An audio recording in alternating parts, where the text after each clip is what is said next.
Good morning, everyone. Welcome to the Committee of the Whole meeting for Wednesday, December 1st, 2021. I first want to start by acknowledging that we are meeting on the traditional and unceded territories of the Sechelt Nation. And I would like to call this meeting to order and adopt the agenda. First, can I have a second? Second, all in favor? Thank you, and I guess I'll just turn it right over to Director Douglas. I think we're left off on page 104.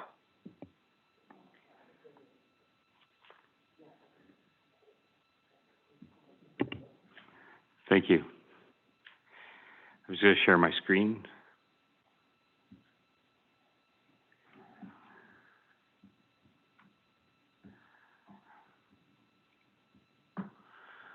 It is page 104. Okay. So at the tail end of yesterday, we are going through the new operating asks from staff, and we've gotten to this number here, the cloud permit software application annual fees. And this is an item that is budgeted in the IT department. As we manage all, I think I explained yesterday, we manage the license fees and things like that. So this is just it's an increase for what we're doing with the building permitting within the district. Sir Toss. Thank you, Chair. Looking at the operating request table, it says $3,000, but looking at the page 104, it says $20,000. Is one of these numbers correct? Is it some blend of the both? Is it a mix of funding sources? Just looking for clarification there. Thank you for the question. I'll get you clarity in the next number of minutes. Councillor McLean. Okay, I'll attempt to ask one not for the Director of Finance. Probably to our Director of Planning. Can we just describe a little bit of how much time this may save from our building department? Because if it is $20,000 a year ongoing, that's quite a lot of time. I can see the value, but I'm just wondering if we can quantify it a little bit. Yes. Through the chair, thank you. Great question, Councillor Toth. I think the time saved will be from the building department as well as records management. So this is an incredible gain in efficiency. And pardon me, I'm just searching for my glasses to read this a bit better. But in terms of cloud permit software, it's also an efficiency gain for the public and the applicants. We've had some builders of bigger units who develop in various communities indicate that Sechelt's basically the last municipality standing when it comes to paper applications and filing. And so while I can't quantify in specific amount of hours, this is a significant leap forward for us. Councillor Toth. Thank you. I was actually curious about this one, so I did a little bit of digging into it, and the town of Gibson's implemented it this year. And I've been looking through the cloud permit software, specifically the software that's being suggested here. And it's huge. The fact that you can file your building permits, all your documentation, you can communicate with the building department through the platform as well. So you're not trying to chase down emails and wonder if they've gotten through, what have you. So it is going to be huge. Yeah, it's just whether it's $20,000 huge. Seegers? I think Mr. Douglas probably has the answer. Okay, so if you look on the operating request, there's $3,000 from taxation, it indicates. And then on the business case, it talks about taxation and grant, so BC Safe Restart. So it looks like, according to this, it might be 17,000 would be from the BC Restart, because it would qualify under that to digitize things. But we can look for clarity. Councillor Lamb. Yeah, I'm just wondering, is this an ongoing thing? So will it be $20,000 $25,000 a year, or does it? Yeah, I'm thinking it's not gonna be 25 grand, but it is ongoing. It's the annual license fee for the, cloud permit. The cloud permit itself is costing us about 20 overall. So the number of 25, we're just trying to get clarity. I don't want you to approve anything that's you don't have clarity on. So we could move to the next one until I get an answer here. It's 20,000 though, correct? 20 plus 3. Well, the 3,000 would be just an annual amount we add to our software area of our budget to capture the licensing fees for that. So the implementation side of it, which has already been approved from gas tax money, from COVID-19 money, is covered at the implementation in the first year online, but then every year after that, you have to pay a license fee. Councillor McLean? I'll just note that the wrong budget item is displayed on the screen. We need to go up a page. Yeah.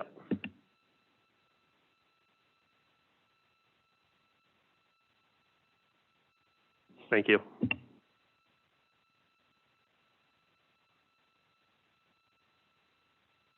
Okay, let's move on to page 105. Director Douglas?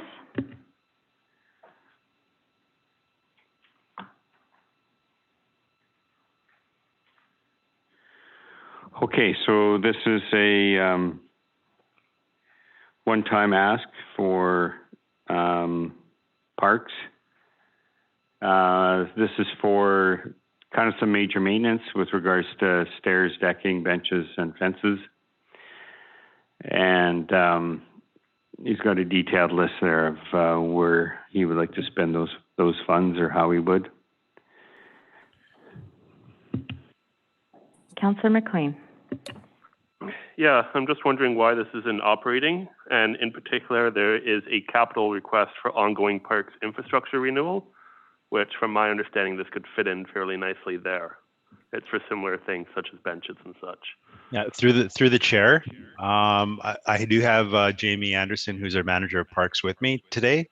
My understanding, and Jamie Anderson can correct this, is that this would be painting existing benches and refurbishing them, whereas the one in capital is actually the purchase of replacement equipment, so the outright purchase of new stuff. That's my understanding, but I'll let the manager of parks speak for his department. Yes, I would concur with Director Dillon. And yeah, we do have a lot of aging infrastructure out there. A lot of benches, fences, decking, items as such that are in need of replacement. So that's why some of this is in operating versus, or is in capital versus operating. Any other questions? Councillor Toth? Thank you. I appreciate the scope here with the details of which projects that are being looked at. I'm just wondering about the funding source, if it would be better off coming from the Community Works Fund or perhaps even the COVID-19 Safe Restart funds. I know that the SCRD has approved some parks operations asks out of their COVID-19 Safe Restart funds. So it might be a good alternate funding source. Mayor Segers? Yeah, typically I think with the COVID restart for parks, it's in a reflection of the use, the increased use that they've had. So we'd have to look at some of these probably and say, is this a result of the increased use or is this just regular maintenance? Yeah, most of this I would say would be regular maintenance. There is one item that should be updated here, and the end cost may not be a change, but the Heritage Beach access stairs and walkway improvements. So this was a Shora Community Association request. Through the last storm event, we had a significant failure in that area, and we will not be rebuilding the stairs in their current location. There is an existing set of stairs further along that esplanade, and I believe there might be a slight cost savings, but at this point, it's too early to tell. But that is one that could slightly change. Any other questions? Councillor McLean. Yeah, so the issue I have with this is just that it's going to come from taxation, and it'd be a direct tax increase to our citizens. So I'd rather see it come out of capital where it can be, I guess, smoothed out if it comes out of that reserve, just to kind of balance out that impact on taxpayers. So normally maintenance would be taken care of from current year's taxation.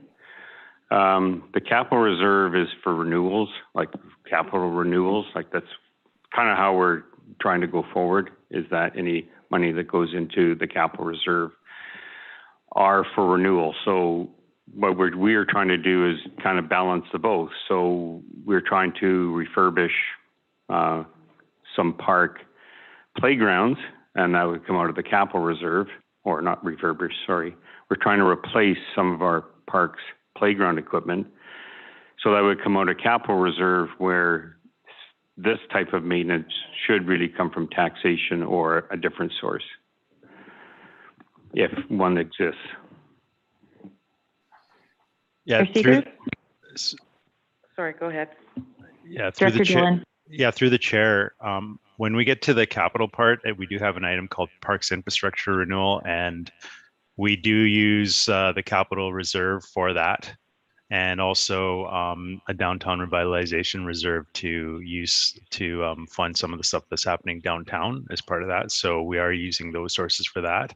And I mean, because the source of this operating is taxation, but as Director Douglas correctly pointed out, usually taxation is the source for operating a community. That's why we pay our taxes, to operate the community. So I don't know if it results in any net increases, just that item. I think this was probably something that was asked for in the previous budget. I came at the tail end of that one, but I think this is pretty common for previous years. Thank you. Mayor Segers? So I think this is what I think I'm seeing. I think I'm seeing that previously we have not actually set aside money every year for regular ongoing maintenance, which is what the capital request is going to be, to set up an amount to do the asset maintenance and improvements, whatever.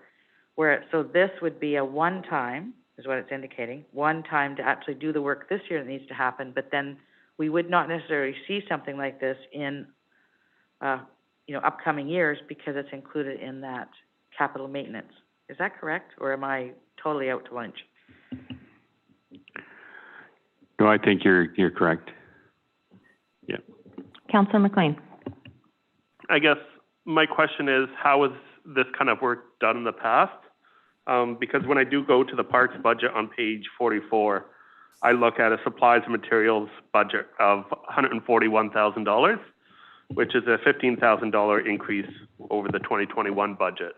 So I assume that's a lot of the general maintenance that the Parks Department does within that line. A lot of the turf supplies comes out of that budget, and there's an increase to that. That's why that went up, is due to turf supplies. I would just have to say that, a lot of maintenance gets pushed back and pushed back and pushed back. And then when it gets to a point where it has to get done, we show up here with a sheet like this saying we need to get this stuff here done, right? Ideally, it would be nice to have adequate amounts of money, every year, but we also get it that, we have to have reasonable budgets, but, we get behind on some maintenance issues, and then this is what happens. Councillor McLean? Yeah, so I recognize that concern that Director Douglas has mentioned. I think the way forward I'd like to see is that consistent amount put into maintenance. So what is here is not really consistent. So I'd prefer to, if we don't have that kind of budget, we set a budget and keep it ongoing rather than have these fluctuations from year to year. Mayor So, Seegers. Thank you. I think that's why we have the capital amount in the other portion of this agenda today. That will be the ongoing, you know, to cover off these. We haven't had it in the past. Typically, to this date, parks have come forward every time they need to do a replacement or a repair or something.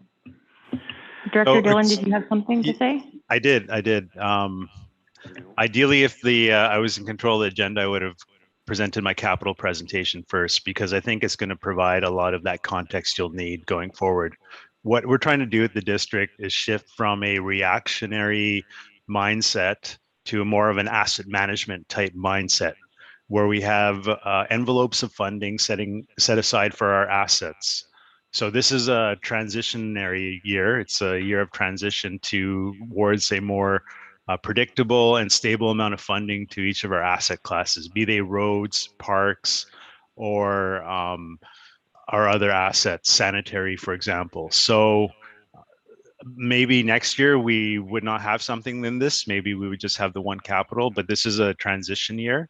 And so we have these two different amounts. And once you see the presentation, I think it's coming pretty soon after these one-time asks are gone through, we'll provide that context of where we're trying to go with the district in terms of having funding set aside for the constant renewal of our assets so that we don't have to replace them as quickly at the end of their lives. So that's the context I wish to provide for this discussion. Any further questions or comments? Councillor Toth. Thank you, Chair. When I look at the, you know, the description here, a bunch of this says, you know, nearing the end of their life cycle and needing replacement. Stairways will be built using concrete retaining blocks, while some will be built using concrete foundations. Bridge decks should be replaced with culverts. That description is more than just painting and maintenance. When I look at the scope, I see about $15,000 worth of operating request in there based on, you know, the size of the dollars involved, and about $19,000 worth of capital. I'd be perfectly happy to move the $15,000 as an operating request from taxation right now, and have a further conversation about the $19,000 when we talk about the capital asks.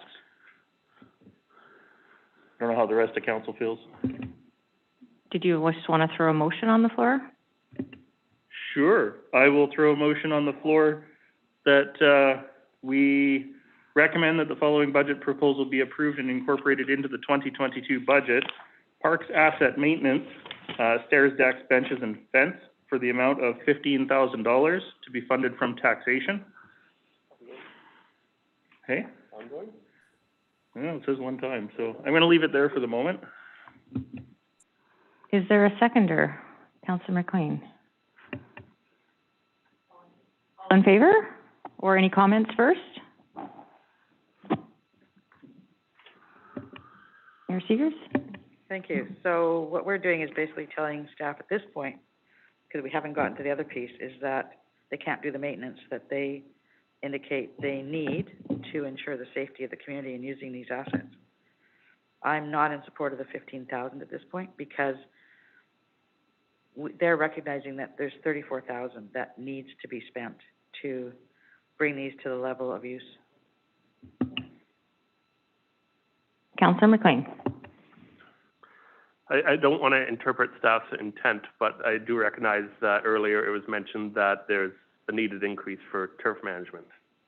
So we saw $15,000 already increased in the budget, and that's the part that staff approves of the budget. They've already gone through that core operating. This part is the new request. That's at council discretion. So I'm comfortable with this ask. I'd prefer that it's ongoing, but I think we can start with the one time for now. For clarity, you're saying you're okay with the $34,000 or Alton's $15,000? $15,000. Is there any other comments? Councillor Rowe. Just a question for Mr. Anderson. Can you just speak, not in great detail, but to the items on the list? How many, are there real safety concerns without, if these projects were not completed this year? Like, truly, what state are those assets in? Well, I would say that when we're dealing with the stairs, those are safety aspects. We've cobbled things together in the past. Annex beach access stairs are in really rough shape. Highmore to Gale are in rough shape. Heritage beach access, I spoke to that. That will change from this because we're actually having to switch locations for that beach access further down the Esplanade. The Ridge Legacy Park is just an ongoing set of stairs that needs continual replacement. Those are made from railway ties that a developer installed years ago. Heron Beach access, again, not huge, but it will need attention. Tot Park fencing, that is basically around the surround of the playground. So keeps kids from falling out of the park there at Tot Park. The culvert for replacing or a couple of culverts for replacing decks. The actual decks themselves are in not horrible shape, but they've got railings that need replacing. So one is at the end of, it's actually at the end of Burnett there, leading to the meandering trail. And I believe the other one might be in Sandy Hook, but doesn't make sense to put new railings on an older deck that we would like to replace. We can't get a utility vehicle over some of these decks. So for us to resurface trails, it just makes sense to have culverts instead of wooden decks. Benches, I wouldn't consider a safety issue at this point. It's just I would say they're in need of replacement. They're past their usable lifespan, but I shouldn't say usable, but they're in need of replacing. But I would say all those other items could fall into the safety category. Thank you. Any other questions? Councillor Toss. Just to be clear, I'm in full support of everything that's on this list. I'm just trying to look at what's operational and what's capital. I'm happy to make a second recommendation that we fund the other $19,000 out of the capital reserve afterwards, or when we get to the capital request. I'm just looking at the operational stuff right now. Mayor Seegers? Thank you. If we replace assets in this case, can we actually pay for them out of capital? If they are being more than improved, like extending the useful life, like not painting, but just reading some of it there. If say we're taking out steps and putting in concrete blocks as steps, that's probably a capital. That probably could be shifted to capital. But if you're improving it by just painting it or staining it or whatever, that would really be maintenance. So I think there's a bit of a split there.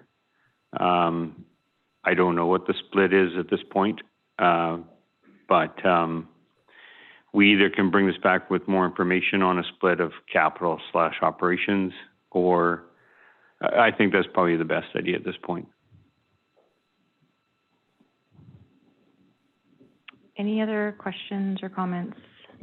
I would agree with Director Douglas. That's what I'd like to see, but we do have a motion on the floor, right? Okay, so we do have a motion on the floor to fund 15,000. We had seconded, so I guess we'll just see all in favor. All opposed? Okay. Councillor Rowe. So on that note, then, I would like to make a recommendation that the committee as a whole recommend that the budget item proposal, parks asset management, stairs, decks, benches, and fence, my glasses are falling out, be referred to a subsequent committee meeting with a report for information regarding relooking at the items on the list with an eye to capital versus operations. And all in favor? Thank you. So do we want to, are you ready to go back to 104 or should we just continue on? We'll continue on. Thank you. Okay, so the next item on page 106 or 109 of the agenda would be zero emission equipment. Why this is on here is it doesn't make our capital threshold of $10,000. Councillor Toth. Thank you. Totally derailed me, Councillor McLean. Looking at the funding source on this, is this something that we could be using the CAREP funds to pay for? Because we are talking about carbon emission offsetting. Definitely we could. And there's about 40 some odd $1,000 in the CAREP reserve right now.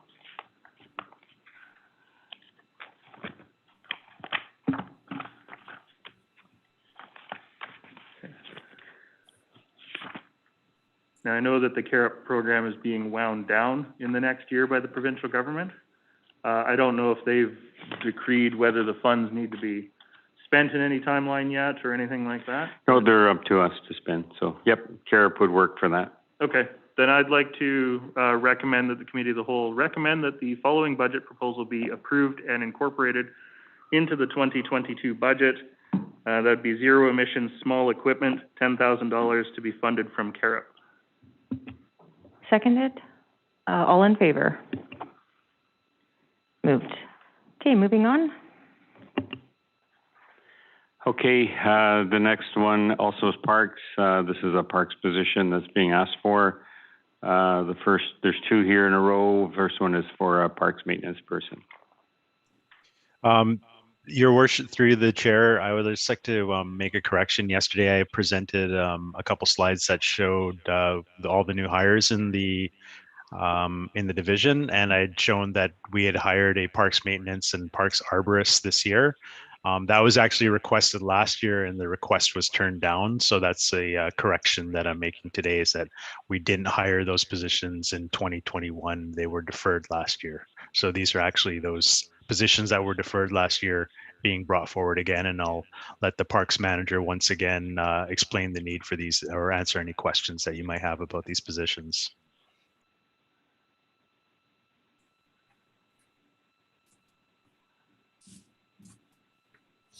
Is Jamie going to speak?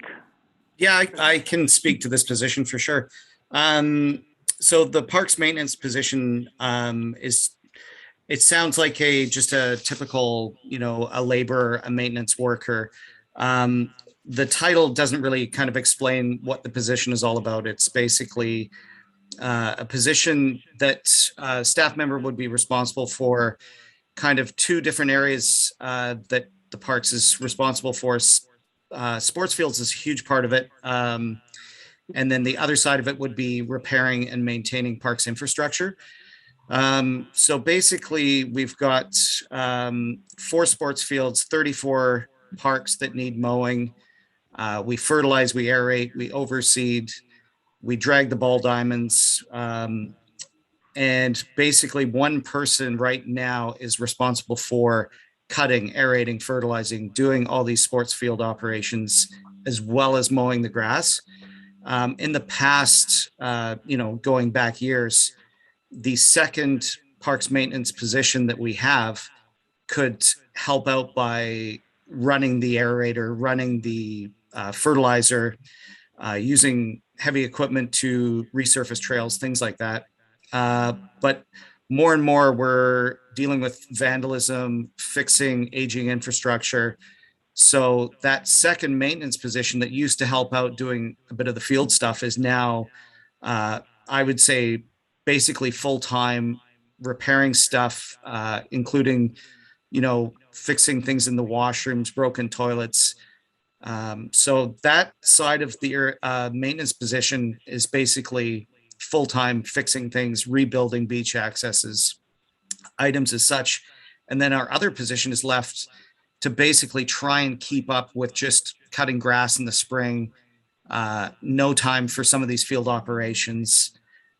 So having the the third maintenance position would actually offer support to both these areas. And it would also help for coverage if people are off or on holidays, sick, what have you.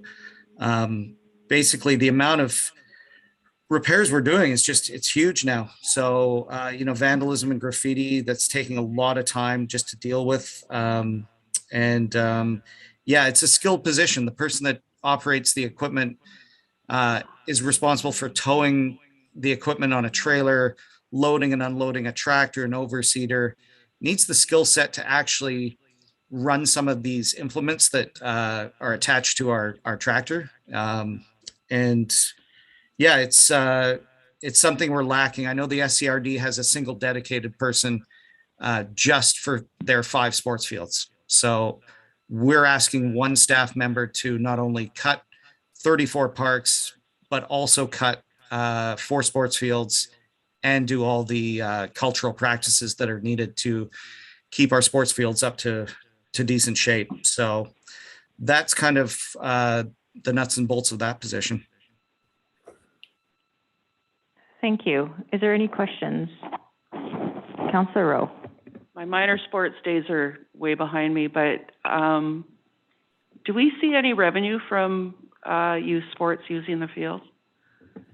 No, we currently do not charge for youth sports to use our fields.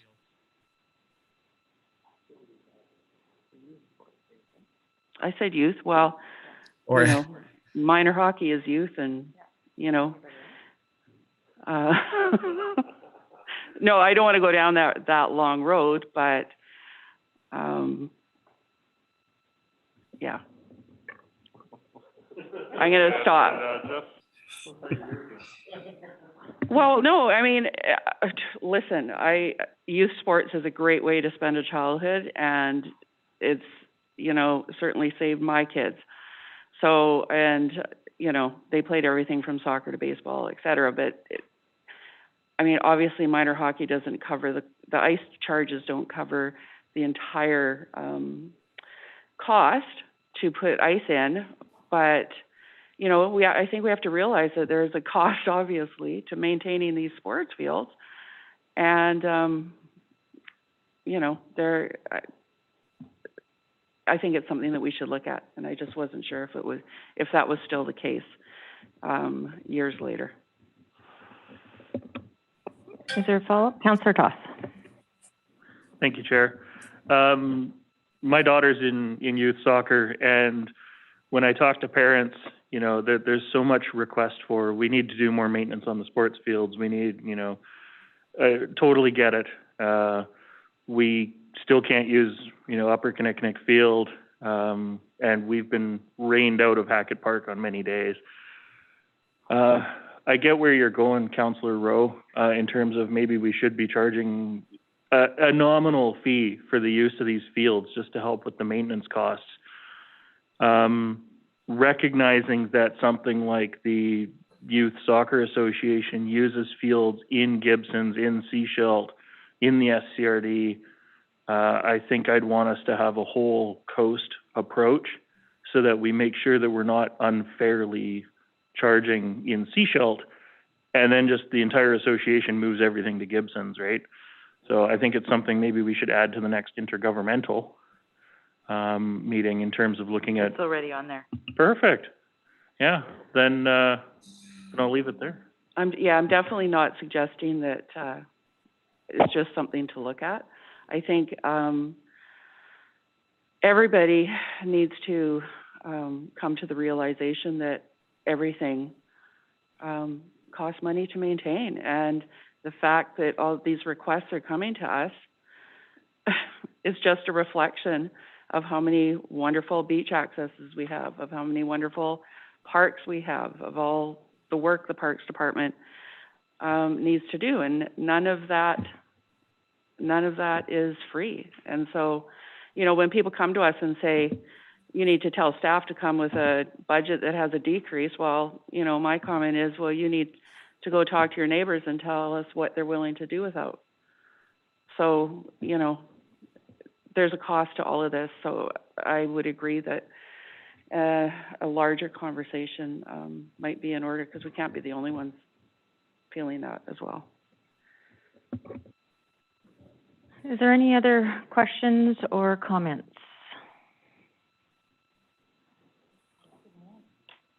Councillor McLean.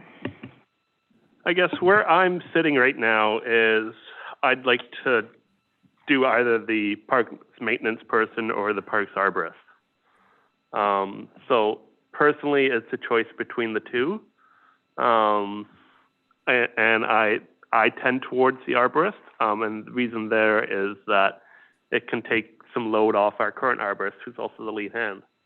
So increasing that management capacity within the Parks Department. And I think that can help improve our efficiency there as well. So I kind of, between the two of them, I'd tend towards the arborist.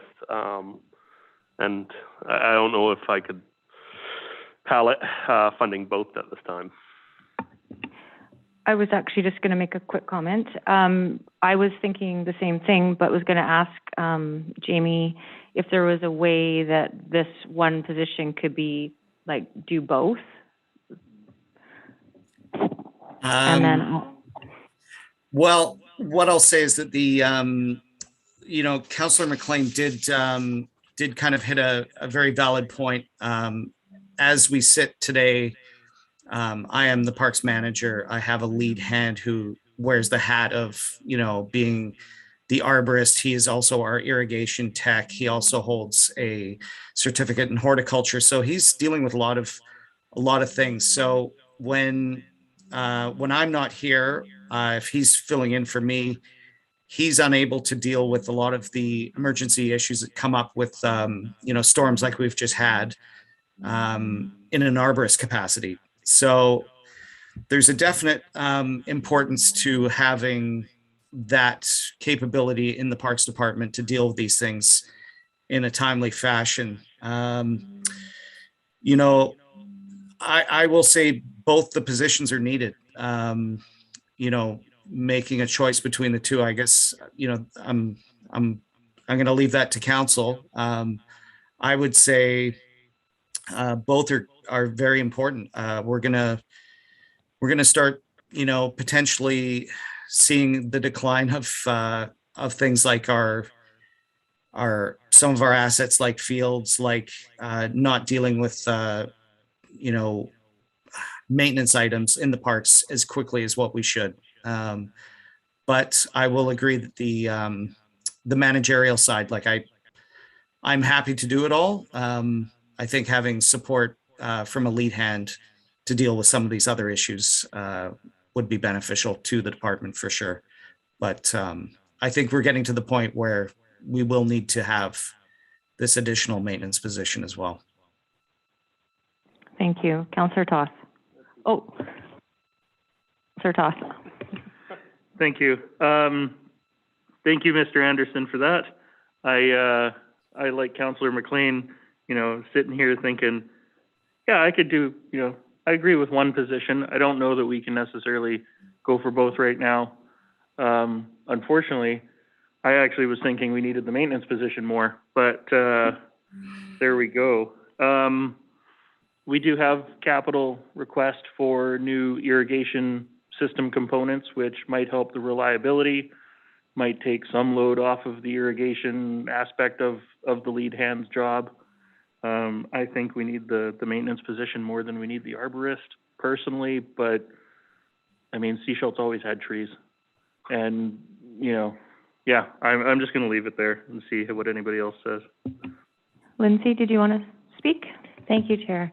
I think I've heard a case from everybody about how both positions seem to be really important, and also that maybe both won't be funded today.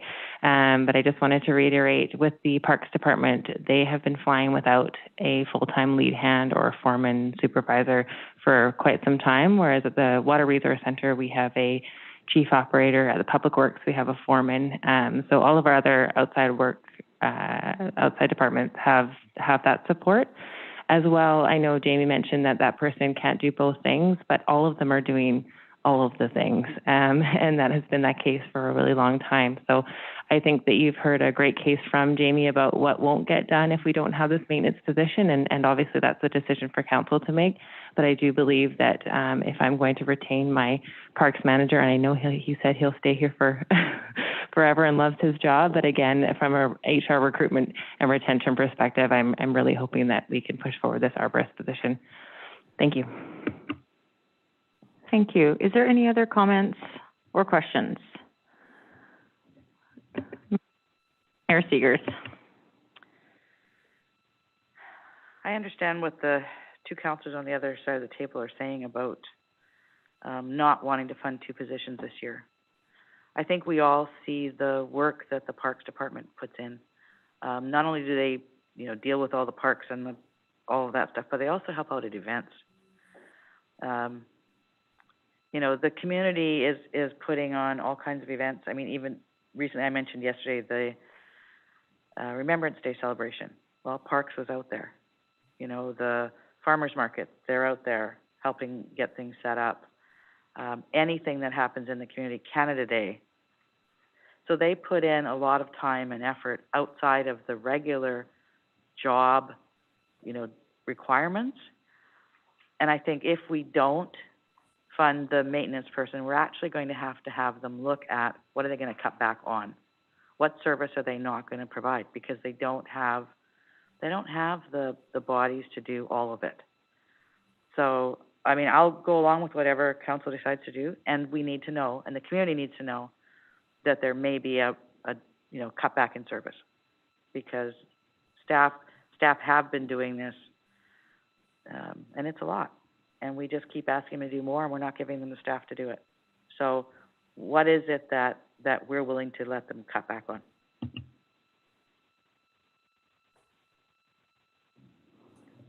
Councillor Lamb. Yeah, the Parks Department, they do a pretty spectacular job. You come here in the spring or the summer and the fall, and Sechelt has definitely got some, it's pretty spectacular to walk down the streets. But I'm just kind of wondering, once again, how do you get to the public to get any feedback on what they want? Because is there a way of,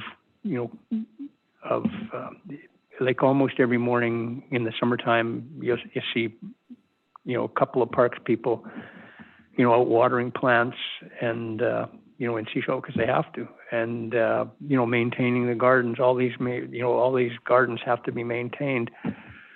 So and I don't know if there's a way of changing up plants so that you water them every second day.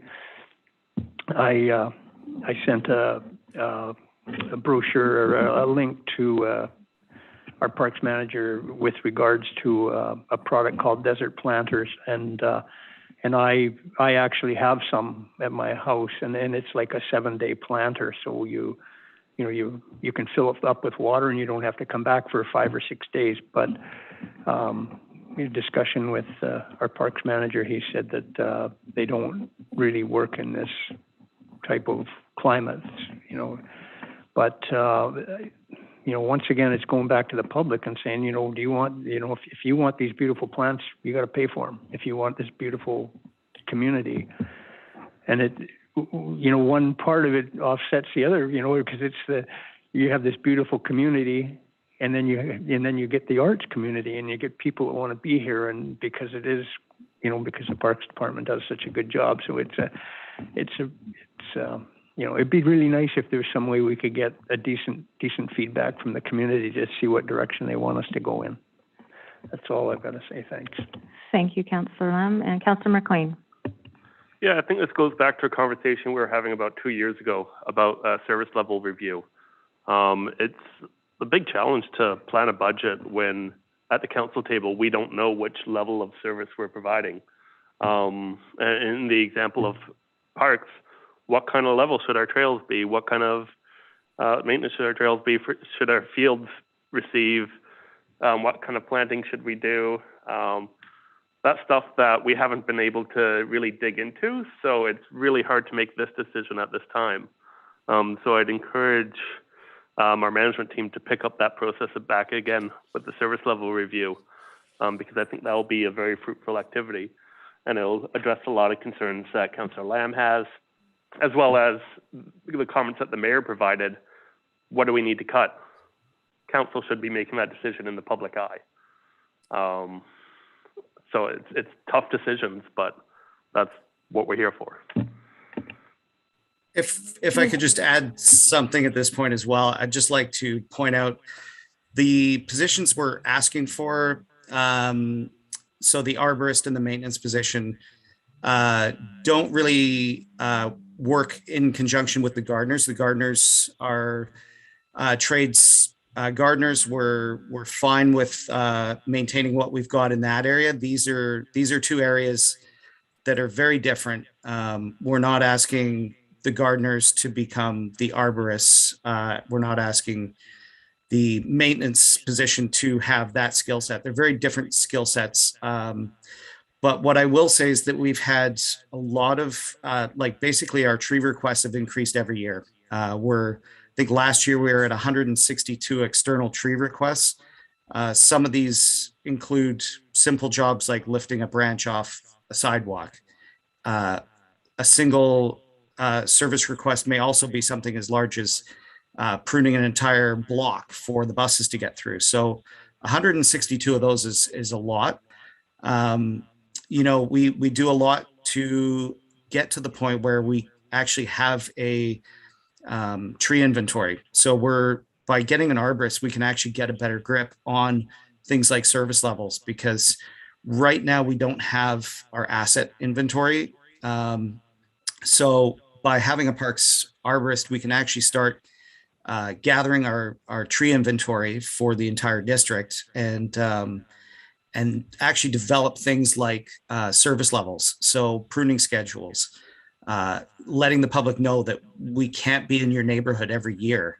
We will be in West Sechelt every third year, every fourth year, things like that. So by gaining this position, it's actually going to help with our asset management. And, the maintenance position, I could also make the same case for as well. Basically it's the kind of thing we can't develop a service level without a good asset inventory. So I'm really excited that we've got a new asset management GIS person. It's going to be huge for helping us.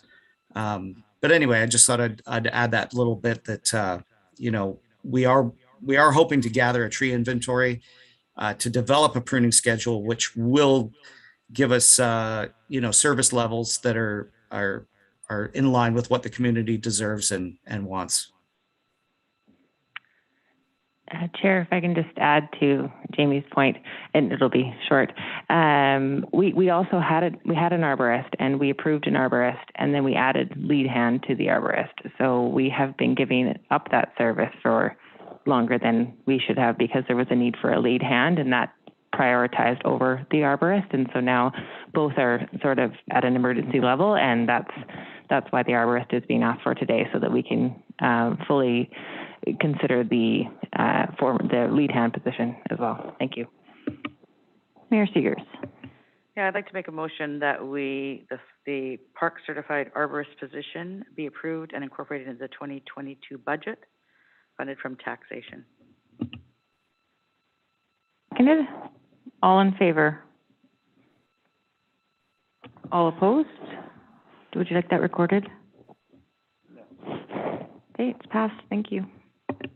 Thank you.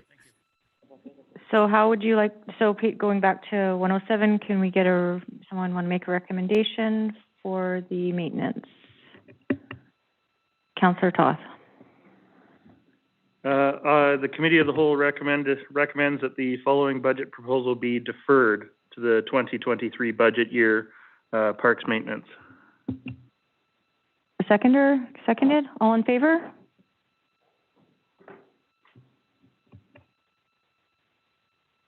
Nope.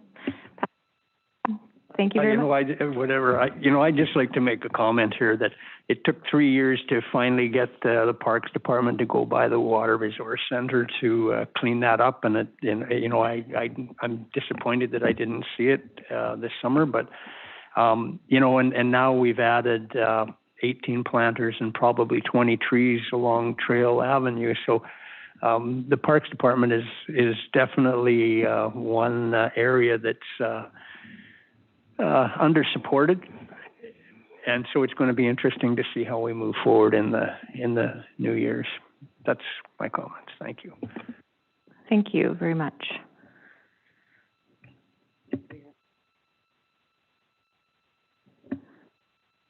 Director Douglas, are you ready for 104, or should we just continue on?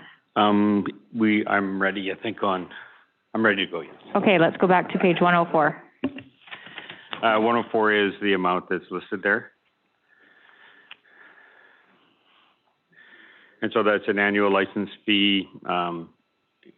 The cloud permit is a sizable package. It allows us actually a lot of what we're trying to achieve online with regards to permitting commerce online. People will apply for their building permit applications online, submit, upload everything. It's kind of where we're going, and that is the number. Now I know that it says taxation and grant. I guess year one is that, meaning we're implementing now, so we've paid that for most of 2022, but our next fee for the next year would come next December-ish for 2020, end of 2022, 2023, right? So that one would be taxation. Okay, so for the breakdown for the public, taxation and grant, do we have a split on that number for this year?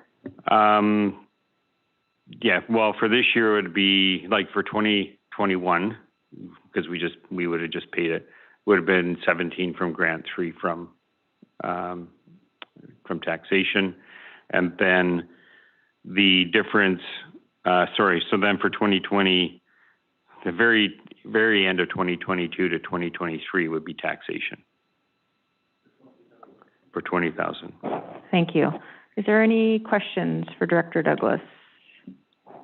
Councillor Rowe. Just because it's early, so this software package has a $20,000 annual fee. Correct. Wow.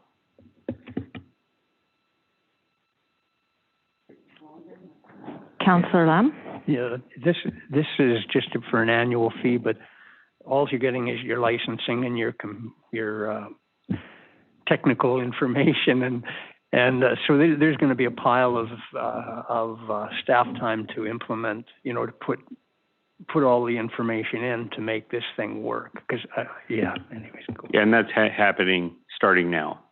So let's just say by February we should have that done, and then we'll be heading towards putting it onto our website for online applications. You have to also, the other aspect of it is we're not storing the data on our system, it's stored in a cloud.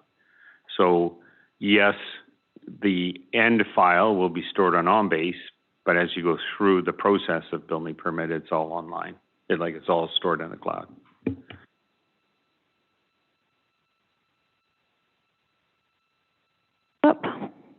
Anyone? No follow-up, just, it's a price tag, but I think the benefits to this are so vast that I am going to make a motion that the Committee of the Whole recommend the following. Are you gentlemen done at the end of the table?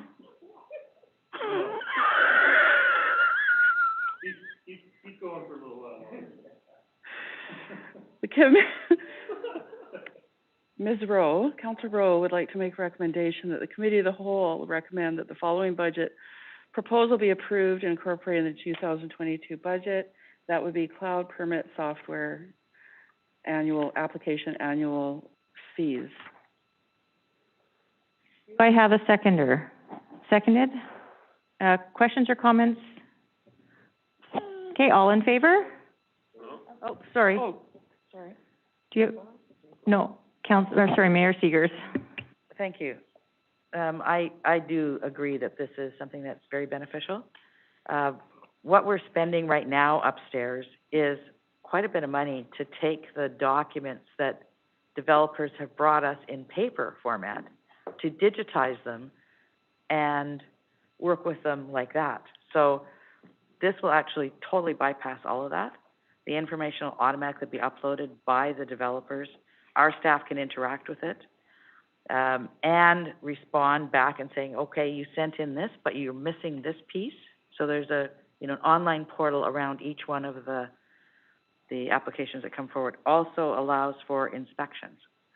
So when one of our building inspectors goes out to the site and does the inspection, they do it digitally.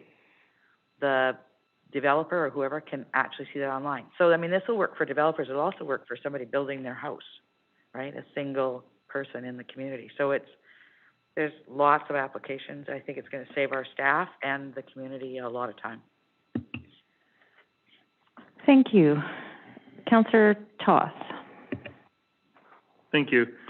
Yeah, as I said, I did do a bunch of research on this software. You know, the fact that you can pull in your architect, your electrical engineer, your local contractor, the homeowner, you can pull them into the documents and you can all upload your components. It's going to be huge for us.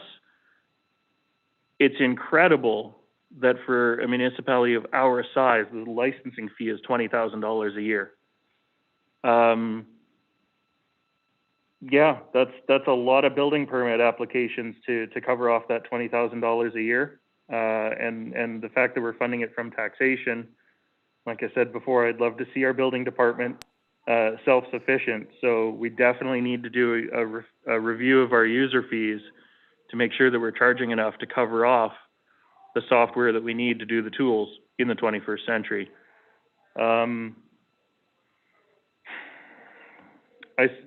I support the use of the software. I absolutely do. I'm floored that it's $20,000 a year for a municipality our size. And it's incredible that there's no other more reasonable solution out there. Councillor Scott. For Director Allen, maybe you've already explained this, but I missed it. How many building permit applications do we process a year? Thank you, Councillor Scott. That's a great question, but I don't have that specific number offhand. But we, as I noted yesterday, we've taken in after the third quarter well over $400,000 in building permit fees. When we amended the building bylaw earlier this year, we did raise fees modestly, but it is something we can keep tabs on. At council's discretion or committee's discretion, I can look up a recent quarterly report and come back with an answer on number of permits. But what I will say is it's hard to quantify the amount of hours that staff spend and the financial attribution of those hours that we spend scanning and categorizing paper documents, particularly later on down the process when we get information requests from owners. So I can't justify the $20,000 user fee per se, per Councillor Toth's comment, but when you think about the time spent chasing down and reproducing paper copies, that's an enormous fee as well, or enormous cost. Thank you. Thank you, Director Allen. Councillor Lamb. One of the things that I see is there's definitely a little bit of industrial stuff coming up, and we're seeing these more complex buildings coming online, and the fees that you get from industrial or these apartment blocks or multi-family projects. Number one, the fees are more significant, but they're more complex also. So I would. Anyways, I could just imagine something like the TELUS project, all the paperwork that's going to come flying through that door there, that's going to tie somebody up for $25,000. Thank Thank you. So is there any last comments or questions? Chair Kuster, if I may. Yes, Sorry go ahead. to Director belabor Allen? this point, but at the end of the third quarter, we'd received 148 building permit applications, and that had for a total construction value of close to $43 million, and that was up from same time last year, 89 permit applications for a total value of close to $14 million. So permit numbers and values are on the rise for now, and I expect that trend to continue into 2022 for sure. Thank you. Thank you, Director Allen. I would just like to quickly say that I think this is something that our planning department needs for time and just to move us forward as a municipality. So I will be supporting this. Does anyone have a recommendation? It's on the floor already? Okay, sorry. Can I have a second or? No, it's already on the floor. Oh, all in favor then? Okay. Thank you. The discussion went on a bit longer.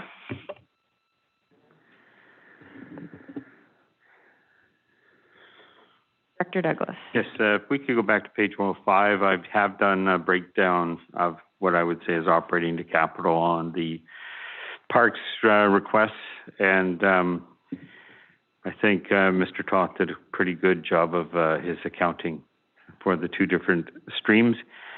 So I would suggest 15,000 from operations and 19 that would be moved as a capital item. Councillor Toth. I'm happy to make that as a recommendation that the $15,000 in operating costs be funded from taxation, and the $19,000 in capital be funded from the capital reserve. Mr. Douglas? Yeah, from the capital reserve. Seconded. Is all in favor? It's me. Thank you.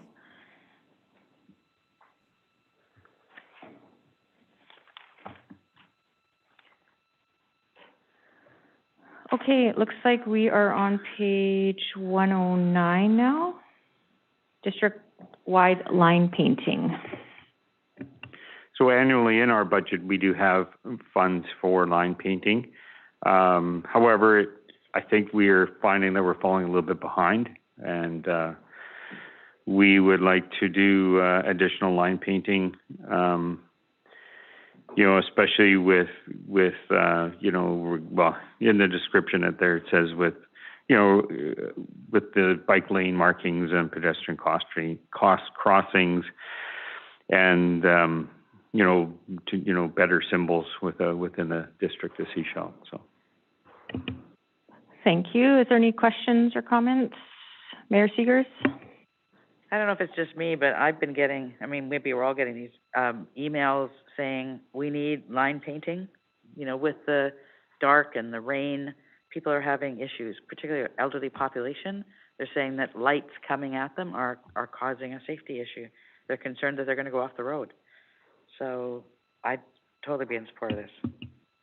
Councillor Scott. Another one of those hard contacts, just to put it in context. What's the lift on this? What's our existing line painting budget, and what are we increasing here? Yeah, just give me a moment. I'll look it up. Councillor McLean? Well, he does that. I want to second the mayor's comments. Behind potholes, I think this is one of the top requests that I get. I think a lot of people are looking for this, seniors, and it's also future friendly. Self-driving cars, they need the lines to navigate. So I think it's safety, it's future, it's something we need to do. So I'm in full support. Does anyone else want to comment or have any questions? I was actually reading that online yesterday. There was some comments about the line painting and not necessarily in the district, but in general. So we have 40,000 currently in the budget for line painting. Thank you. Follow up, Councillor Scott. No, that's good. So we see it as a 50% increase. Councillor Toth. Thank you, Chair. I do believe that the engineering department has an intended service level on the line painting program that we have in place. I don't know if Mr. Douglas has that answer, or if Director Dillon does, on how often we actually try and repaint the lines in the community. And is this increase to keep up with inflation and increases in costs, or are we actually going to get our lines repainted more frequently for this money?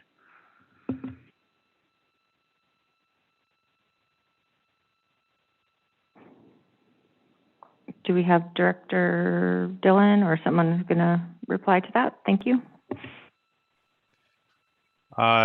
Yes, through the chair, I believe this is probably to increase in count for inflation.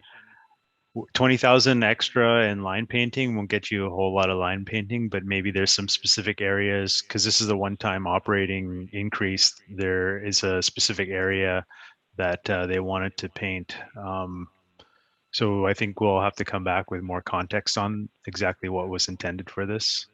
Sorry, Director Dillon, it does actually say ongoing in the operating request that this is a $20,000 lift. Okay. Any other questions, or how would you like to proceed? I'd like to recommend that the district-wide line painting budget proposal be approved and incorporated into the 2022 budget. Thank you. Is there a seconder? Councillor McLean? Director Dillon, did you have a comment to follow up?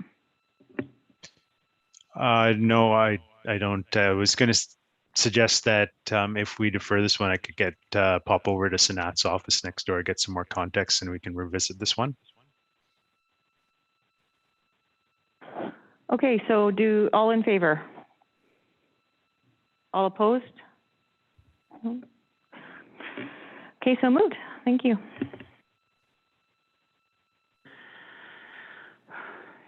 Okay, so we're moving on to one. Oh, no, we're going to go back to our previous. Sure. So I've. Mr. McLean. I just noticed a comment from the member, or from a member of the public, asking the slides to be updated, or so just to stay current, and they also want to see when we're voting. So it's not too helpful to have the old slides. Thank you. Sorry. Thank you. It's hard when you have lots going on.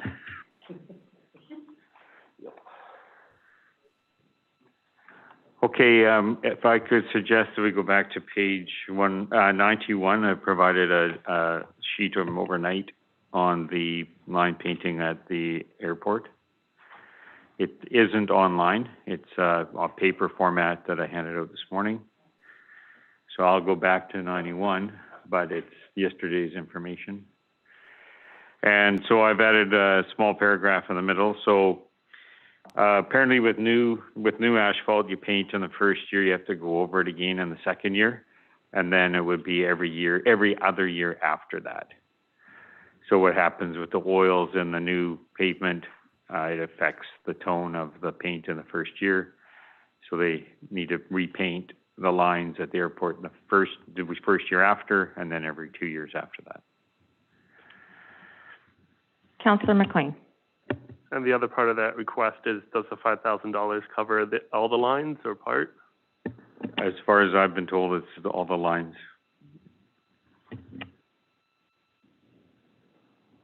Sir, Mayor Segers? I'd like to recommend that this budget proposal for airport runway line painting be approved and incorporated in the 2022 budget. Do I have a seconder? Councillor Rowe, all in favor? Councillor Lamb, do you have a comment? Yeah, I'm just wondering, like it says it's ongoing. So is this ongoing every 2 years? But that's the discretion of the airport manager or somebody, or does it have to be done every second year?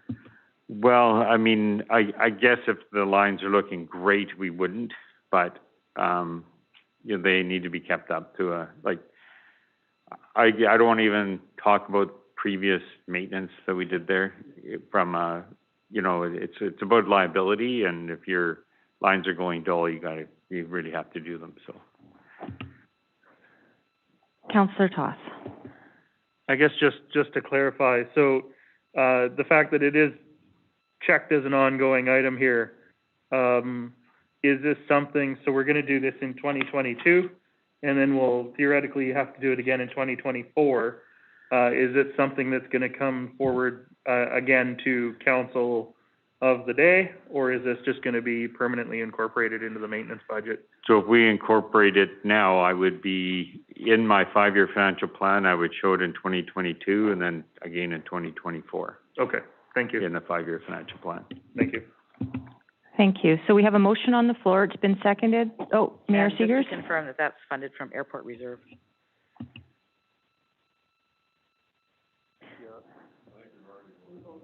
Oh, we did. Well, Councillor Lamb didn't, I don't think so. So all in favor? All opposed? Like that recorded? Thank you. I also handed out a new sheet for 103. Once again, not online, but I'll go to the page online for Mysteries information. We had a good verbal discussion, report from Director Dillon, and we've now incorporated that into the new sheet that I've handed out this morning as to what are some of the items that would be looked at with this $25,000 with regards to GIS and asset management enhancements to do the job. Thank you. Councillor Toth. Thank you, Chair. So looking here at the rationale, I see $5,000 in contractor services. Is this not something that would just better be suited as a lift in the engineering budget for contract services? If that's where that, as long as it's not the IT related, yes, no doubt about it. So we haven't listed an account here other than it's being prepared from IT, just because majority of these items are IT related, and they're managed that way. But if it requires a split to another department, we will make sure that happens. Is there any other questions or follow-up? Councillor McLean? Yeah, I also note on this report, the proposed totals are $20,000, but the funding source is $25,000. So just looking for direction from staff, if they'd prefer the $25,000, leaving that extra $5,000 as flex, or can we get the $20,000? Yeah, no, we have asked for 25. We've detailed some of the things that we could utilize those funds for. It's not, we're asking for the 25, if, whatever your comfort is on the 20 or 25. Mayor Segers? Thank you. If you look at the contractor services, it says the emphasis will start with engineering assets. This is incorporating the city works, but then there's other departments, right? And our engineering assets are huge. All kinds of roads and sewers and sidewalks and you name it, there's lots.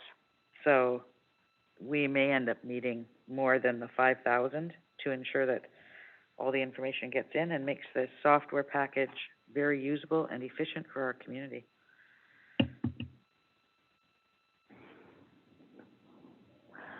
Okay, is there anyone that would like to make a motion? What would you guys like to do?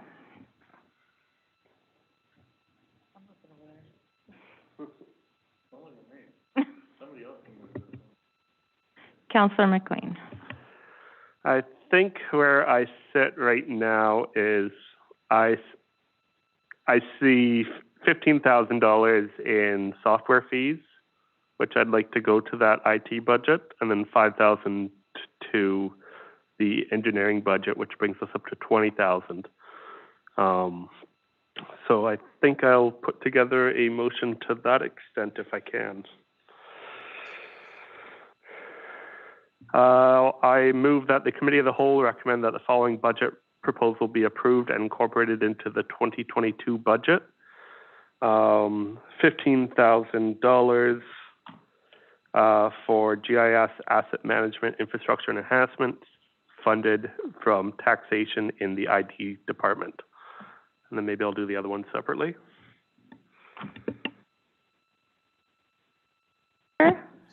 Excuse me, through the chair, if I may. So just so I understand, are we proposing to break down this budget and distribute it amongst other budgets? Is that correct? That's correct, yes. Okay, so the reason why I've separated this out in GIS is that we want to be able to track how much we're investing in GIS.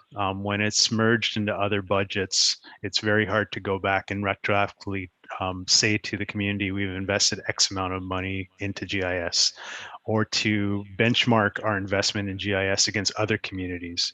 So when I'm asked, our district is spending 25,000 and they're spending 50,000 in municipality X, it would be very hard for me to go back and get that information.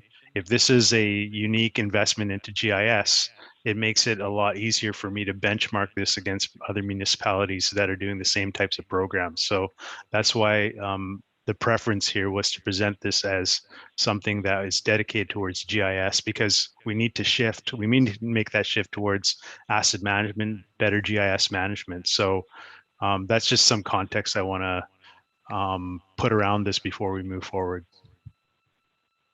Councillor Toth. Thank you, Chair. I'd like to amend the motion on the floor to say 20,000 instead of 15,000. That was a second, Councillor McLean. So do you want to vote on the amendment first? Okay, so all in favor? Okay, it's moved. And the motion as amended. All in favor? Any opposed? No. Okay.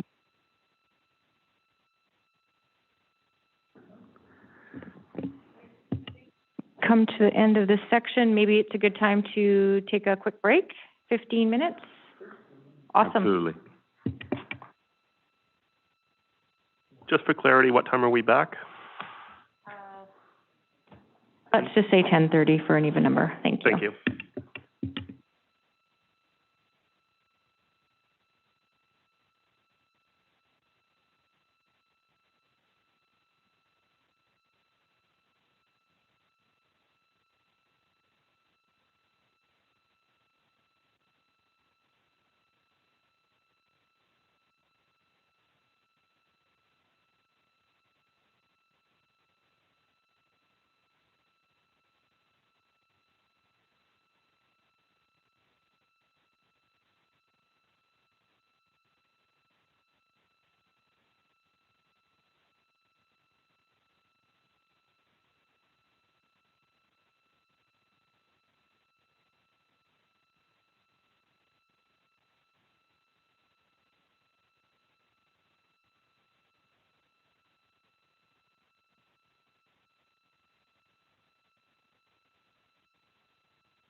Okay, let's get rolling again here. We will be moving on to our capital projects now, so I'll turn it over to Director Douglas. Oh, carry forwards first, sorry. I missed that page. So I'll just share my screen for a minute here. This is really more for your information at this point. These are just projects that are being carried forward from 2021 to 2022, just so we don't lose track of them from a capital perspective. You know, these are the ones that the majority of the grants have been associated to, ones that have been approved in the past from either reserves or wherever. Just to know that, you know, the list that we're about to see from Director Dillon isn't the only capital projects we have coming up. So we have all of these. So there's really 2 pages of them, of projects that are in the works. And then on page 113, we start talking about new capital. Thank you. Any questions, Councillor McLean? Yeah, I just want to check in on the paving program. It looks like we increased the typical budget number last year, and I just wanted to see if we've started on that at all, or is that really going to be a true carry forward into 2022? Yes, through the chair, we won't be starting any paving now. Obviously, we're into the wet season of the year. What we're planning on doing is perhaps a road blitz for next year. So we've had some carry forward accumulated in addition to what we're using this year for in the capital program. We might have a good amount of money sitting there so that we can really attack some big sections of road. So that's kind of the intent for next year. And I think a lot of, when I get into the capital program and that presentation, you'll see like the theme there is these carry forwards. I mean, $18 million in projects is quite a lot. It speaks to the lack of capacity we had to move these projects forward. And so now that we built some of that capacity, we're hoping to start addressing some of these projects that were previously approved and are sitting there ready for implementation. Any other questions? Councillor Toth? Thank you, Chair. In the roads section, looking at the Marine Way retaining wall, I know that it's been a carry forward for a great long time. Councillor McLean, did you say 2017? I want to say 16. 16? Somewhere back there. And I'm just wondering, one, if we think we're actually in a position that we're going to be able to do that in 2022? And 2, do we think that that budget is still sufficient to do that work at this time?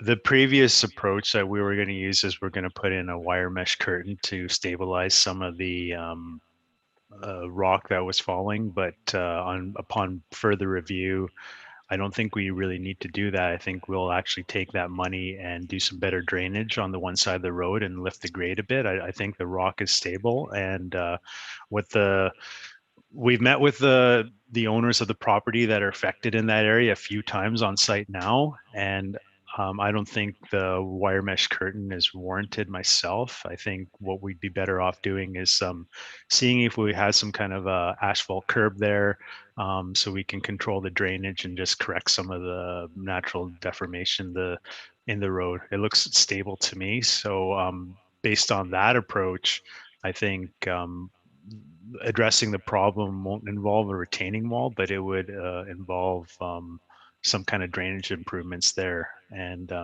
maybe a small sidewalk. So if that's what's intended, then the budget set aside should be appropriate to do that type of work. If we were gonna do some kind of mechanically stabilized earth wall there, which is overkill, then the 100,000 some money that we have set aside for that would be way inadequate, but I would never entertain doing a project there in that section. It's such a low volume road and doesn't really warrant the mechanically stabilized earth wall there. Councillor McLean. Yeah, just speaking from experience living in that neighborhood previously, I note 2 things. The drainage on the uphill side is fairly poor. The ditches are almost non-existent. So that's maybe one thing that I noticed. And then just a wider shoulder for pedestrians would be greatly appreciated. So I appreciate the little curb kind of idea. I think that would work quite well for my knowledge of the area. Councillor Toss, follow up. Thank you. In light of the sort of changing scope of the project, I actually wonder if the Public Safety Reserve is still the most appropriate place to be funding those improvements from, or if we should be sort of returning that earmarked money back to that reserve and funding it through an alternate source instead.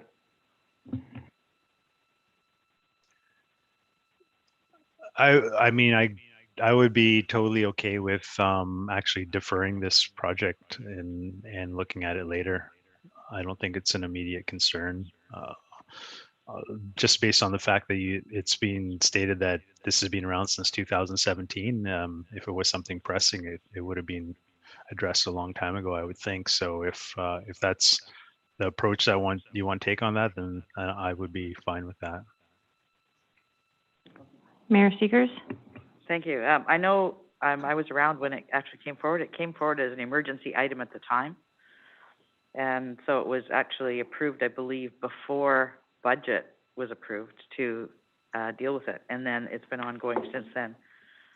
If we are looking at doing some changes, given this is a carry forward and funded probably 4 years ago, 5 years ago, 3 years ago, a couple times, because I know it started out with one budget and then increased. What would that do to our financial documentation? Because we'd have to go back and revise something. So nothing has been taken out of the reserve. It's just we have money Allocated. allocated without taking it out. We just unallocated. Okay. So it could still sit there at this point, allow the staff to be able to do the work they needed to do. It may not be the 100 and whatever thousand, and that could be a change when they came forward with whatever the final amount is. Yes. I mean, I'm not trying to pre-think this, but if they want to do some drainage things on the road, like a curb down the side, you could utilize the road money that we've put aside as well. But this was approved as an emergency item from a specific reserve. Yeah. Councillor McLean. Yeah, I really think we've lost the thread on this one because it was that emergency decision so many years ago. So what I'd support right now is referring this to staff for them to come back with recommendations on a new approach. So I'll make a motion that the Committee of the Whole recommend that the following budget proposal be referred to a subsequent committee meeting with a report for information regarding a revised design for the Marine Way retaining wall. And funding source. And funding source. Seconded. All in favor? Thank you. Is there any other questions regarding the carry forward projects?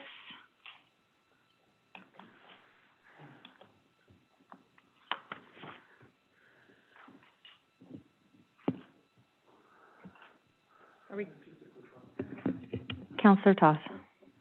Yeah, looking under sidewalks and walkways, at the pedestrian-controlled crosswalk at Derby and Norwest Bay. The pre-conduiting's all done for that project, I believe. So this is literally just the installation of the beacons and the crossing equipment itself. Is that right? That would be correct. Okay, thank you.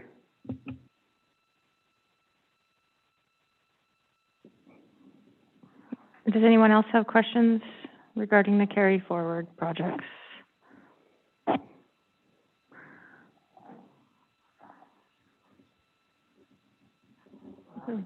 Okay, no more questions? Councillor Toth, you look like, okay, go questions. Yeah, in the septage section, roof replacement, Dusty Road building. I think that's a project that had an amount approved for it, wasn't going to be sufficient, and we increased it. Seeing that is still a carry forward, at this point, I'm wondering if a roof replacement is actually warranted, given that we're going to be giving the site up in 9 years, or if we can just do, patching on the roof and carry it forward 9 more years.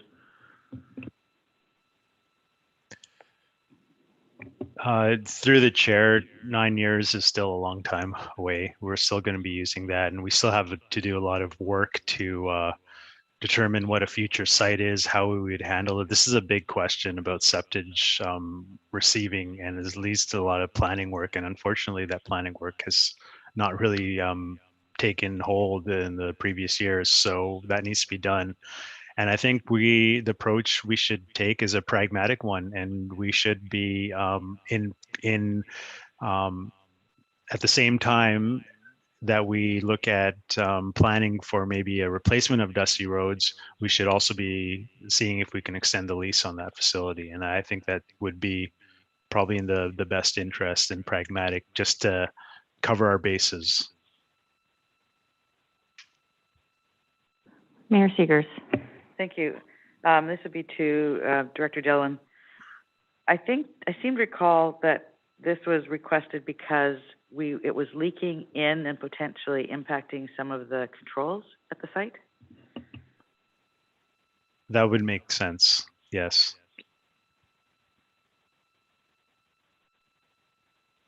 Follow up? Anyone?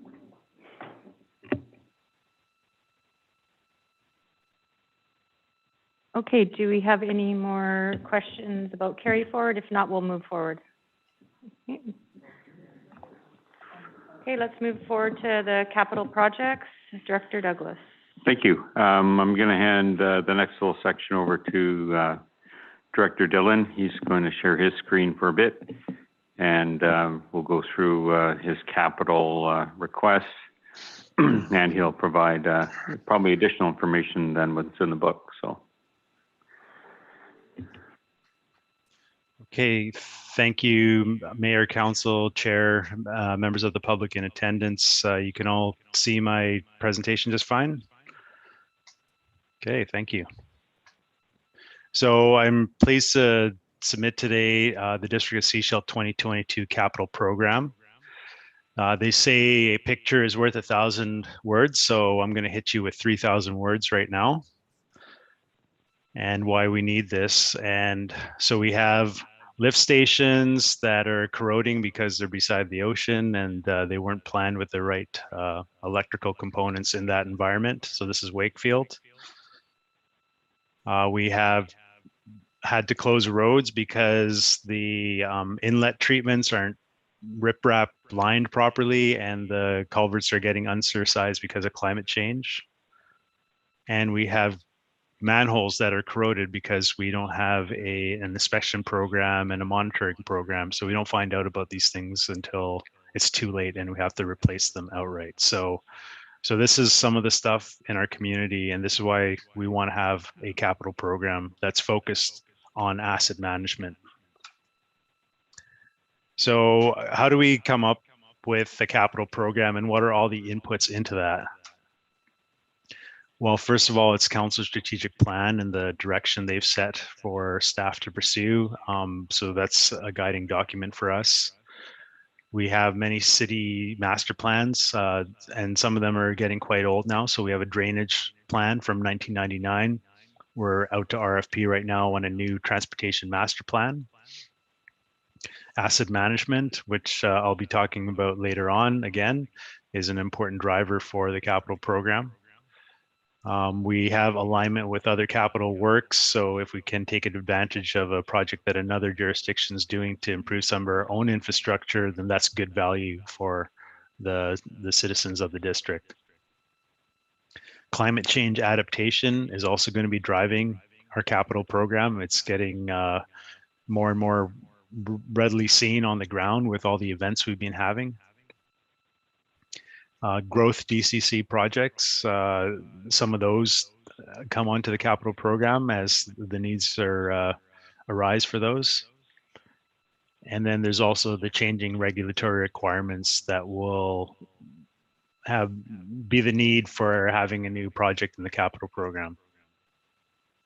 And then there's emerging needs and issues that pop up. Emergencies always come up that we have to address. And then there's grant funding opportunities. We pursue those. When we see a grant opportunity that comes up, we usually pursue those. And then there's the community requests that we come in from the community at large and the community association specifically. So I just wanted to go through some of the steps we need to get to sustainable infrastructure. And so we'll have some kind of current base funding level that we've been putting into infrastructure over the years. And this isn't a straight line here. I'm sure it wiggles up and down. It's probably not consistent, but there is a current level of funding that we put into our infrastructure. And then there's the funding required to replace that infrastructure at the end of its service life. So I imagine that our funding that we've been putting into our infrastructure is not the same as what it would be required to replace at the end of life. And so that's your sustainability gap. And so how do you address the sustainability gap? You contain the cost of replacing those assets at the end of the service life. And you can do that through strategies that renew the assets, such as lining your sanitary sewer pipes to get more years out of them. So that's how you contain costs.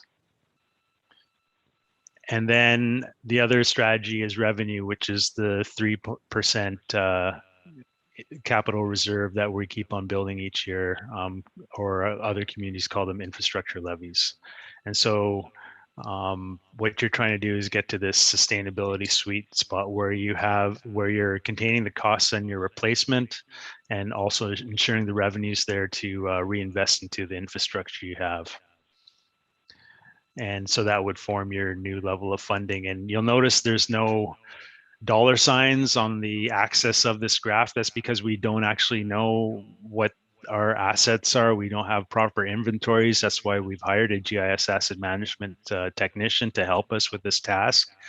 So we need to determine what the cost is to replace all the assets we have at the end of their lives. So at some point, we'll actually have numbers associated with this axis, but right now it's a principle, and we need to do the work to figure that out. And I guess if I was to put it in layperson terms, I mean, we all do asset management. We're all good at it individually. If you own an internal combustion engine vehicle, it's cheaper to take your vehicle in every 6 months for $100 oil change than it would just be to keep on driving it and then have your engine break down than spending thousands to replace your engine. So if we individually do asset management so well, why can't local governments do it? So this capital program can be broken down into several asset classes, and I'll just go through them. So we have buildings, our drainage infrastructure, parks, wastewater assets, our vehicle and operational equipment, and then engineering planning to support the program, and then transportation. So if you're following along, this would be page 113 to 136 of the provisional budget. In yesterday's agenda, it was page 116 to 139. And so just to give an overview of what we're putting forward as a capital program and where that lines up with each of our asset classes, I've broken it down. So about 330,000 towards our buildings and our facilities, which is about 6%.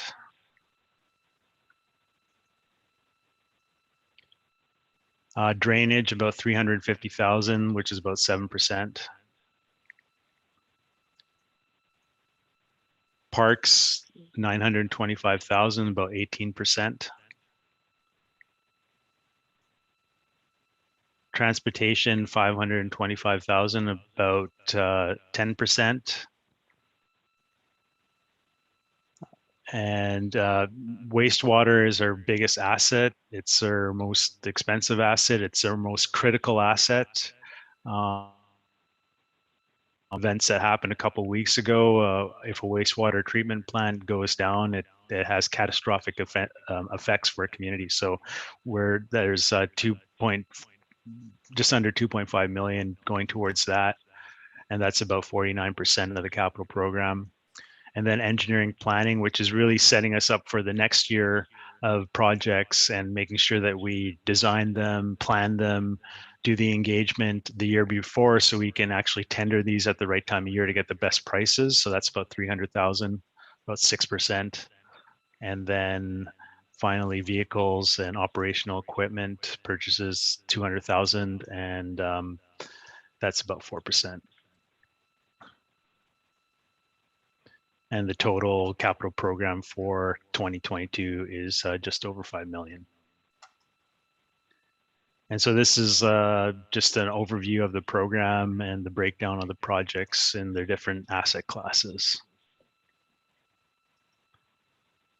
And here's a brief summary of where the funding comes for this capital program and the breakdown. So the borrowing you see, that's for the Wakefield lift station. So we put that in as borrowing. And if we see a grant opportunity that coincides or is appropriate for the Wakefield lift station, then we will apply for a grant. So we may not need to borrow this money, but for now we've put in as borrowing, and then capital reserves are a big component. DCCs are funding some of these projects, and other is just a mixture of small reserves that, you know, anywhere from 1 to 2% cumulative, they add up to 10%, and then our gas tax is paying for about 10%. So that 3% that we get is really important to our capital program and reinvesting into our infrastructure. So now I'll just go through the individual projects. So buildings, we have 2 there, wharf and pier renewal and building facility renewal. And so in wharf and pier renewal, we have each of these project sheets this year just to show what we're doing. And for this one, we would just want to sandblast and repaint the Trail Bay Pier and put in some security cameras and stuff at the Porpoise Bay Marina. So that's what we're going to do with this. And you can see where the money's coming from for this. So we have a Porpoise Bay Wharf Reserve and a Trail Bay Wharf Reserve that's for this. Our next project in this building and facilities renewal would be just the building facility renewal itself. And this is just putting money into our building assets and reinvesting into them. So we wanted to do some work on the south wall of the tower and also replace the carpet in council chambers and put on new metal roof on the RCMP detachment, which I've been told has been leaking. Sometimes I apparently put buckets on the floor to catch drips. So it's an important issue that needs to be addressed.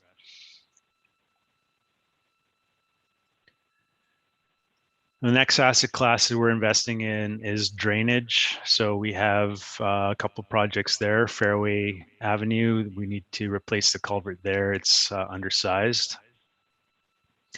And we need to do something about the head walls at Ergens Creek on Seashell Inlet Road. And so here's the summary for the Fairway Avenue culvert replacement. This was something that was identified in our 1999 drainage study that we did for the whole district, and it was recommended in 1999 to be done in 10 years. So that would have put it around 2010 that it needed to be done, and it's now 2021. So this is an overdue project that needs to be addressed and move forward. And then you can see here in the photo that at Ergens Creek, we have an issue with erosion and improperly constructed head walls. So this erosion just keeps on eating into the road. And so if we were to put proper head walls on it, we would avert a more catastrophic repair there.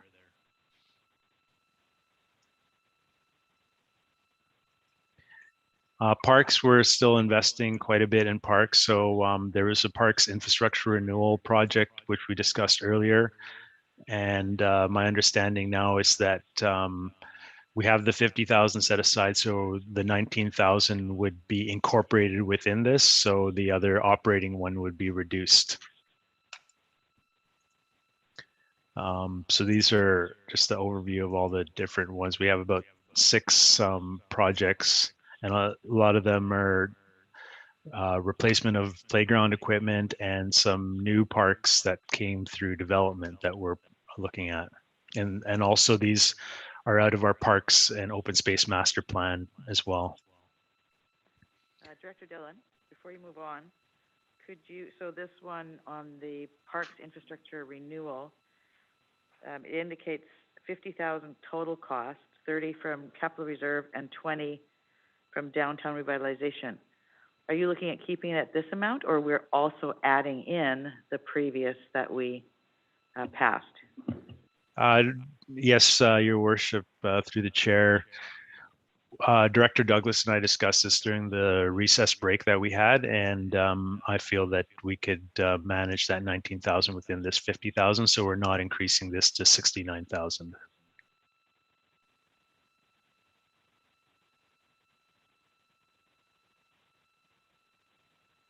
And any follow-up questions, or am I? So how would you see this breaking down then? So this would be the items that we broke out of the other ones. I can't remember what they specifically were because I don't have that sheet in front of me right now, but they would be those items, as well as the difference would be used to replacing benches that are past their prime or railings that need to be replaced. So this parks infrastructure renewal is really about reinvesting into our parks assets to replace like certain components so that we don't have to replace the whole thing. You know, if we just need to replace a few runs of fence instead of replacing the whole thing, then we would do that. So it's about more of a asset management approach to maintaining our parks. So that was the purpose of this particular item. Right, I'm looking at the breakdown. So if we've already included 19,000 out of capital reserve. Mm-hmm. So then where would the additional 31,000 come from? 20 from the downtown revitalization and 11 from capital? Is that how you'd see it breaking down then? No, we would keep this at 50,000 total. It's just within this funding envelope, those items that were identified in that one-time operating cost would have to come out of this. Yes, but we've already passed 19,000 for capital reserve. Okay. So what I'm saying is we have 31,000 remaining that we need to fund. Right, it would be 11 from capital reserve and 20 from downtown revitalization. Yeah, we'd have to, yeah, that's right. Okay.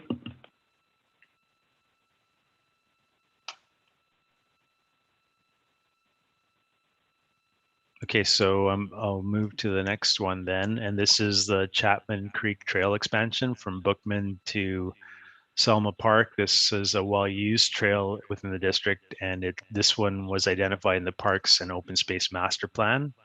And so we want to go ahead with this project, and we're using a mixture of gas tax and Parks DCC reserve money for this project.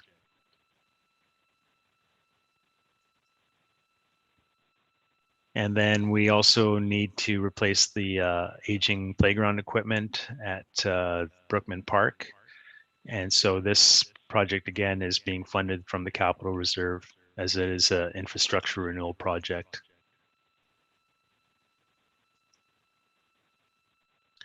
And then through the development that's been happening in Silverstone Heights, there was a park dedication set aside for that, for a large park. This is quite a significant park that's going to be a big feature of the district, and it was set aside as part of the development. So we want to move forward with that, and most of this is being funded through DCC reserve money, with a little bit of for every DCC project, there's always a municipal assist that's required. So in this case, it's a 99% DCC fundable with 1% municipal assist. So the municipal assist is coming from the gas tax reserve, which is also in the community works fund. It's is also called the gas tax fund as well.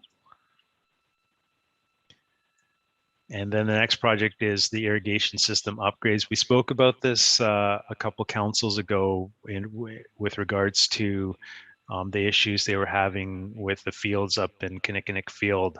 And so making these improvements up there to this irrigation system and having a more automated process will help the situation with the fields up there so that they will hopefully be able to open when we need them to be open. So this is, again, coming from capital reserve, and it's just upgrades to that infrastructure up there. And then this is one that's being talked about quite a bit. We had the Hackett Park court improvements, and this was in a previous year we had some money set aside for that, and then we did the council report on the various options based on the engagement we did with the Pickleball Association, and so there was a recommendation to paint this and reconfigure this. So we've added some money in combination with what we had previously for the resurfacing to come up with this 50,000 budget to make some improvements to the Hackett Park courts.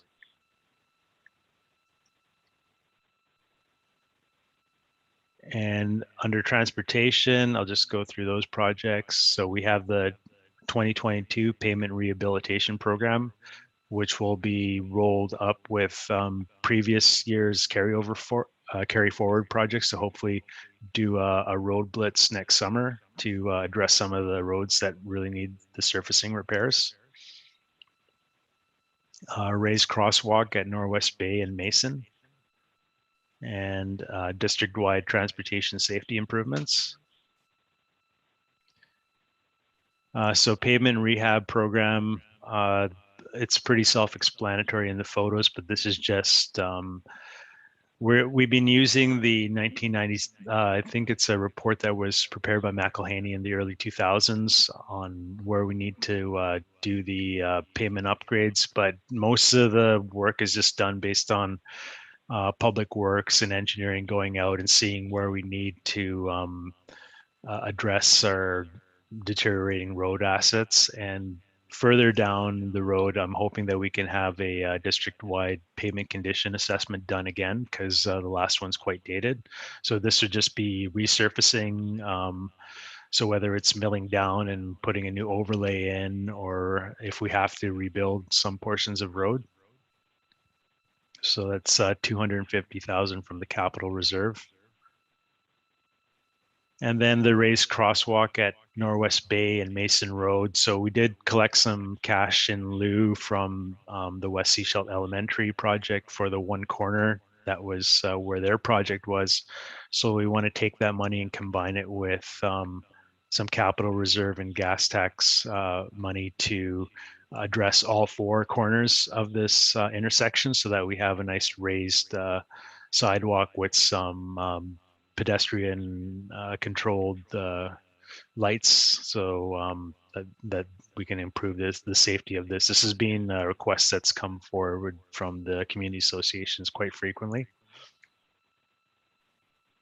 And then district-wide transportation safety improvements is just money that we wanted to keep for all the requests that we get throughout the year. There's many requests that come in from members of the public or community associations about various issues with speeding or traffic within their neighborhoods. So this is money that we would like so that we can implement some traffic calming measures if we need to put in some kind of curve bulging like you see in this photo here, or put in some special paint markings to slow people down, or one of the many traffic calming strategies we can pursue. This is just money to address those type of ongoing concerns that come in from the community. And then this is the biggest category in the capital program is wastewater. So just the overview of the projects there. We have about 8 projects that we're presenting forward for this, and most of this is just replacing aging infrastructure and upsizing to address the growth in the community. So The first project is the WRC annual asset replacement and renewal. So this is setting aside money, and we have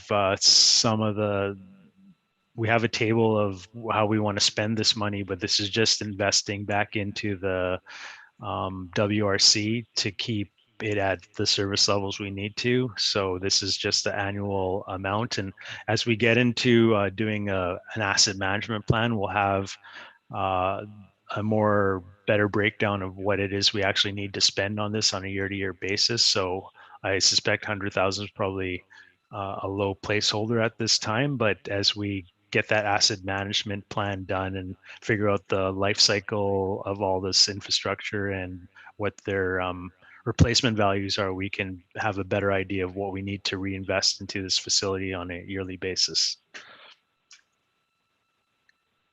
And then Dusty Road Septage asset renewal. This is again taking asset management report of asset management strategy and reinvesting into these facilities. So some of the things that we're looking to do in 2022 are change out the effluent chamber pumps, septic receiving brushes, and just some maintenance on the main building. Wakefield Lift Station, we had submitted a grant funding application for previously and it was rejected. So we need to go ahead with this project. It's really critical to the community. We've had instances where we've had surcharges of sewer that have gone to the ocean at this location. So we want to move ahead with this project in 2022. And right now we're looking at doing some borrowing with some money coming in from the Community Works Fund Reserve and Sewer DCC's Reserve.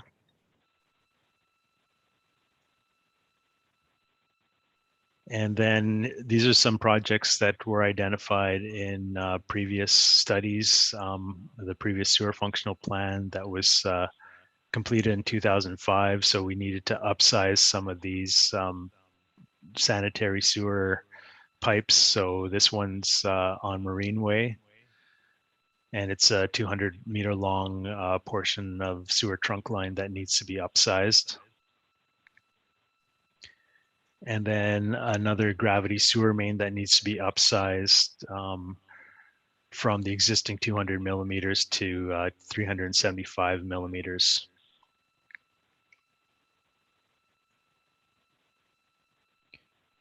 And then another thing we want to move forward on this wastewater side is doing a sanitary sewer model and master plan. So right now we get these development requests and we're asked to make a call on whether we can accept more waste into our sanitary sewer collection system. And right now it's being done on a one-off basis. So what we want to do is build a model that we can provide quick answers to developers on what they need to do or if they can hook up in certain areas. So this is kind of critical towards the future planning of the WRC and when future expansions would be triggered and how we can manage development in terms of looking at its impacts on the sanitary sewer collection system.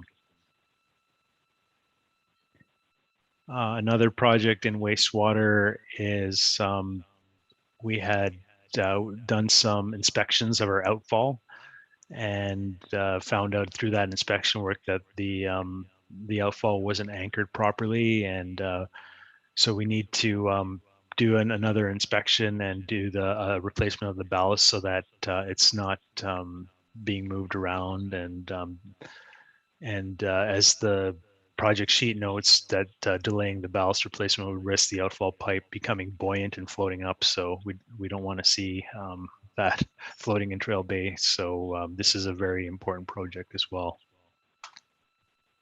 And most of the costs for this are coming from the Sewer Future Maintenance Reserve. And then engineering planning is just about getting ahead of the 2023 projects with doing the right planning, engagement, and design so that we get that done in the previous year. So we're in a good position to tender that at the right time and get the best prices.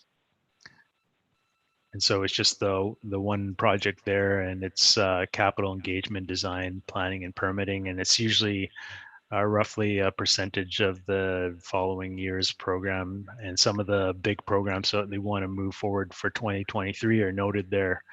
So upsizing more sanitary mains, some active transportation projects, some trail projects, and we're hoping too that during this year we can start doing our camera inspection works and start figuring out what the conditions of some of these sanitary sewer mains are, so that we can start looking at cured in place concrete pipelining, so we can get more life out of our buried infrastructure, particularly our sanitary sewer collection system.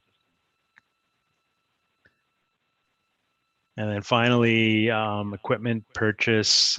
So we have some equipment that's aging and some additional items that we need. So, and they're pictured here. So we have this Ford Ranger that needs to be replaced. This Unit 48 is flatbed truck that also needs replacement as it's getting past its life. And then John Deere tractor replacement. We're just replacing the one that was stolen last year, and also purchasing some additional equipment, which is a V-plow and salt spreader for our Parks utility vehicle that we bought this year, which should help us out on our trails and all our multi-use paths that we're putting in. We'll need that in the future. And then also a sod cutter purchase, which is going to help out parks. And so that's the rundown of the new projects in the 2022 capital program.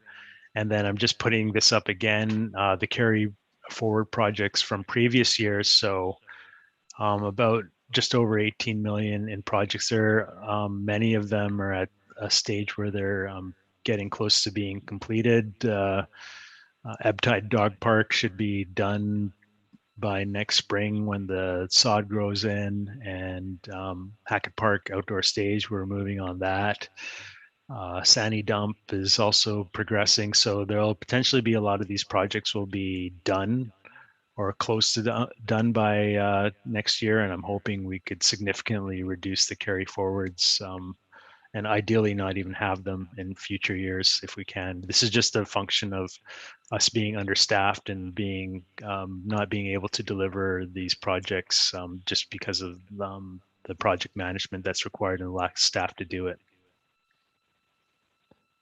So that's my presentation, and the resolution I'm looking for from council would be that council endorses the capital budget as presented by the Director of Engineering and Operations and Director of Financial Services at the November. I thought we were going to get through this yesterday, but it should be December 1st, 2021 Committee of the Whole meeting. And I understand that Director Douglas has some additional slides because there's a few capital items that don't fit within engineering and operations. And so I'll yield the floor to Director Douglas.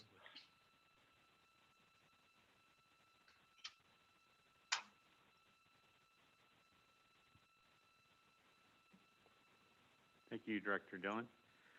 I will share again here.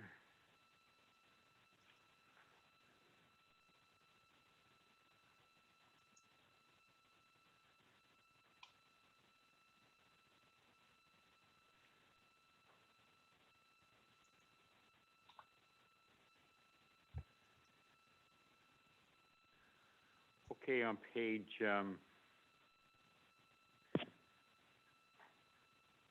137 of the budget binder, we have a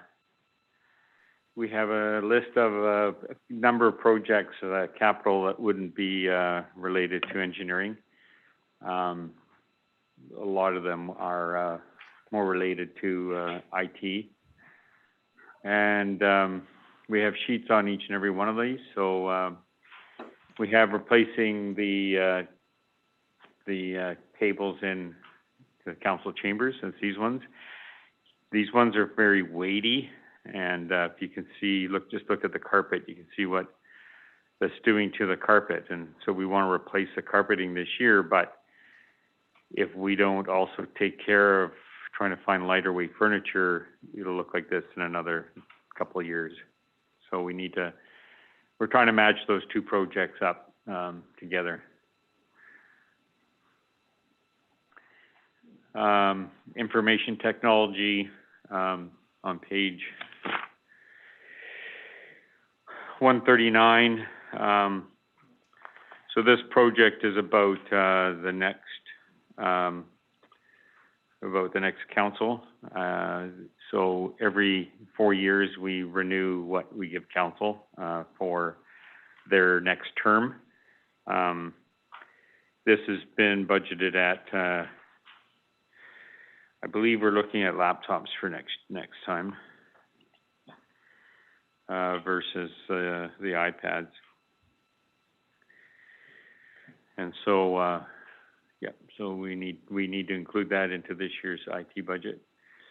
Additionally, on page 140, this is an annual amount for renewals of computer equipment for staff. We made huge gains. Without the COVID relief money, I think our IT network would be in some trouble. We've made huge gains last year. And I think out of all equipment that we have left, we're looking at, I know it says 9 here, but I think we're down to 3 or 4 laptops for next year. And then any new staff that would be added, we need to get them as well some IT equipment. So the 35,000 would cover that. And then on page 141 of the budget book, we have one of the things that I think we're doing with the new ops center is we're looking at a fob system for coming and going out of the office. And so we are looking at doing that here at the hall. We would kind of we would have it so, obviously public can get into the reception area or upstairs, but then that next door we'd fob off so that it was an easy access into the back. And we would have a fob system at all entrances, whether it be the front or the back door, for staff to come in and out for $31,000. So this is kind of an overall, next page on page 142 is an overall summary of funding for capital, whether it's engineering or other capital. $5.2 million being recommended, and most of the funding, a lot of the funding would be coming from capital reserves, DCCs, a little bit, some borrowing, obviously some gas tax revenue reserve. Then on page 143, we start looking at what is the effect on these reserves if we're utilizing the reserves. Are we overspending some of the reserves? The answer is no. But we're giving you an estimated balance that we'd be looking at for December 31st, 2022, if we were to incorporate these into our budget. And as you can see, if you look at the first sheet is about statutory reserves. If you look just specifically at the capital reserve, you can see that the $1.3 million, which is a cumulative 3%, would go into the reserve. We'd be recommending take out $1.5 million, which would leave $431,000 in the reserve for future capital.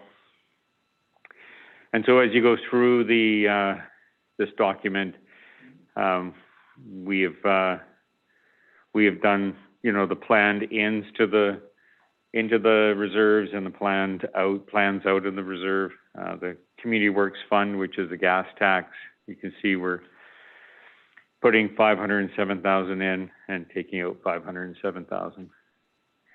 leaving a very small amount there. On the next page, page 144, these are the non-statutory reserves. And once again, you know, the planned inputs and the planned outputs taking out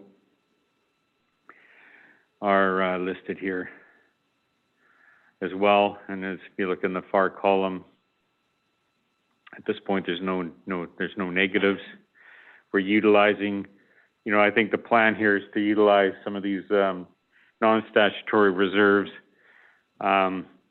If you know, if we're not going to be accumulating them and using them, then what's their purpose? So our intention is to use them, and if we don't plan to increase them again, then we'll run them to zero, and we'll, you know, it's just funny that in the past they've set up like 4 or 5 different wharf reserves, and you know, I don't see a need for that many. You know, if we had 1, maybe 2, you know, 1 for public reserve, 1 for public wharves, and 1 for the Porpoise Bay Reserve, you know, a reserve for the Porpoise Bay Wharf. That, you know, you don't need any more than that. Seekers? Thank you. So if I look at page 143 and 144, I'm assuming that the numbers that show here are not including anything in this budget that's been proposed to us. For example, if you look at Airport Reserve, yes, we've got money transferred in, but I know that we've identified some projects to come out of Airport Reserve, you know, the $5,000 for the line painting, for example, but it doesn't show that as transferred out. No, we just made that decision. Right, so Right. none of the decisions, like these will have to be revised based on the decisions we've made. Through Budget. operations. Right. Yes, thank this has all the capital ones that Kern has, or Director Dillon has gone through, and all the ones that I've gone through, but not the new operating ones, no. And then on the next page, oops, I want to go back to DCCs.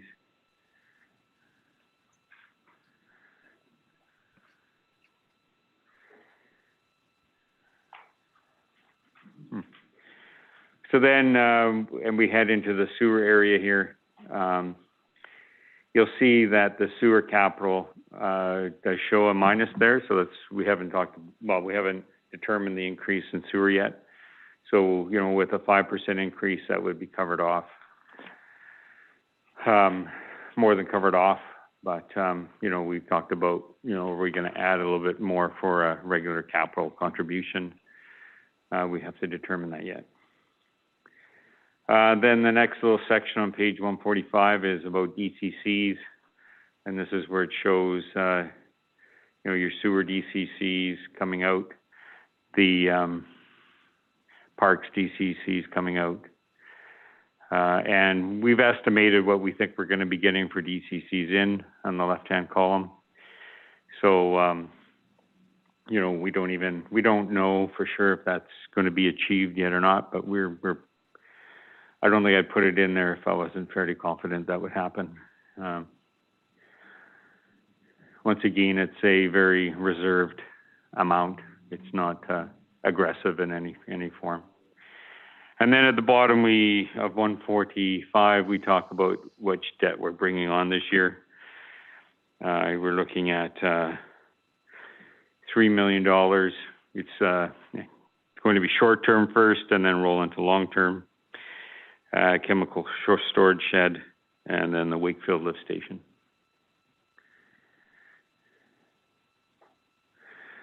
And then page 147 is really a snapshot of the consolidated operating budget for 2022. Doesn't really, you know, until we load now everything on here, this is, you know, it becomes kind of an old version of the document. When we add on the additions and things like that the committee today recommended.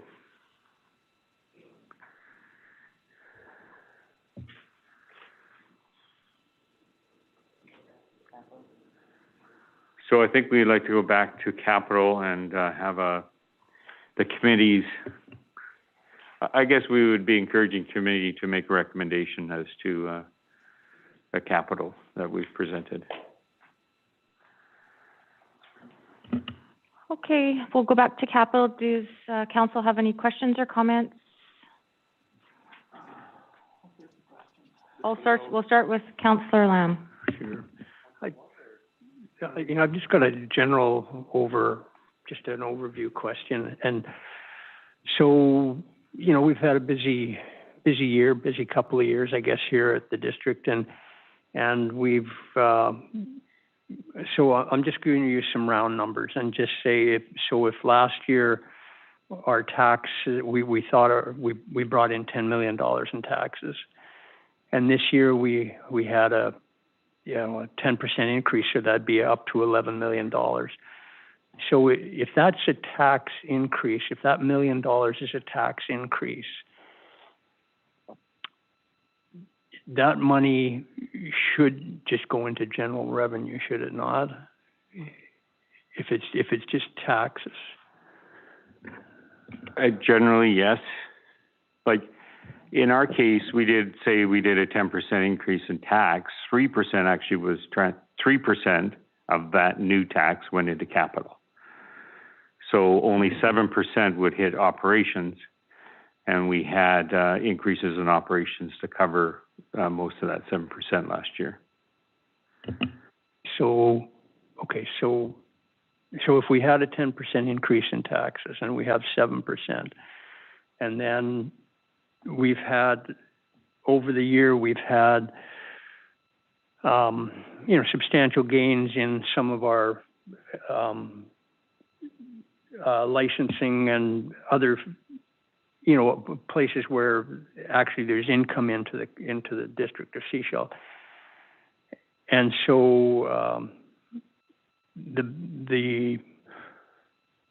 if there's a gain, and once again, I'll just use a round number. If say we're doing licensing and it's $800,000 and we bring in $1 million, there's $200,000 there. Say if it once again if it's $200,000, well then that $200,000 that licenses,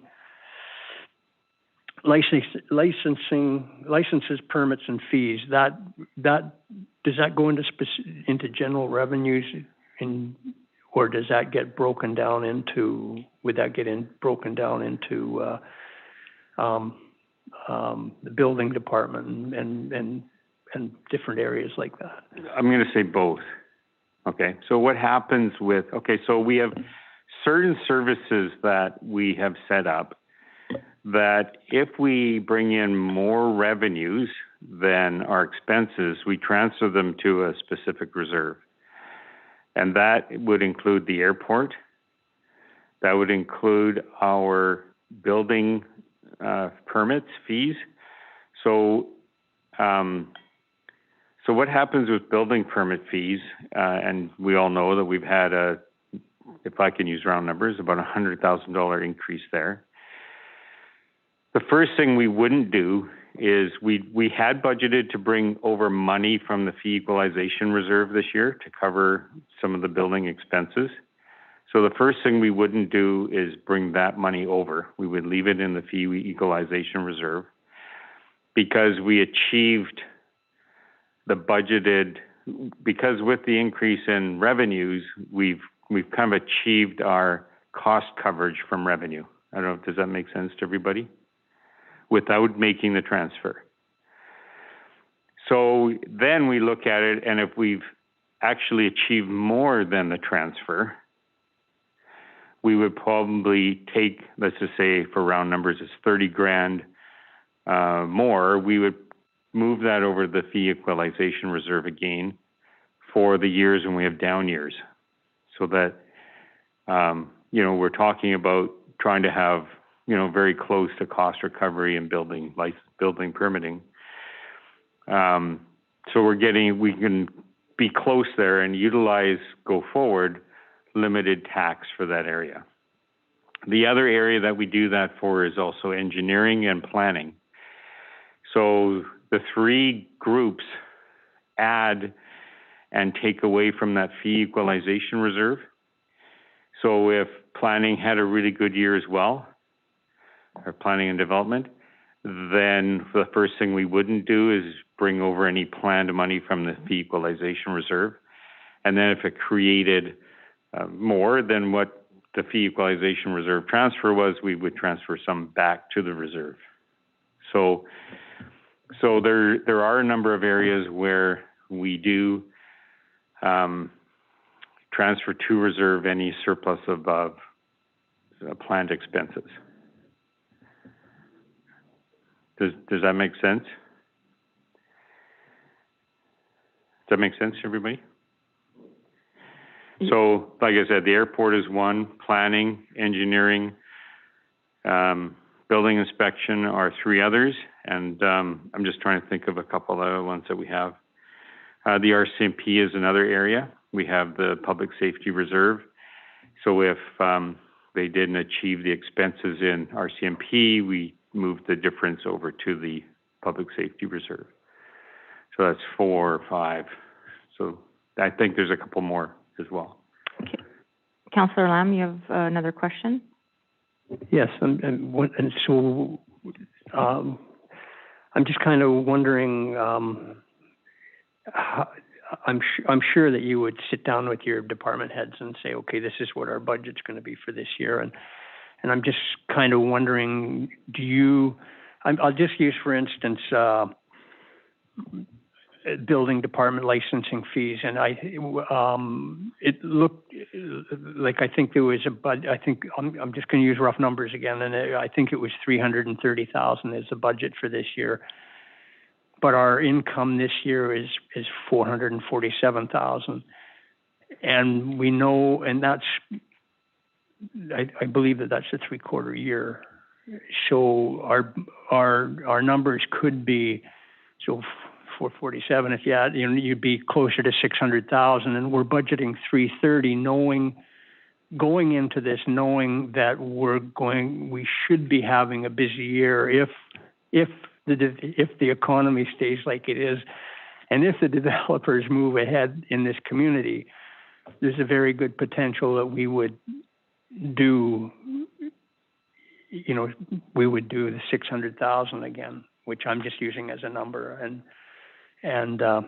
I know a budget's a budget, and it's hard to, it's hard to, and especially in this where you can't say, okay, we're going to do 500,000 knowing you've done 400, because this is the public realm, and it's not. So what I'm looking at here is just, if there's a $300,000 profit in licensing this year, that's almost a 3%. That's almost 3% of taxation. And that would, that covers the 3% that we have already allocated, to say this is going to be whatever. So I'm just, I don't know. I'm just looking at the taxpayer, and I guess one of these things, like, because of my business background and that, you're trying to have a 0% budget, or you're trying to get your costs below what your budget is, and then hoping your income surpasses, so there's a profit, sort of thing.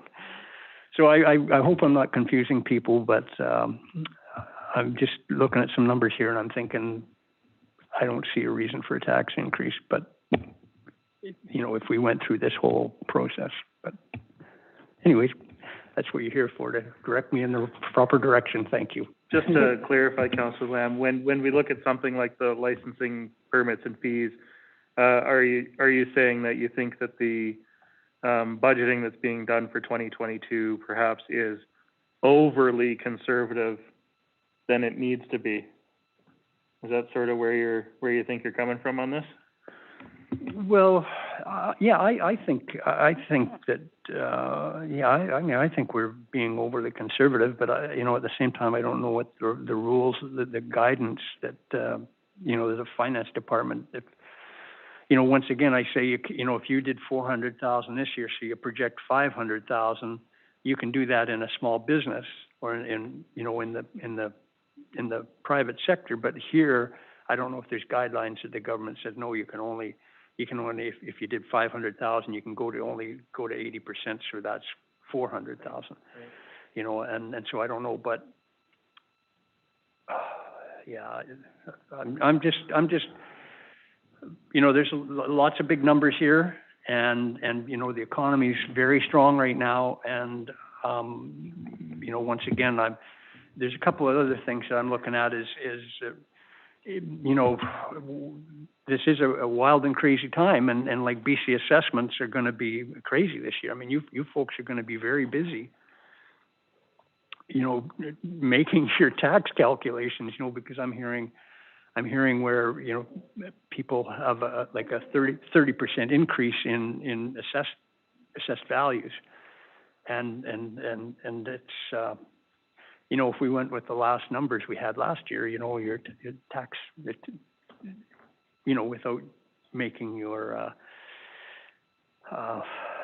you know, your tax ratio, may I call it, you know, your mill rate, you'd be, you know, you'd have a nice windfall. Let's put it that way. Director Douglas? Sorry, if I may, through the chair. Yes. Just a couple comments.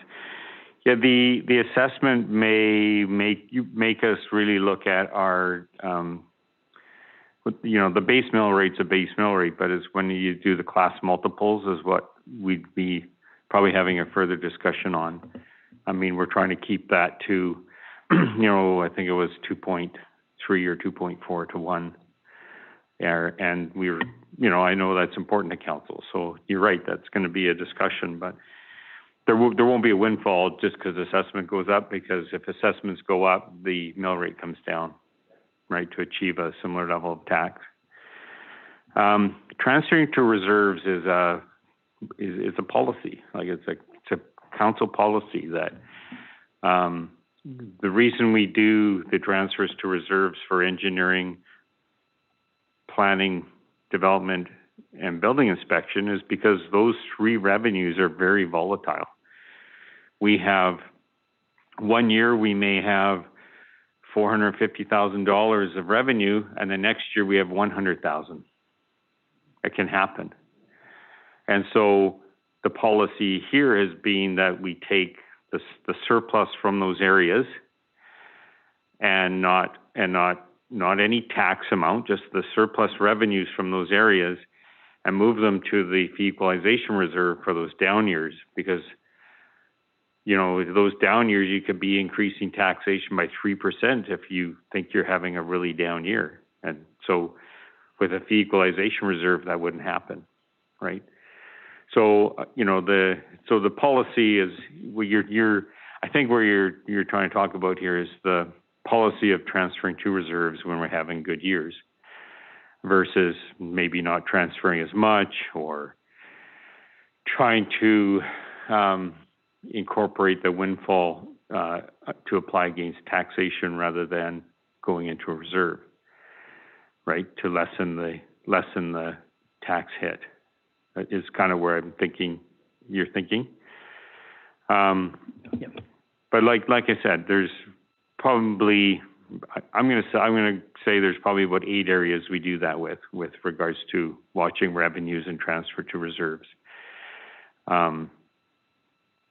Anyway, I think that's. Okay, Mayor Seegers had a comment first, and then I'll go back to you. So we're looking at budget now when we don't have those final numbers, right? So those final numbers will be coming to us after year end as to what, you know, how much additional revenue we're getting in for the planning department, for example, or, you know, what our actual reserves are based on, or our surpluses are based on what happens over the next month yet. And some of those won't come in until probably end of January. We won't actually have final numbers. So what we're approving now is based on some not firm numbers. So, you know, while the policy is potentially, the policy is that we take those extra funds and move them into the equalization reserve, Is that something that we have mandated has to happen, or can we make, you know, if we end up with, I don't know, $1 million in there, I mean, I don't know what kind of number we're gonna have.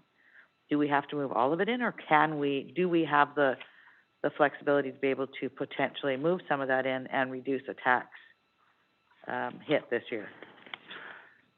Yeah, to me, it is policy, and, you know, technically staff are following the policy, at this point.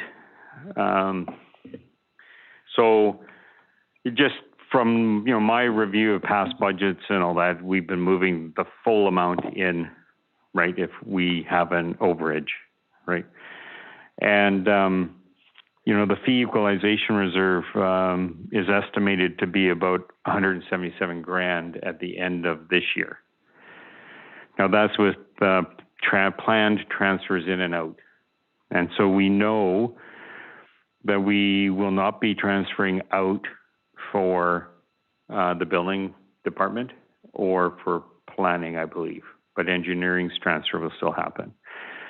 So in my view, that should leave, like, this balance would likely be about 230 instead of 177. And so we're not talking large amounts of money at this point, but you know, I think with the with the building inspection area, they will have a transfer in on top of not transferring out. But yes, to what degree we want to do that, or if council wants to set some form of policy. Okay, so I think what I'm hearing then is that when we have more firm numbers and before we actually adopt our final budget, we want to review that. Yes, I'm not so sure I need final numbers because we can talk about policy. Right, but I think what I'm hearing is council wants to know what those numbers are before we determine what we do with it. Right. Well, that's potentially outside of policy. Yeah, or you say 50%. You can, there's ways around it. You could say 50% of the gross revenues, or 25% stays out of the reserve, so 75% goes in. The other adjustment we will be making is, let's just say one of the big projects comes in today and pays. That'll go directly into revenue, but we need to move that one out to deferred revenue because we'll actually do very little work on it from now to the end of the year. So all these movements happen at year end, right? So you're looking more at February than you are, even maybe early March, than you're looking at January. Right, so at this point, we're looking at approving projects, right? Projects, operating, et cetera. But we won't necessarily be finalizing the tax rate because there's lots of moving pieces around that. Absolutely. Okay. We are months away from the tax rate numbers. But if I know this is the revenue I need from taxation, then that's not going to change. The only two things that will change is the tax rate and then how each class is affected by the assessments that we're going to be seeing coming in.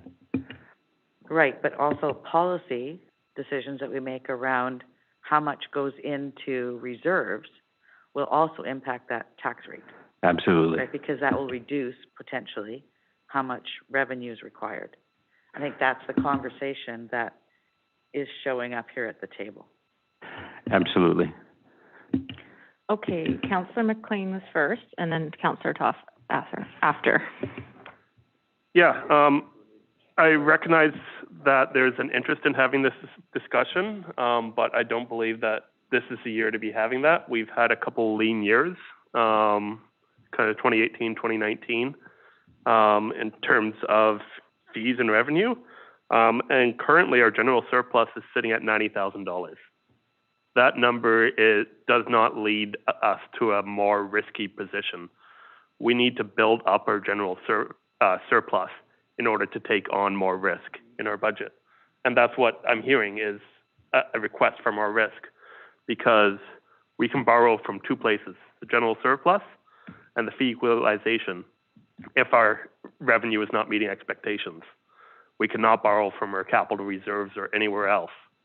And if we can't meet our revenue expectations and those budgets are low, we're going to have to take drastic actions, and I want no interest in that. So with $90,000 sitting in general surplus right now, I recognize that might go up by the end of the year. It's not the time to be having this conversation. Next year would be much more appropriate. Director Douglas? Yeah, I agree. Like, your general surpluses are for urgent or emergency items, and $90,000 isn't going to get us very far. You know, not a lot of, like, well, I would say more and more communities are going to these fee equalization reserves, and they are very important because it takes the mountains, the revenue mountains and valleys out of the equation when you're talking budgets, right? And so I'm very supportive of them. And, you know, the other one that's fairly large would be the let me see here, the public safety reserve. You know, that once again is a policy. It's been adopted that 100% of the savings in an RCMP contract go into that. And our policy here has been that we spend it basically on that building or around RCMP issues. That's a policy. That's not, that doesn't have to be that way. We could let half of those savings go into surplus or into a different reserve, or, you know, we don't know what those savings are going to be now, but we get to know them about August. Councillor Toth? Thank you, Chair. Yeah, you know, I get where Councillor Lamb's coming from, because I look at, you know, page 38, and for the 2021 adopted budget, licenses, permits and fees, you know, $340,000 in revenue. Actual amounts as of the end of September was $580,000. So that's $240,000.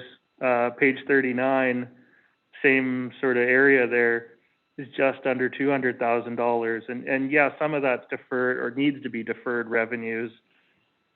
But, you know, a lot of that I feel should be being used to help our residents with reduced taxation rates, because it's our residents that are putting up with the new construction.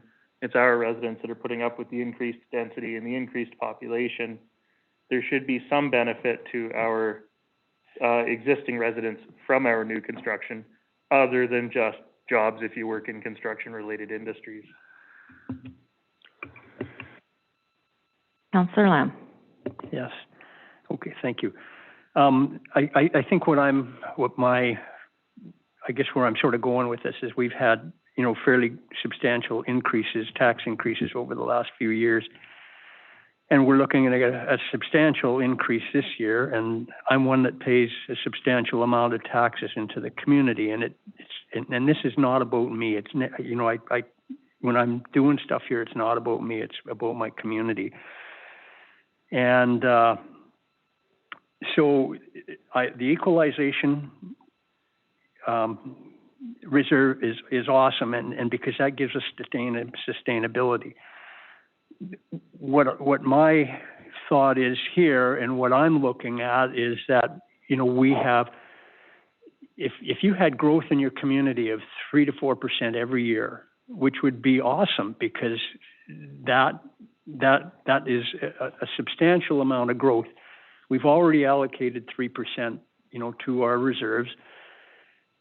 Then I'm going, you know, our tax increase should try to be 1 or 2%, you know, and try to get back into, you know, where whatever your cost of living increase or whatever that is. But you know, like, it's unsustainable to carry on at 8 and 10 and 12 or higher tax increases. And if we're going to do that, we have to have a substantial look at how we do things. And I mean substantial. And so, you know, we're at to me, I'm at a turning point where, you know, if we're gonna carry on with 10% increases, then we, you know, I don't know how you do that, because nobody gets a 10% increase anywhere, not even me, you know. So you know, it comes back to equalization payments makes us sustainable, and we have to be sustainable.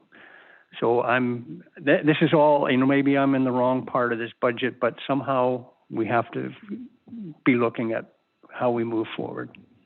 Thank you for listening. Thank you. Does Mayor Seegers follow up? I agree. I totally agree with you. And I think if we look at the history of what's happened in the, excuse me, I'll wait till your conversation's done. Thank you. Asking him to stop the screen share. Thank you. Okay. So if you look at history, like back a number of years, in almost any municipality, we worked on 0%, 1% increase. There was no money put aside for capital repair, capital replacement, and that's all coming home to roost for us. We're no longer at a place where we can do that and be sustainable.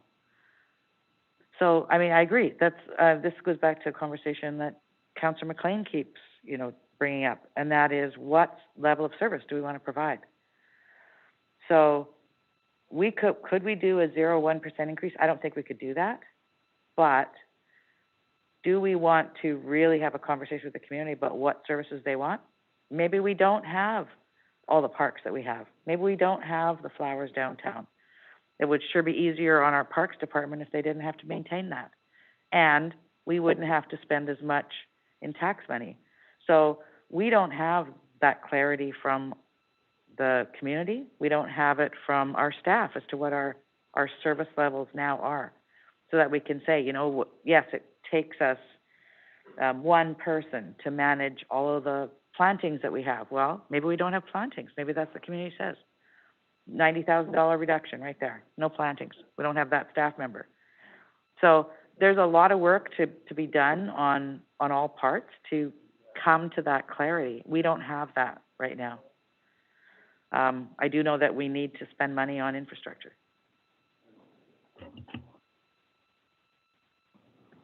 I'm just going to say it's a no-win situation here, you know.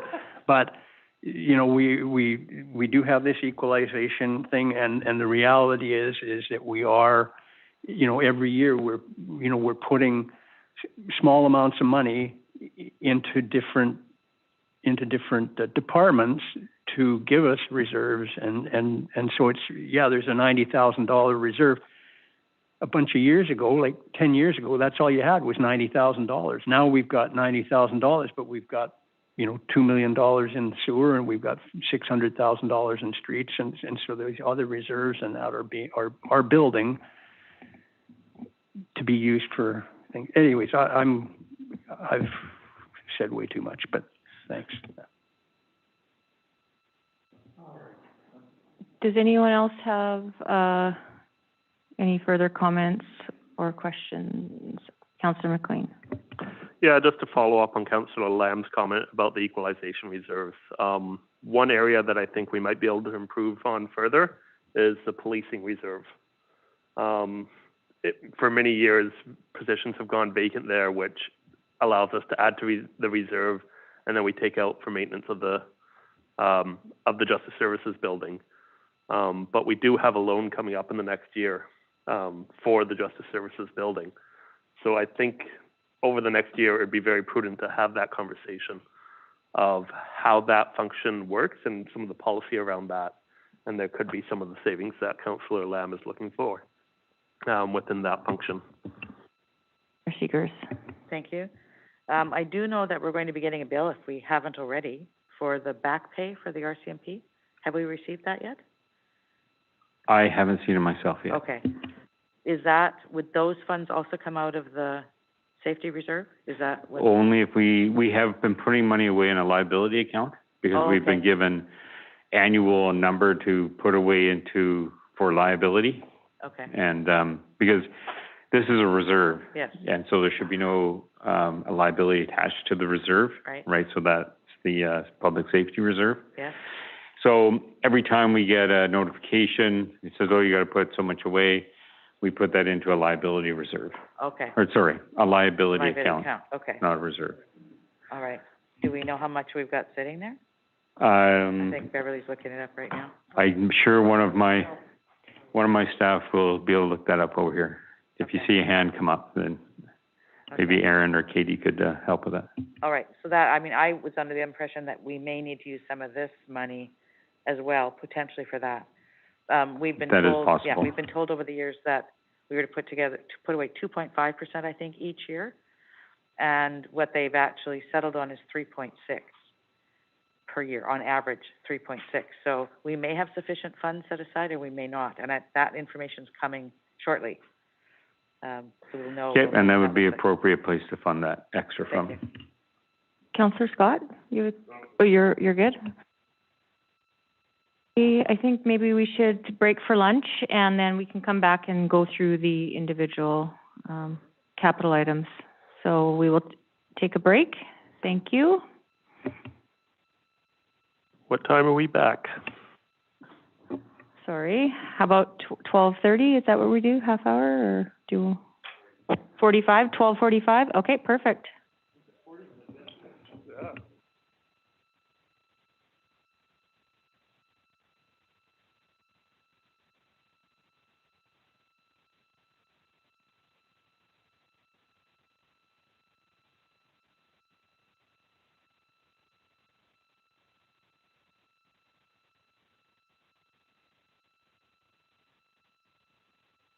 If you want the answer in the liability account, it's sitting at 140,000.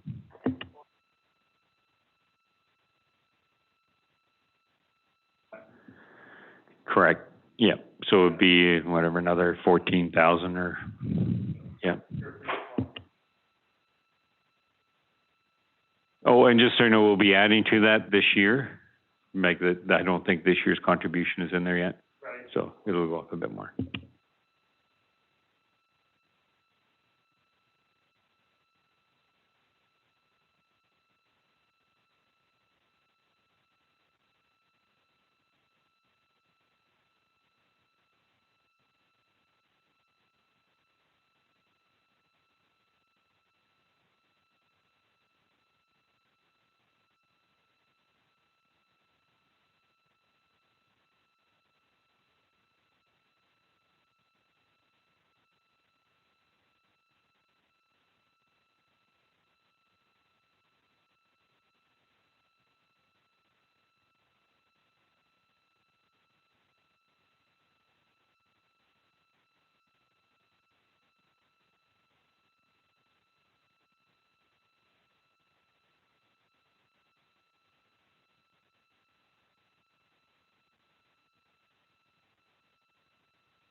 Okay, let's get started again. I think we're just gonna go over, starting with the capital, projects on 115, and we'll do one by one. So the first one would be wharf and pier renewal. Any discussions or questions?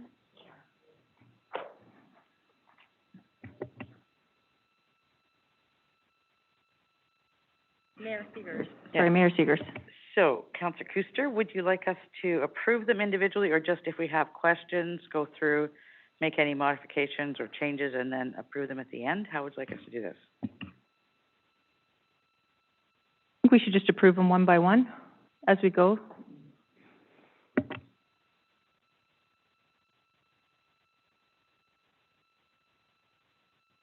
Sir McLean? Let's try and go if you, I'll move that Committee of the Whole recommend that the following budget proposal be approved and incorporated into the 2022 budget. And that is, the wharf and pier let's try that again. The wharf and pier renewal for $30,000, $15,000 funded by the Porpoise Bay Wharf Reserve and $15,000 funded by the Trail Bay Wharf Reserve. Seconded. Councillor Toth.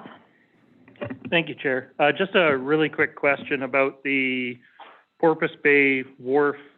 Is this recognizing we're going to have additional capital in coming years that we're going to have to spend on that wharf, you know, regardless?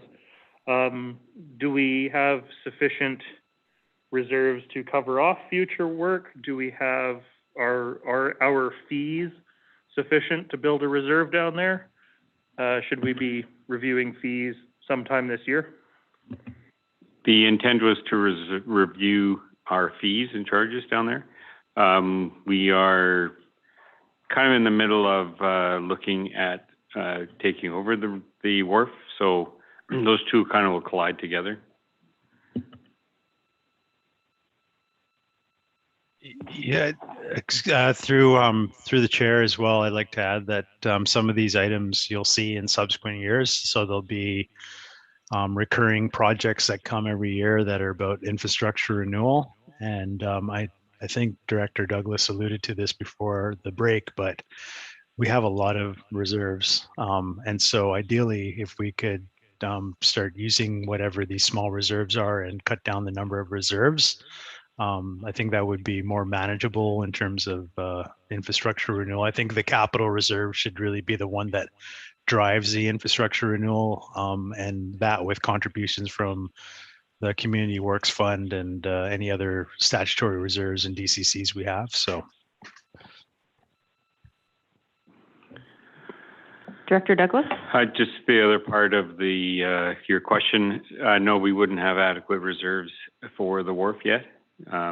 But if we are going to move forward on the wharf, then we need to work towards that for sure.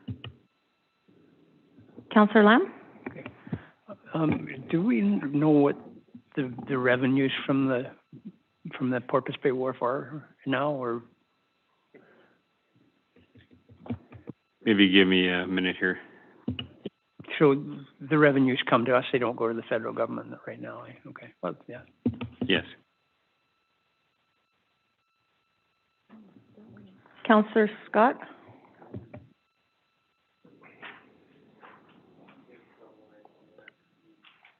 And just while you're looking at that, I'm guessing the fee structure that we charge now is it fixed by the federal government, or is it our choice? No, the only thing that's quasi-fixed would be like commercial fishing rates, but the rest are not. We do have lower rates there than other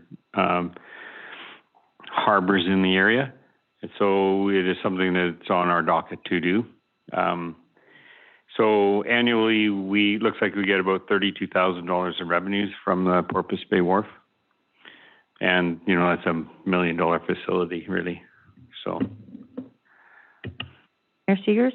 And is that including the parking, or is that all inclusive, parking, boat moorage, et cetera? No, the parking is separate, and that's another $12,000. Okay, so not even sufficient basically to pay for our staffing.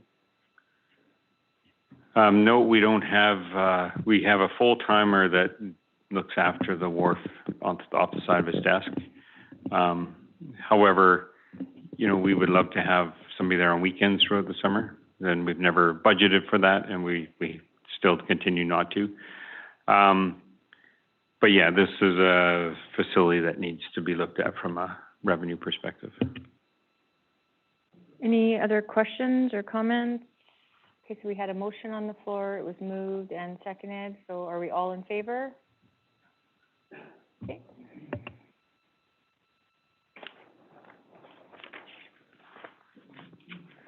Okay, so on to page 116,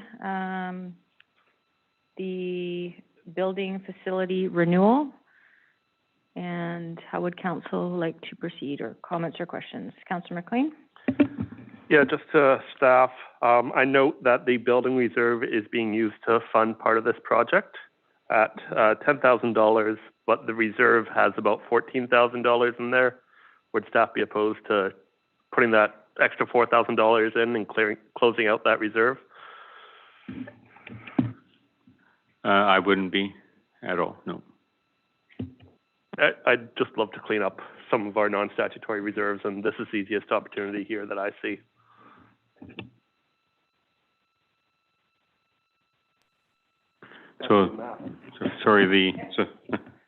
Done. So that would be 14,000 from the reserve and 86,000 from the capital reserve. Yes, and not worry about the $19. Have to do the math.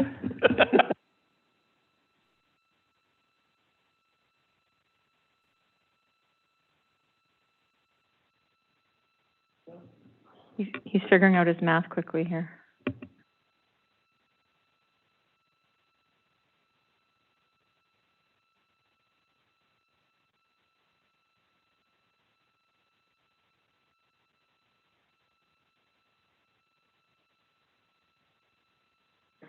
Councillor McLean? Okay, I'll move that the committee of the whole recommend that the following budget be approved and incorporated into the 2022 budget.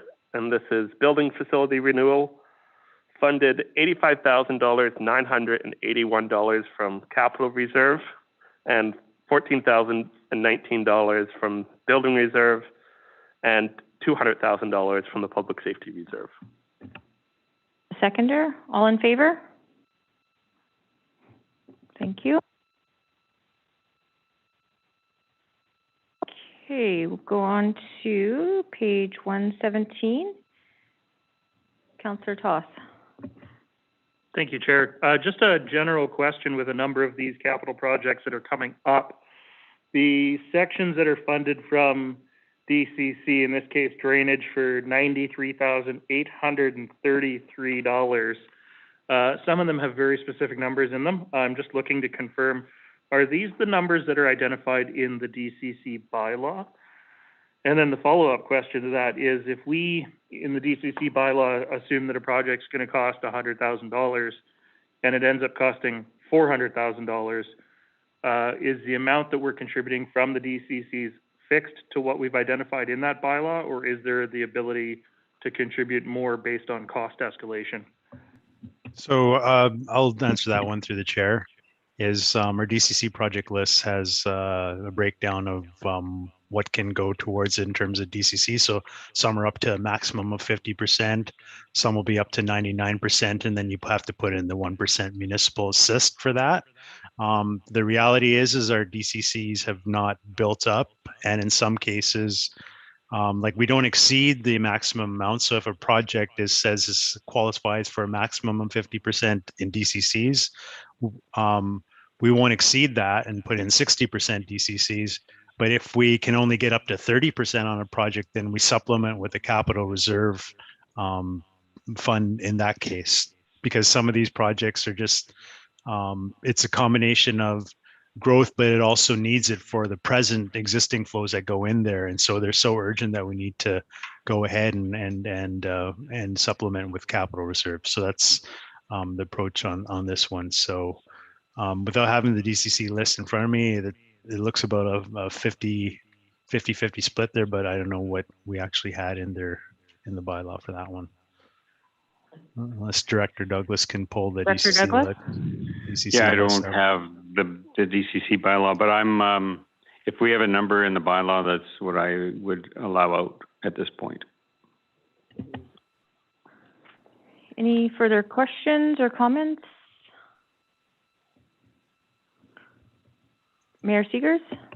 Yeah, I'd recommend that we approve the Fairway Avenue culvert replacement and incorporate it into the 2022 budget with funding sources as identified in the business case. Seconded. All in favor? Moved? Okay, thanks. Okay, we'll move on to page 118. And it's the Seashell Inlet Road, Ergens Creek Headwall installation. Speakers? Thank you. So on page 118, in the last paragraph, it says we do not have sufficient road right-of-way in this area. One of the conversations I think that we have been talking about as council is we know we don't have the road right-of-way for Seashell Inlet Road either. Like, is this something that staff are starting to look at so that we can ensure we have the road right-of-ways where we need them? So I think there's two issues here. I think there's the lack of a road right of way at all in certain parts along Seashell Inlet. Like obviously we don't have one through the provincial park. That is one issue. I think in this case, the actual width of the road right of way isn't wide enough to allow for like a riprap treatment at the end of the culvert.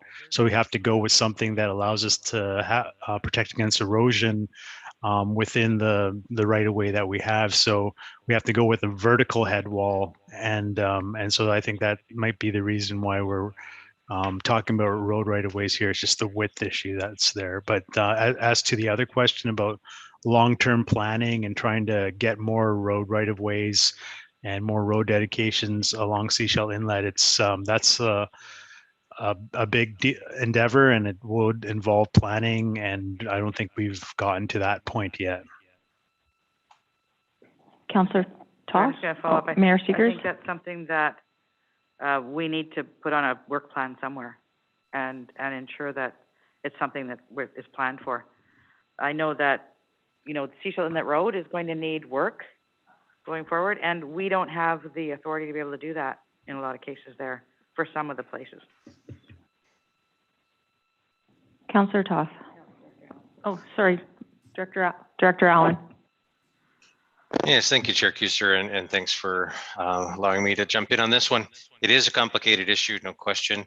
When you have a road base that's dead, or which exists but is not dedicated over legal document on the property, it's subject to Section 42 of the Transportation Act, as noted in the capital report here. And so that means we can maintain the surface of the road, but it limits our ability to do anything other than the road surface, including ditching and servicing on the shoulders and so forth. And so Seashell Inlet Road, upper part of Mason Road, both contain this. And so options really are expropriation or find a way for the property owner to file a road plan in our favor. And the most common method would be through subdivision. But not all of these properties are subdividable or suited for subdivision. So it remains an enormous challenge for our operating of these assets. Thank you. So we hear from people up in Tewanek, Sandy Hook, et cetera, East Porpoise Bay, that they want the District of Seashell to upgrade the roads. And what we're saying is that we don't necessarily have the right of way to be able to do that. So, it's something that, again, we just need to figure out what our plan forward is going to be and start doing something. Councillor Toth? Thank you, Chair. Looking at the SCRD mapping here on Councillor McLean's computer, we actually have zero right-of-way through that section. I'm wondering, is there a liability for the property owner with us not having a proper dedicated right-of-way there.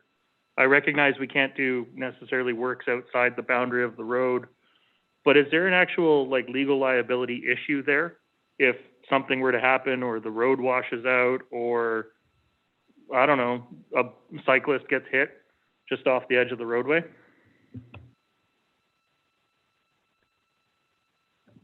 Yes, sorry, through the chair, I think those type of questions are legal questions and probably outside the scope of what I'm presenting here. I'm trying to present a capital project for infrastructure improvements that are badly needed here. And if we don't do them, we're going to have erosion impacts to the actual surface of the road. So definitely an idea that perhaps I can consult with Director Allen on, and we can look at from a legal perspective, but I think it was outside of the scope of what we intended to present here.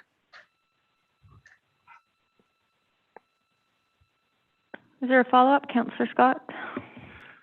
I wouldn't say that it's outside the scope. If we have to do the head wall repairs on the property of the property owner, then it's an issue. So through the chair, the reason we're using the head walls is so that we stay within the road right of way that we have.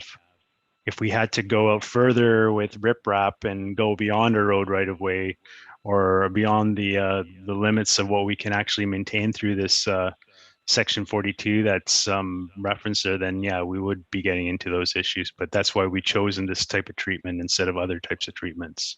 So we're actually minimizing the footprint that we require to have the works done. McLean first, then Mayor Seegers. Yeah, so this section of road is problematic for more reasons than just the head wall. I went there during the storm, and immediately after it crosses under the creek road, the creek takes a right turn and travels along the road. So there's risk of erosion on the downstream side as well as the upstream side. We put up a marking post because the shoulder disappears. And there's no protection for a car going over the edge and into the creek. There's no shoulders. There's a pathway in that area, and pedestrians are forced onto the road because there's absolutely no shoulder there. And on top of that, that is the only way out for all of the residences up that way. So we need to ensure that this critical piece, and we're talking just 50 feet here or less, is well maintained for all of those reasons. So I think this project is much bigger than a head wall. I think we really need to be looking at the shoulders and maintaining that right of way so we can protect it for all the residences up to Wannock Sandy Hook. Is Mayor Seegers? I think this is a conversation that we can continue in another venue, potentially at one of our other committee of the whole meetings or council meetings or whatever. But at this point, I would like to recommend that the budget proposal for Seashell Inlet Road, Ergens Creek headwall installation be approved and incorporated in the 2022 budget, with funding from capital reserves. Thanks. Is there a seconder, or is that a follow-up? Second, okay. Yeah, through the chair, through the chair, if I may. Like engineering and operations, we recognize that there's multiple needs for infrastructure in the community. I mean, we all see that. And it's a result of many years of us not doing certain capital projects. So now we're just trying to pick at the ones that are the highest importance, critical infrastructure pieces, ones that were identified that should have been done 10 years and should be done now. And this is not a comprehensive plan to address every single infrastructure problem we have in the district. It is the stuff that we as a staff and using our expert advice, we have 3 professional engineers on staff, are thinking that are the most critical pieces without exceeding our reserve amounts, right? Like we have to stay below our reserve amounts. So this is a long year plan and there'll be more to come. Like we'll have a asset management policy for council. That's one of the things that our new asset management technician is very keen on doing. We'll present a more broader 5-year rolling capital plan in the next year, and we'll get more and more into this. It's just we're starting from scratch, and we're kind of behind the 8 ball on all the infrastructure needs that are required within the district. So, you know, it's just bearing in mind that there's lots of infrastructure issues out there, and we're just trying to see what we can do that are the most urgent ones that we can move forward on. Hope that provides context going forward. Thank you. Councillor Rowe, did you have a? No, I was just going to mirror what Mayor Seegers just had to say. This is a much broader conversation, and you know, we've hired these experts to identify what they feel the highest needs are, and I was going to move this, which is already on the table. That's it. Okay, it's been moved and seconded, so all in favor? Okay, let's move on to page 119. Parks Infrastructure Seashell Renewal.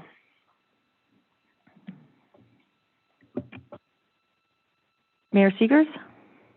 Yeah, I'm going to make a recommendation that we approve the Parks Infrastructure Renewal Project and incorporate in the 2022 budget with funding 11,000 from Capital Reserve and 20,000 from the Downtown Revitalization. Do we have any questions first, or? Second? Okay. Councillor Toth. Thank you, Chair. Given that this is identified as a yearly ongoing project to provide a predictable and stable stream of funding, totally appreciate that. I'm wondering if the $20,000 that's coming out of the Downtown Revitalization Fund is sustainable as a funding source for this this particular item. So through the chair, I think what we'll do is for the funding, we look at it on a year by year basis, and it's basically a balancing game.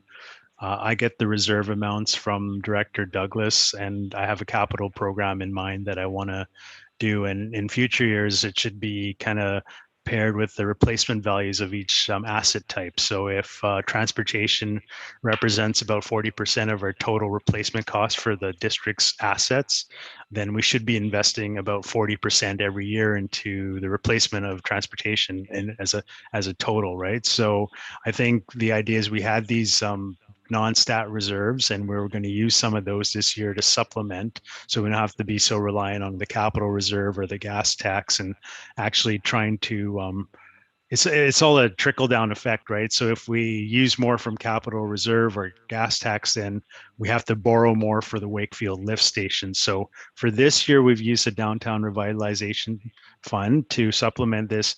In future years, so that we don't have a big project like Wakefield, we might fund this totally from capital reserve. So this sheet next year might have it all showing from capital reserve. However, this year we've taken a bit from the Downtown Revitalization, and with the caveat being that the money we take out from Downtown Revitalization Fund has to be spent downtown. So those parks and those infrastructure renewals, about, I guess, 2/3 or 2/5 of them should be in the downtown core.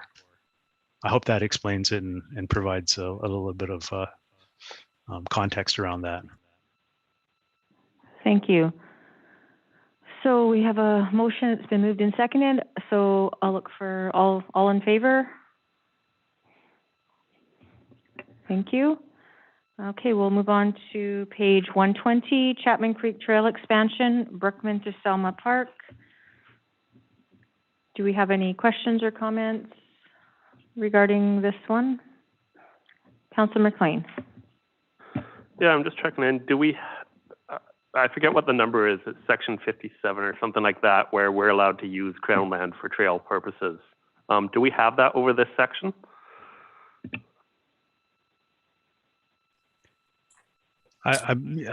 Chair, I believe we do have that. And be- your worship might have more context as you discussed this with the parks manager and during the break, but my understanding is with this trail, we're not going north of Selma Park either, so shouldn't have any impacts to the other issues that are out there. I'd be happy to jump in there as well. So we do have Section 57's for a large part of the Chapman Trail. This particular piece, we don't have right of way through yet. That would be part of the process, and it would involve, I believe, a section of Crown land, I think BC Forest Products or something. Director Allen might actually have the parcel info, but I believe part of that is Crown land that would need to be secured through a right-of-way agreement.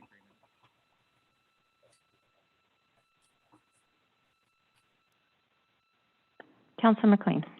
Okay, so just for clarity, what we're looking to do is take ownership over an unmaintained trail that's commonly used. And if I'm understanding it right, it's from Brookman Park, probably through the Mission Road, I believe, where we have to go around that one private property, and then up towards the trail from Davis Bay to Selma Park, right past the large place where Kyle Kwasnicia died many years ago. He's actually a friend of mine who fell off the cliff there. So looking to improve this part of trail, I think it's very meaningful and make that much safer. Yeah, I think there is a couple of parcels that we don't have right away on closer to Brookman. So I think there may still be a section that we have to reroute on Davis Bay Road to the end of the road there where you currently enter. But, over the years that might be able to be acquired. I know we do have a couple of pieces down there already, but not the full length of Chapman Creek at this point. But you're correct. That's the idea there. Okay, any other questions or follow-up? Mayor Segers? So I'll move that the Chapman Creek Trail expansion Brookman to Selma Park be approved and incorporated in the 2022 budget with funding as indicated on the business plan. The seconder? Seconded? All in favor? Thank you. Okay, moving on to page 121, Brookman Park Playground replacement. Do we have any questions or comments? Councillor McLean. So I guess the question is, Brookman Park currently has a very basic playground. Where is the best location for a playground in that area? Is it Brookman Park? And it may not be. I think maybe potentially a better place is Mission Park across the water, so you can have the beach and a playground together. Or I also note that the Davis Bay Community Association had a COVID grant application in us to fund playground renovations at Whitaker Park. So I recognize that that is not actually a park and it's not our land, but that does have public use after the daycare is closed. So that's the question I want to pose to council is, where is the best location for that high quality park in Davis Bay? Any comments or questions? Councillor Scott. I agree with you. I think the playground should be across. Maybe where the park is now would be a great spot for a couple of pickleball courts.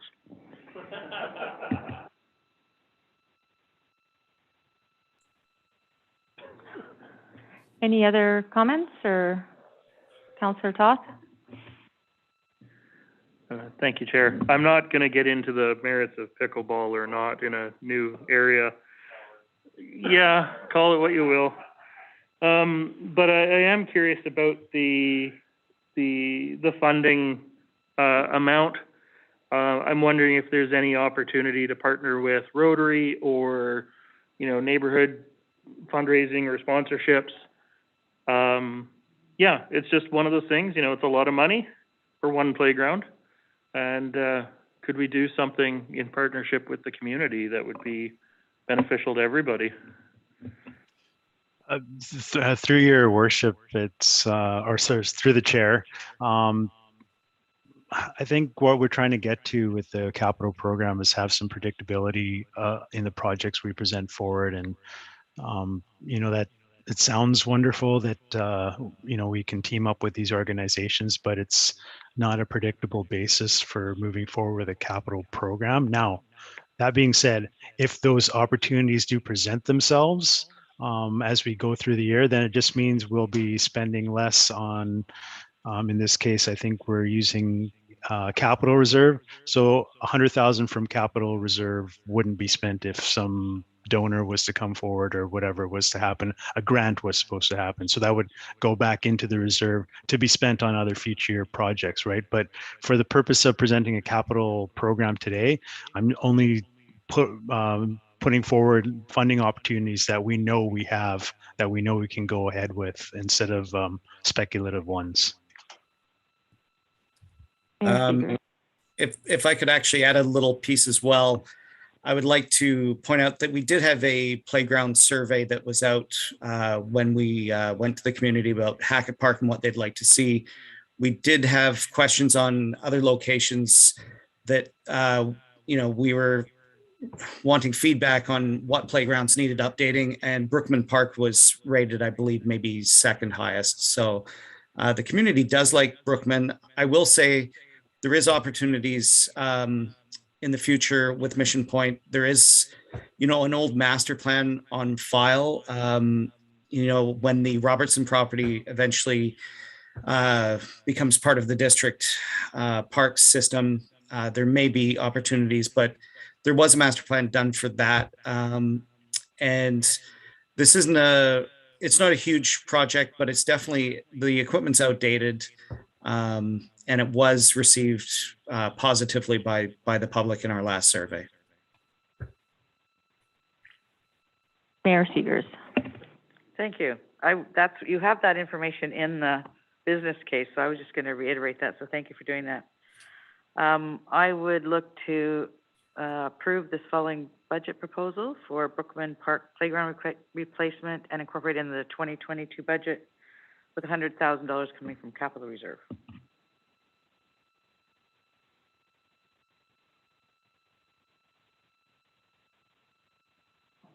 Sorry, Yeah. Councillor McLean. Thank you. I'm going to be voting against this motion. I believe we need a bit more community consultation on this. I know we've heard loud and clear from the Davis Bay Community Association that they'd like to see a new vision for Lot 1, which is across the creek from Brookman Park.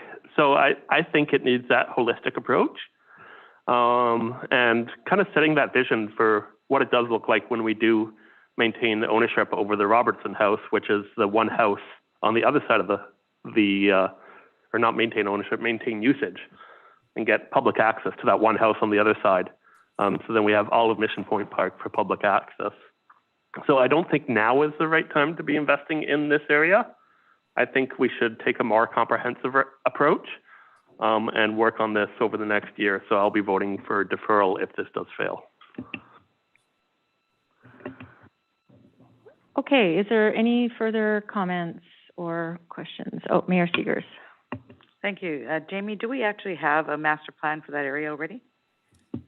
Not for the entire, there was comments in the Parks Master Plan with regards to Lot 1, Brookman and Mission Park, how they tie together. I don't believe there's any specifics regarding, placement of a playground or anything of that nature. But, and then there is the old master plan for Mission Point Park that I'm thinking probably will need to be updated before anything takes place, when the Robertson property eventually comes over. Any follow-up? Councillor Rowe. Jamie, any even ballpark when that equipment was installed? Oh, I couldn't even fathom a guess. A long time ago. Disco was in. Yeah, and we have done repeated repairs on some of the equipment there. it's definitely at the end of its lifespan for some of it. So Right. And this is where we're asking our families to take our kids to play. For me, it's a risk thing. We either, you know, I hear what my colleagues are saying and don't necessarily disagree with it, but the parking lot is at Brookman Park right now. And for me, I mean, I used to take my kids there all the time. And, you know, you get out of the car and you go to the park. At this point, I would prefer to see that than crossing to Mission Park. But I do look forward to a longer term vision, but I will be supporting this because it is something that we offer to the community. And, you know, I think there are some risk issues that we could negate. Thanks. Is there any further comments? No, so we have a motion on the table that's been moved in second, so all in favor? All opposed? So it's been... Okay, so let's try this again. Just to reiterate for council, if you do not vote, you actually are in favor of the motion that's on the floor. So we will need to do that vote again, and please indicate your, you know, acceptance or not. Thank you. Okay, so all in favor? Right.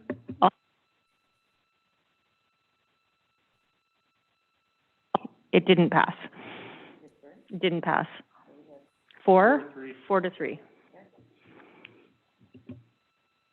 Councillor McLean? Okay, I'd like to move a motion that the Committee of the Whole recommend that the following budget proposal be deferred to the 2023 budget year, and that is the Brookman Park Playground replacement for $100,000 funded by Capital Reserve. Do I have a second? Seconded? All in favor? Any opposed? Okay, would you like that recorded? Yes, please. Okay, thank you. Okay, so we'll move on to page 122, Quarry Park Silverstone Development. Any comments or questions to start off? Councillor Toth. Thank you, Chair. This is a big project being proposed here. We're looking at $350,000 just for the planning and community consultation and, you know, perhaps some design work here. Construction of this park is going to be huge. And then operations and maintenance of this park is going to be huge. And when we're talking about our service levels and, you know, what staff we're approving and not approving, I think this is something that needs to be put on the shelf for the time being. I do appreciate that it's almost entirely funded by developer DCCs, and probably a large portion of those DCCs came from that neighborhood. But I just don't think we can afford to maintain something that we build there at this time. So I'm not in favor of moving it forward this year. Mayor Seegers? Thank you. So this would be a question for staff, for Jamie. At the bottom of this business case, you're indicating that the net increase to operation and maintenance costs are $1,500 per year. Is that sufficient? So I think we're in a very preliminary stage. I have not seen like a in-depth kind of design for this park. I think it's very early to, you know, say definitively that we're looking at a $1,500 a year thing. Yeah, I think that's a reasonable estimate. I don't see this as being, you know, a manicured kind of park. This is a more natural location. So it's within the ballpark, definitely. Follow up, Mayor Seegers? Thank you. So I know the land was donated by the developer up there, and the funding is coming from the DCC reserves. What kind of time frame are you looking at here? So, I mean, there has to be public consultation, design process, all of those kinds of things. That would be funded out of this money that's put forward here, I believe. Would we be looking at a year, 2 years to get that piece done? What kind of time frame? We're not looking at building it this year, obviously. Yeah, through the chair, I think it would probably be a tall order that we had this constructed by the next summer. Not to say that it couldn't happen, but more likely we'd get most of the planning done for this and design and getting ready for implementation in probably 2023 is a realistic timeline, but not to say that we couldn't get it done in 2022. Councillor McLean. I just want to clarify a comment that Councillor Toth made. So could staff clarify if this budget is for planning or does it also include construction costs? The intent was for planning and construction.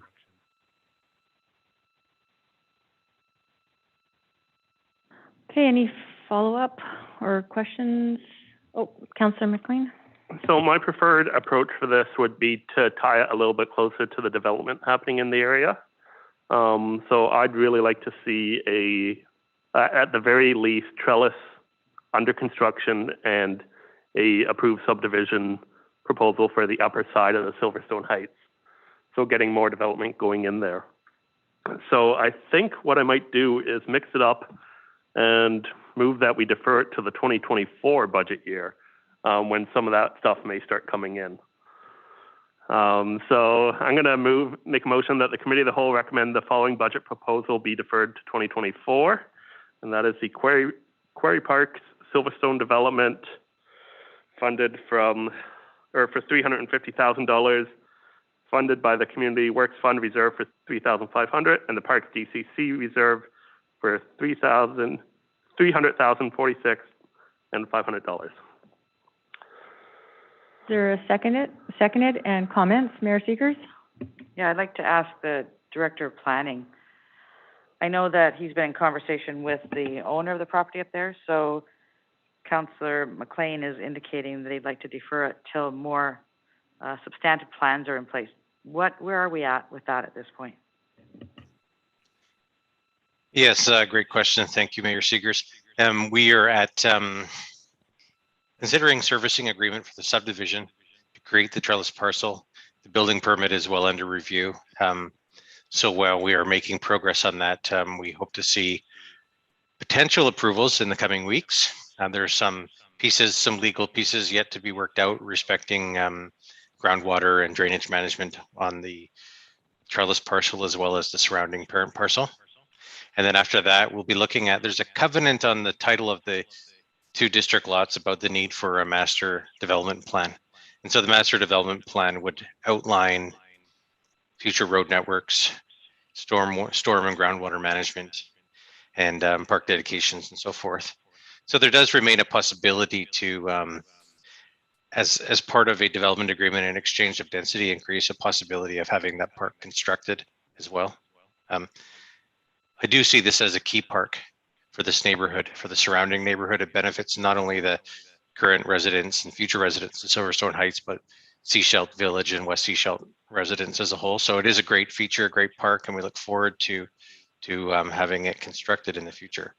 But there is some work ahead of us in terms of development approvals, though certainly very much on the forefront of planning and development's work plan. Thank you.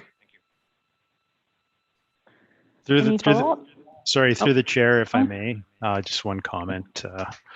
I just wanted to add that this is a project that was in the DCC project list. It is being funded from DCCs, and I mean, projects aren't getting cheaper to build.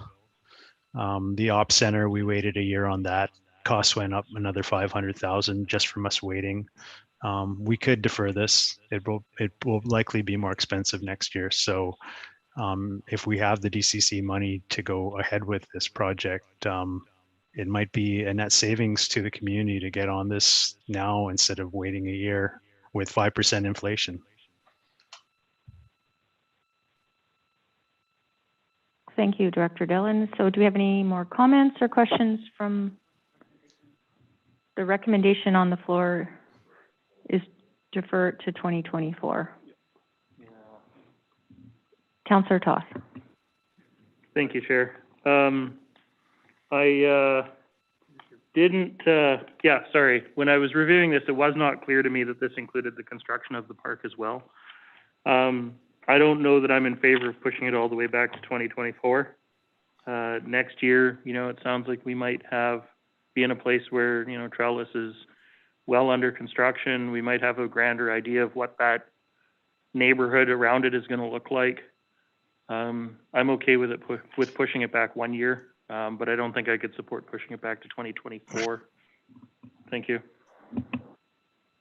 Thank you. So any other comments or questions before we look for a approval? Okay, so, Councillor Scott.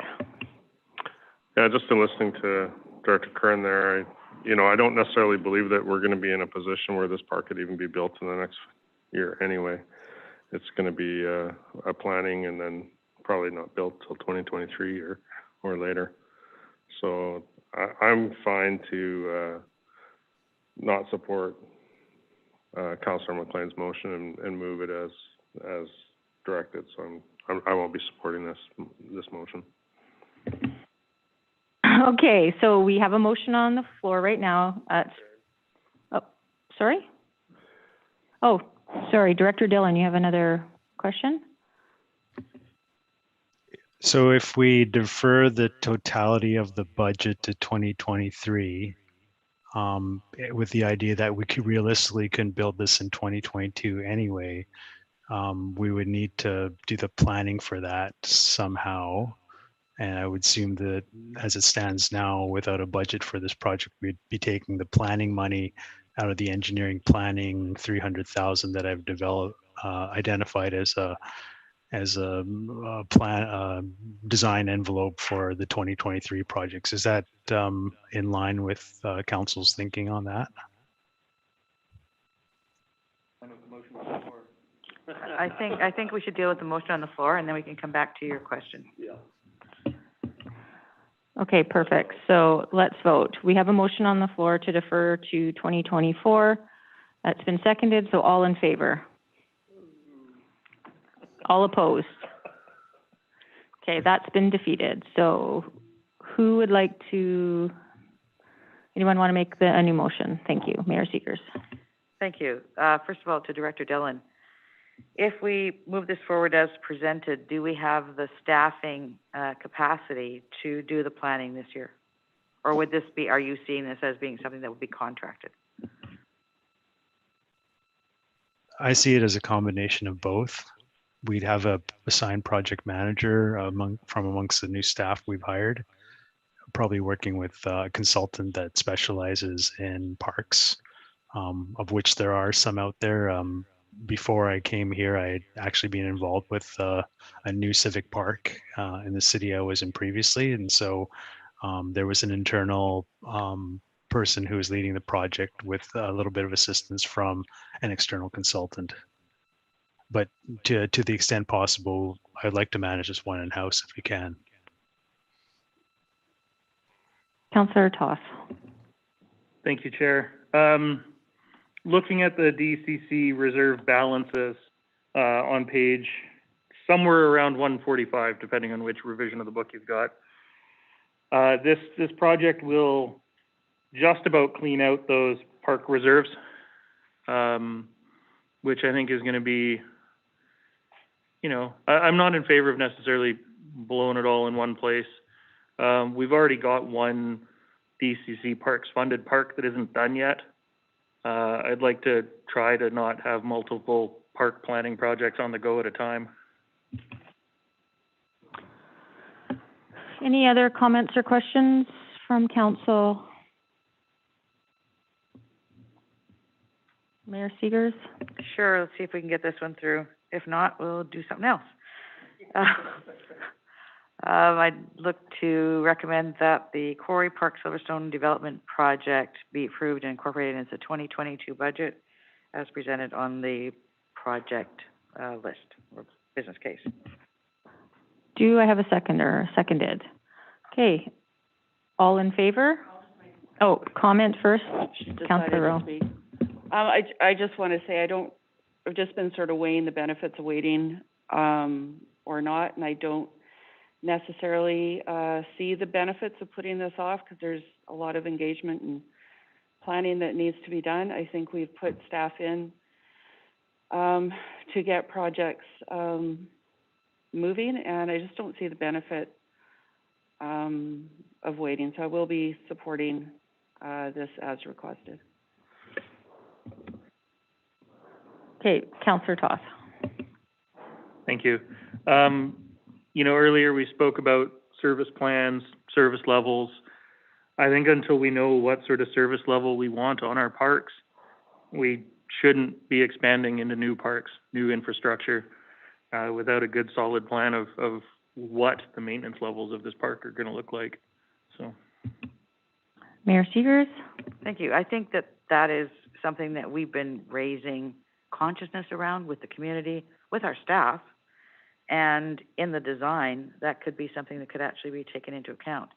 For example, in Davis Bay, they've been doing a lot of work in the last while, but they've been putting in drought-tolerant plants, drought-tolerant plants, right? So less maintenance, less upkeep. As well on trail, for example, some of that is less upkeep than what they would have done in the past with, you know, grass, et cetera. So I think that that is going to be part of the design in this to ensure that it doesn't require a lot of maintenance. It's not going to be groomed, right? It's not going to be that kind of park. Well, we'll see what happens. Okay, any other comments or questions? Okay, so we have a motion on the floor to pass this as presented. It's been seconded, so I'll look for all in favor of the motion on the floor. And then all opposed. Would you like that recorded? Yes, please. Yes, okay. So it's been passed.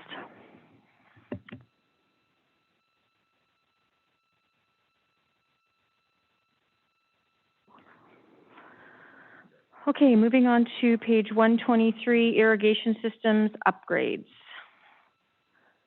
Councillor Toth. thank you, Chair. Having worked in property management and maintenance and working with irrigation systems, I see the value of doing this upgrade.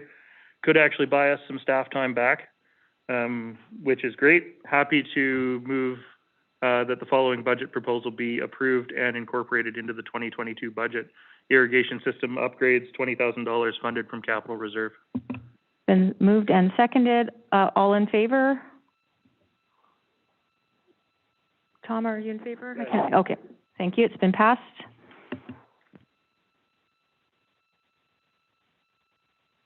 Okay, moving on to page 124, Hackett Park Court improvements. Do we have any comments or questions about this? Mayor Segers.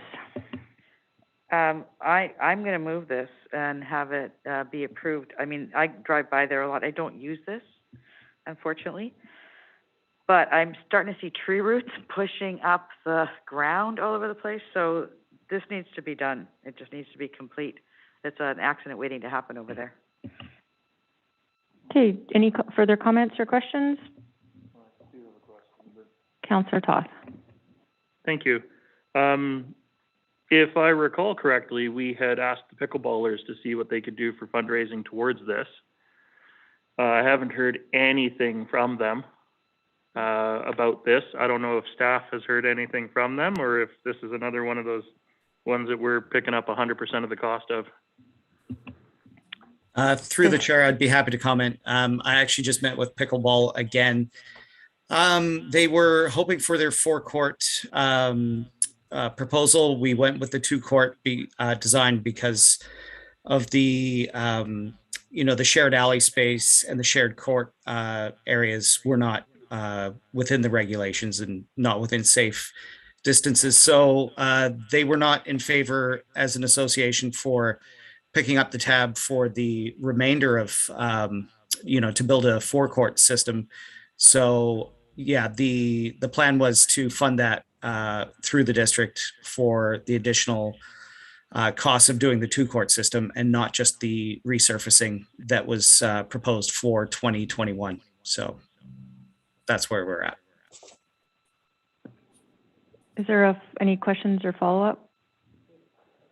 Oh, sorry, do we have a seconder for the recommendation? Seconded. Okay, any follow-up comments or questions? Councillor Scott?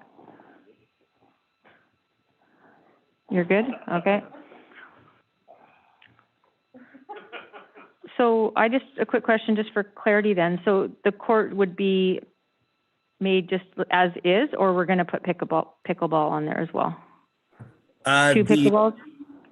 Through the chair, the decision that council made at the time was to convert one of the tennis courts to 2 pickleball courts, and seeing as how the Pickleball Association did not want to fundraise for the 2-court, alternative, that would be on the district. So yeah, it would be a conversion. Councillor Toth. Thank you, Chair. If we were not converting one tennis court to 2 pickleball courts, given cost escalations, things like that, do we feel that the original budget is still adequate to resurface the tennis courts and do the work that's necessary there to keep them as tennis courts? Honestly, I couldn't give you an updated cost estimate from, the past couple of months. I don't think we're far off. So I would still estimate we're pretty close.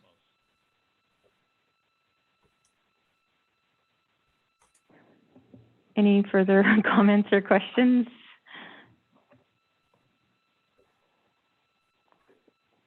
We have a motion on the floor to move as presented. Oh, Councillor Scott. So I know Councillor Toth is thinking this, so why are we putting pickleball courts in? Yeah. Yeah, we could just leave it as tennis courts and be done with it. Mayor Seegers? Yeah, I think there's a lot of pickleball use and a lot of people waiting to get onto the courts there. It will get used, that's all.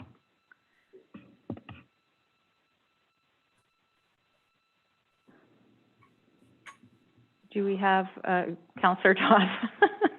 Thank you, Chair. It's another one of those no-win situations where they're going to piss off the pickleballers or piss off the tennis players. When we talked about this originally, there was, intended to be some form of partnership with the Pickleball Association. It may not have been, the exact plan that they were looking for, but, when I moved in favor of us proceeding down this path, it was that there would be some sort of, joint effort on this. And if they're not interested in moving it forward, then neither am I. So I'm sorry. Councillor Rowe, I'll let you. Chair. I wasn't at that council meeting. I'm just curious whether that was actually part of the motion. Do like when this was decided, this is what we were going to do. I'm not sure in this forum that, we can't change that. Our gallery is saying yes. Through the chair, I'd just like to add one more comment. I know that there was a joint statement that came out from pickleball as well as from tennis, indicating that shared courts with the lines with both sets of lines on a court was not something that either sport was in favor of. They're both kind of at the point where they kind of want their own courts with their own lines. It seemed like the 2-court solution was a good compromise at this point, but then I guess, what is the definition of a compromise? It's when no one gets their way. So I will leave it with you, but that was a joint statement that just came out from pickleball as well as from tennis. Councillor McLean. Yeah, this is a classic example of a compromise. We recognized when we discussed this that pickleball players are taking up tennis courts. So this will free up a tennis court and leave it for tennis, as well as keeping the number of pickleball courts that you have, essentially. So it's a compromise. I think this is good for the public. This may not be good for the Pickleball Association, but they don't represent every pickleball player out there. I see very high usage of pickleball across the Sunshine Coast. And it's a trend that I don't think is going away. So I think that it's a good investment in our community to have some dedicated regulation-sized pickleball courts. So I am in favor of this proposal. All kidding aside, I Councillor Rowe. absolutely 100% agree with you. I am just curious from a procedure point of view if fundraising efforts were part of the original motion, whether we can look at this as 100% funded, not from any part of that. Mayor Seegers. So I'm not 100%, but I think the motion was something like we would be looking to them to see if there was something they could contribute. It wasn't a make or break, like they had to contribute and it wouldn't move forward. We were looking to them to see what they could raise, I believe. And through the chair, I would just like to reiterate that, yeah, after meeting with them, their stance was they were not in favor of raising funds or fundraising for the 2-court solution, but that if we were willing to push the boundaries and try and squeeze 4 courts in, they would lobby their membership to fundraise for that. But after looking at the space and the regulations, it doesn't work within the space. So that's where we're at. Okay, well, I have a quick question. So if we're having half the tennis court on one side and 2 pickleball courts on the other, what's stopping the pickleball people from using the tennis?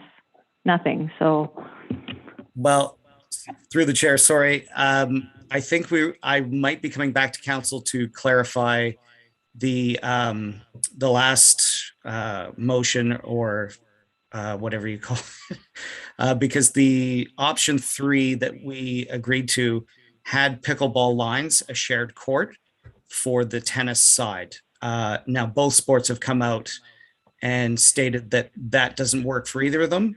So I think moving forward with a dedicated tennis court without the pickleball lines is probably the route to go. I actually just met with pickleball at Hackett on Monday, and even though they weren't happy about the 2-court proposal, they weren't getting their 4-court, they were still in agreement that the remaining tennis court should remain tennis.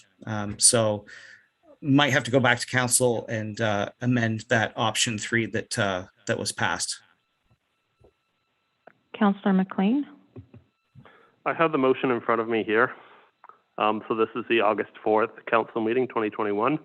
The motion that was passed is that staff be directed to proceed with creating a single shared use tennis pickleball court and 2 dedicated pickleball courts at Hackett Park, and that the expenses be included in the 2022 budget deliberation process. And then a second motion that the Sunshine Coast Pickleball Association be invited to solicit their members for funds to go towards the additional work done at Hackett pickleball courts and tennis court facility. And then that was amended to add by November 1st, 2021. Okay, is there any other comments or questions? Because we have a motion on the floor. Councillor Lamb. I'm just thinking that this court has to be resurfaced anyway, so it still remains usable. So that's probably $20,000 of the 24. So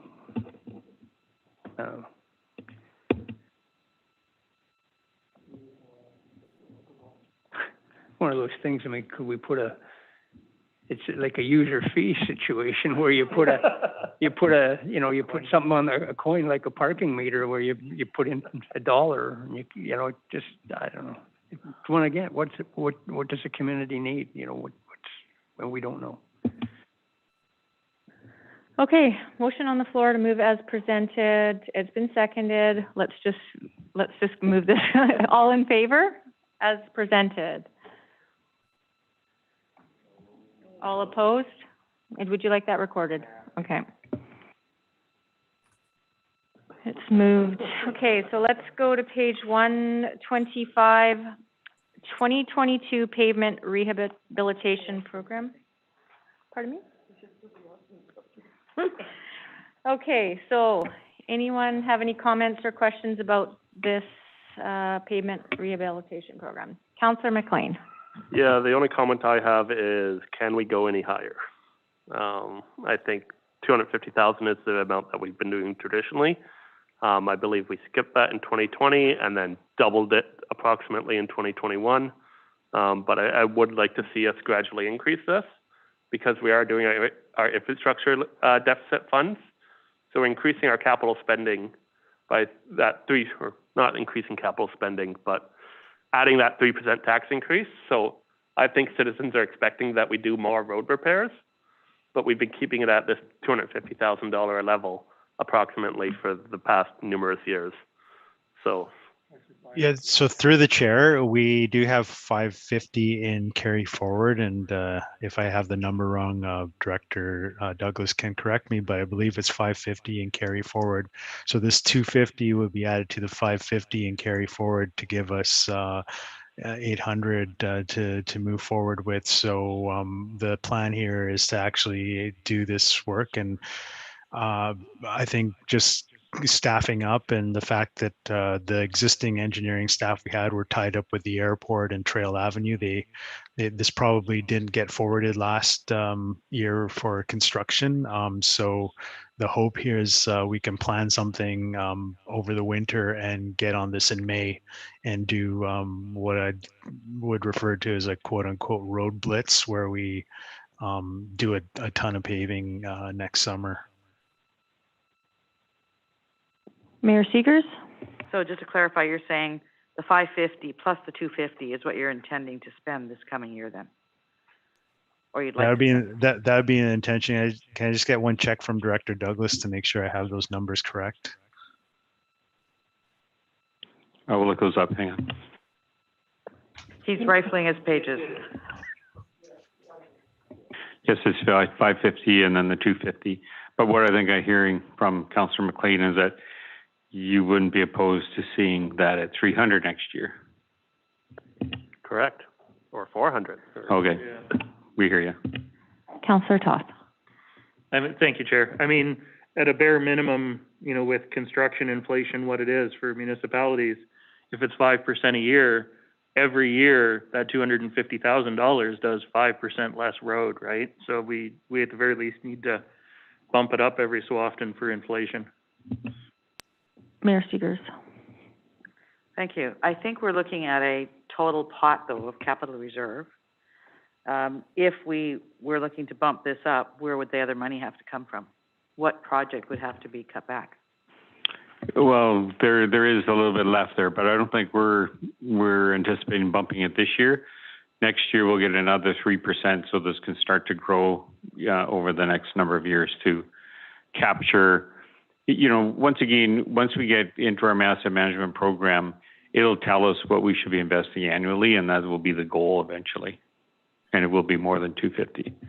So, sorry. Director Dillon? Yes, through the chair, I think this will be one of those projects you'll see on a yearly basis. It's a recurring capital project.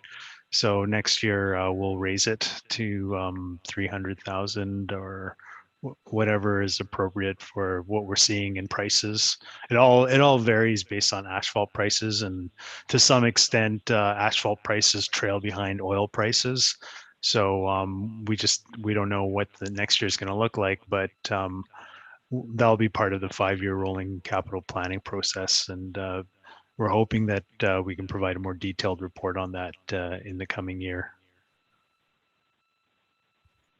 Councillor McLean? So I recognize that most of what we're doing today is dealing with budget in the next year, but we are technically passing a 5-year capital plan. So seeing what council may think of this is we can approve 250 for this year, but I'd like to put it in the plan to increase that. So I'd like to increase it by $25,000 every year. And of course, engineering can come back with a new number next year, but I'd like to really set that intention now that I do intend to, or I would like, council would like to see this increasing. So is that something that I might have it? I don't think so. No, nothing yet. No. Go ahead, Councillor McLean. Okay, so I think I'm going to move that motion, and I'll see if I'll get council support. So I am going to move a motion that the committee of the whole recommend that the following budget proposal be approved and incorporated into the 2022 budget. So that is a pavement rehabilitation program for $250,000 funded through capital reserve in 2022, $275,000 in 2023, $300,000 in 2024, $325,000 in 2025, and $350,000 in 2026. Do I have a seconded? Okay, any questions or comments? Mayor Segers. While I appreciate the sentiment, I'm not in favor of this right now. One of the things that we're looking at is our asset management. They're going to be coming back and informing us as to what it is that we need to put aside. So by us saying this is what we're going to do, we're actually going counter to the asset management plan that we're working on. Councillor Toss. Thank you, Chair. Respectfully, I disagree with that sentiment, because if that was the case, we already approved, all the 2022 capital stuff when we did last year, the 2021 financial plan. Things change year to year, but this at least sets a direction that we are wanting to increase the paving works that we do every year. It's been $250,000 for some amount of years, other than when we skipped it to put that money into the airport instead, and then this year when we bumped it up a little bit, but we didn't get to that work this year. So I think it's important that we send that message out. If staff come back and say, you know what, in 2023 we need it to be $400,000, we can still change it. Well, the council of the day can still change it then, but it gives a direction forward. Director Douglas, you had your hand up earlier. Sure. Yeah, I would. I would like to support, or I would like to see support for a motion that allows us or sees that you want us to increase it over the next number of years, but eventually the asset management plan is going to take this over. The reason it's only been $200,000 or $250,000 is because of the amount we've had available. We have a whole stream of asset classes that need money. Roads is one of them. And you'll find this number, once we get a handle on our roads through the asset management planning, will be probably greater than $500,000 annually. So, although we, it's nice to see council supporting an increase over the next number of years, I think staff would like to see the 250 approved this year with direction to increasing it over the next number of years. Director Dillon, you had your hand up. Yes, I did. Through the chair, I think it's the sentiment of growing it as an admirable one that I support. I think actually having the numbers in there is far too prescriptive. Have the actual increases in there of, we're going for 250 to 275 or 300 or whatever it is. And I just want to go through this one slide in my presentation again, because I think it's going to illustrate the purpose. And so, when I was talking about this,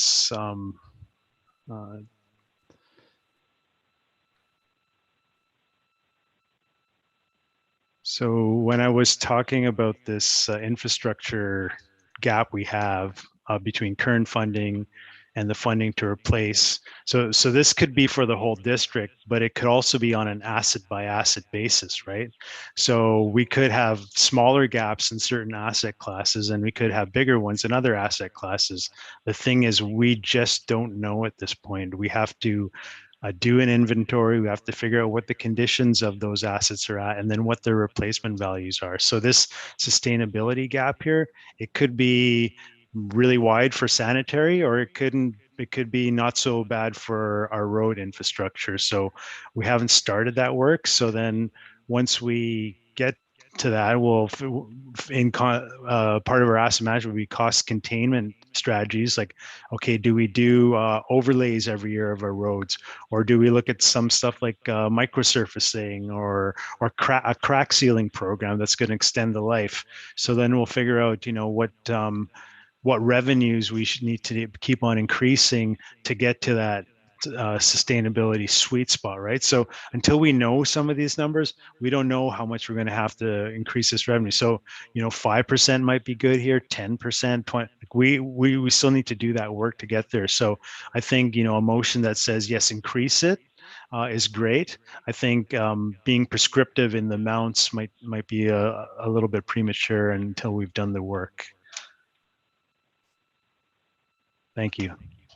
Thank you. Okay, Mayor Segers or Councillor Scott? So I'm hearing, trust the process. We've put plans in place to deal with asset management. We've got the people in place to deal with asset management.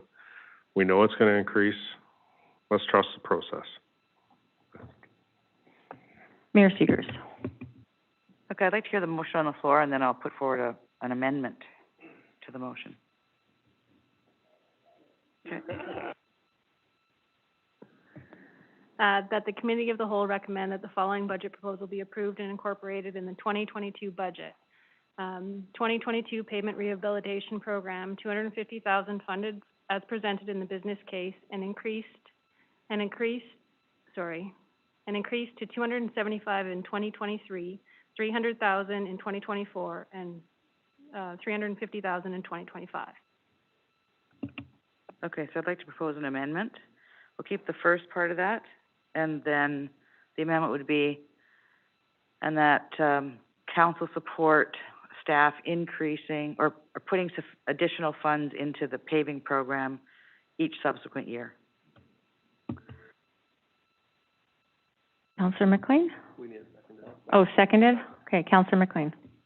I'm working on the best information I have available to us right now. Our task is to set a 5-year financial plan. We don't have that asset plan. The best information that I have available to me right now is that it needs to increase. That's what I'm going off of. And that will change from year to year, but this is what we have.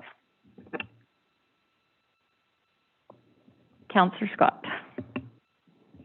I don't disagree with you, but I think you need to listen to the director where he's saying it may not just be paving that's the key that it needs. We may need to look at other options, so let's not hogtie them.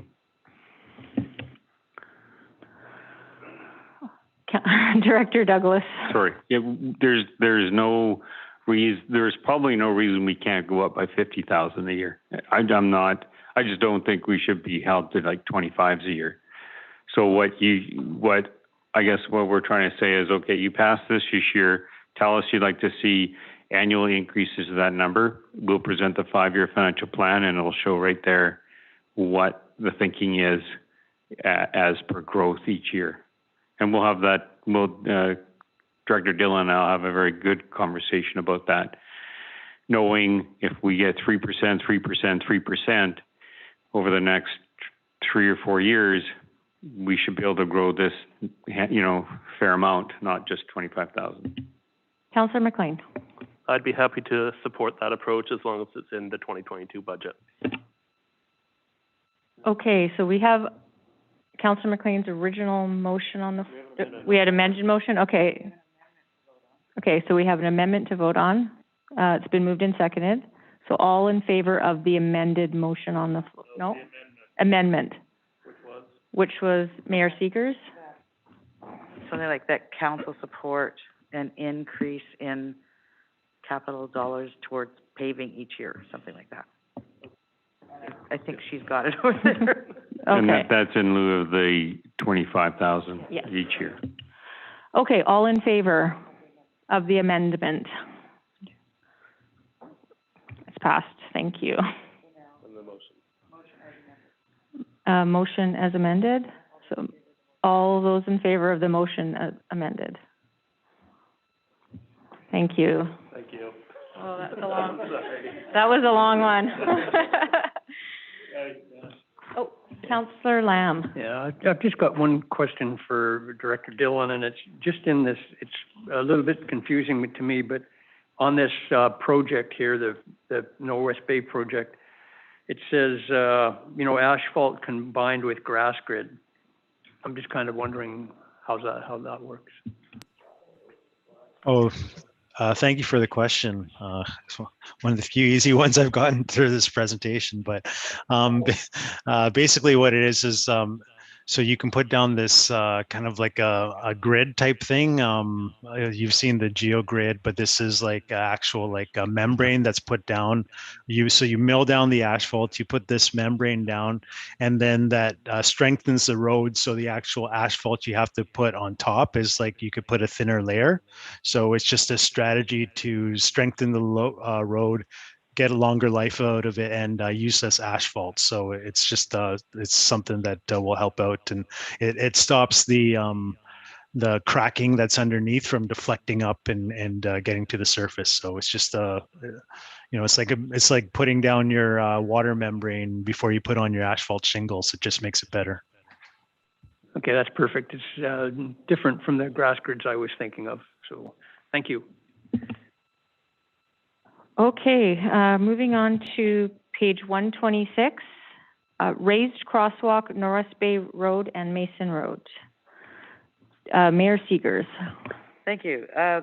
This is the intersection that would interact with the active transportation funding. So would you be looking at doing this as a standalone project, or would this be incorporated into the multi-use pathway work that's going to be done under the grant?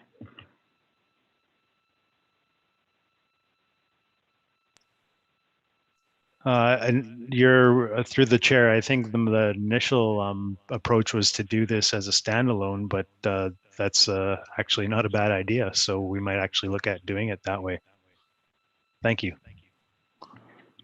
Councillor McLean. Yeah, I like the mayor's approach. I think I recognize that we're probably not done detailed design for that bike lane project, but to me, there's a certain question of what areas do you prioritize within the larger area, and this is where you prioritize, and this is where you can have a higher level of design, and this is a higher level of design. So do we defer this one and refer it? Councillor Toth. Thank you, Chair. With regards to the conversation at hand, 100% agree that this is a project that should be looked at in conjunction with the active transportation. However, this is also safety improvements around this school is something that the community has been looking for a very long time. So I would love to see it integrated if it could be, but if it's going to be held up waiting for the rest of the active transportation project to get designed and tendered and contracted out, then I'd rather see this move forward with the ability to be tied into the wider project. So just my comments there, if it is something that staff are able to design and build to be tied into the greater project without much effort. And then one question that I did have, it's not in the business case information that's here, but Director Dillon, you did mention pedestrian lights as part of this intersection. So are you talking about crossing signals, or are you just talking about increased illumination there? No, they would be the rectangular flashing beacons that I believe we have them at Davis Bay right now, and we're going to install them on Derby and Norwest. They're not the full ones that you see at a fully lighted intersection, but they're those rectangular flashing beacon style ones. Okay, any further questions or follow-up? Down this side, no? Oh, Councillor McLean. Okay, I think we have a question about the incorporation into another project. So I think at this point, I'd like to refer this. So I'll make a motion that the committee of the whole recommend that the following budget proposal be referred to a subsequent committee meeting with a report for information regarding integration with the West Sechelt bike path project. Okay, seconded. Thank you. Is there any other comments or questions? Mayor Seegers. Thank you. I mean, I agree with Councillor Toth as well on this. You know, one of the things you referred to earlier, and I've seen it in other municipalities as well, where the sewer line gets replaced, or the road gets replaced, and all of a sudden the sewer line has to be replaced, and the road gets ripped up and gets redone. So, I mean, it would be really nice if the design of this could be incorporated in the other, but again, it is a safety issue. I know one of the issues with these crosswalks is students are taught to stay within the white lines. But at these intersections, those white lines don't actually go to the corner. And so they don't actually go onto the sidewalk. That's one of the complaints that the school has. So it's a safety issue. If having to wait for the design would hold it up, yes, I'd like to see it moving forward. But I think if we get more information, we can decide where we're going with it. So thank you. Yes, if I may, I think it's possible to do this one. We're just concluding the RFP process for the active transportation project right now. We should have a consultant in place within the next month, and we can say like this particular piece is a high priority for us. We could actually design this in-house. It's not crosswalks are not a design intensive, like they don't take a lot of work to design. And so we could say, this is our design that we've developed in-house, and just give that to the consultant for the active transportation. It's just a matter of linking up a trail on the south end with how it's going to continue up Reeves Road. And so I think it's possible to do an aspect of this earlier than the bigger project. So if that's council's desire, and that's what I'm sensing here, is that they want this done sooner rather than later, I think we can do that, even if it's a separately authorized project like we presented here. Recognizing that there's it's our job to look through all our projects and see where there's going to be economies of scale or where coordination makes sense. And so having this flagged at this juncture is just going to make sure that we coordinate the two projects. But this particular piece of it is relatively small and manageable, that we can make sure it gets implemented without impacting the larger active transportation project. Okay, so we have a recommendation on the floor. Mayor Seegers, you have another comment? Okay, so, Councillor McLean, I think you moved that recommendation. With the other information that we just provided, do you need this to move forward, to get information to a committee, or do you think we could move this forward today? I'd prefer that staff take a more wholesome look at it.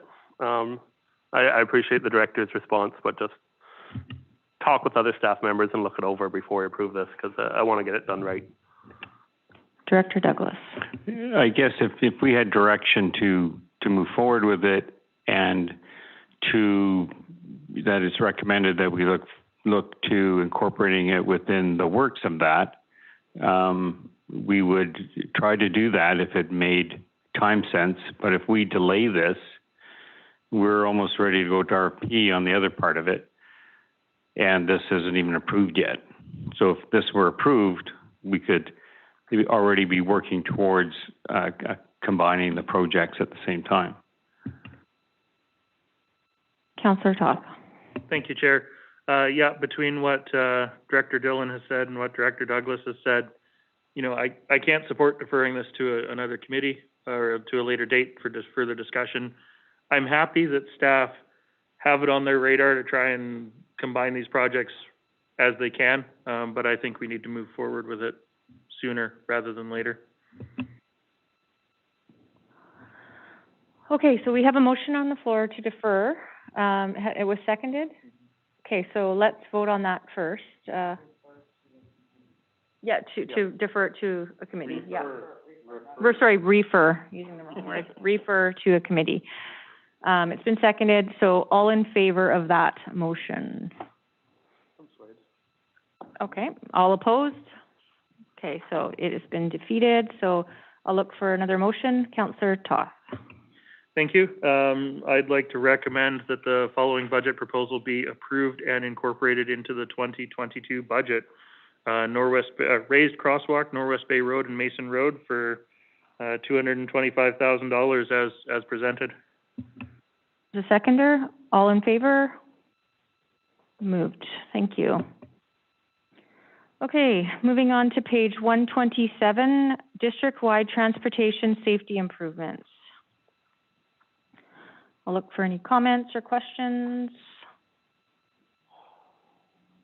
Councillor Toth.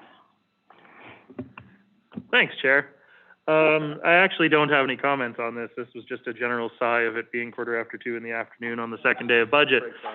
I'd like to move this to be approved and incorporated into the 2022 budget, district-wide transportation safety improvements, $50,000 as presented. I think it's important that staff have the funding to just do this work when they need to. Okay, it was seconded. All in favor? It's moved. And yeah, I think we're going to break for 15 minutes, which would take us to basically 2:30. Thank you so much.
Okay, is everyone ready to continue this meeting? It's 2:30. Okay, so we are on page 128, WRC Annual Asset Replacement and Renewal. So let's, does council have any comments or questions on this?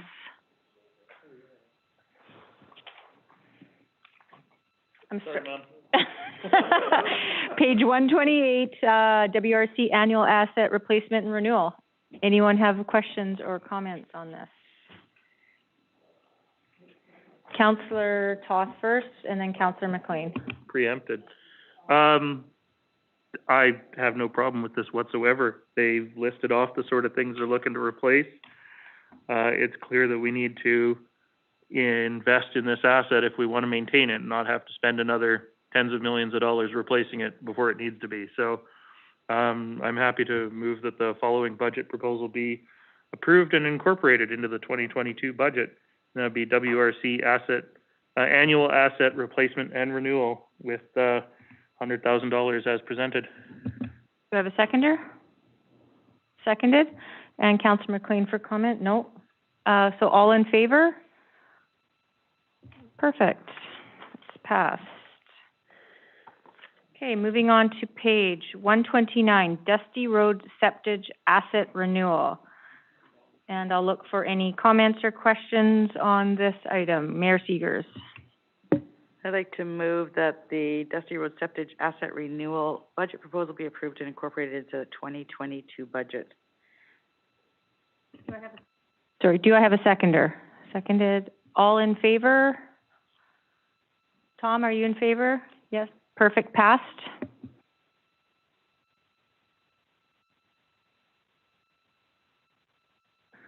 Okay, moving on to page 130, Wakefield Lift Station. So do I have any comments or questions on this? Councillor McLean? Yeah, I note that a funding source for this is borrowing, but then that loan will need to be paid off. So will that payment be coming from the sewer user fees, or will it be coming from a general fund? Sewer user fees. Thank you. Mayor Segers? Thank you. I think this project's been pushed back 2 years now because we've applied, I think, twice for grants and both times been unsuccessful in obtaining funding. So, and I see that the cost is increasing.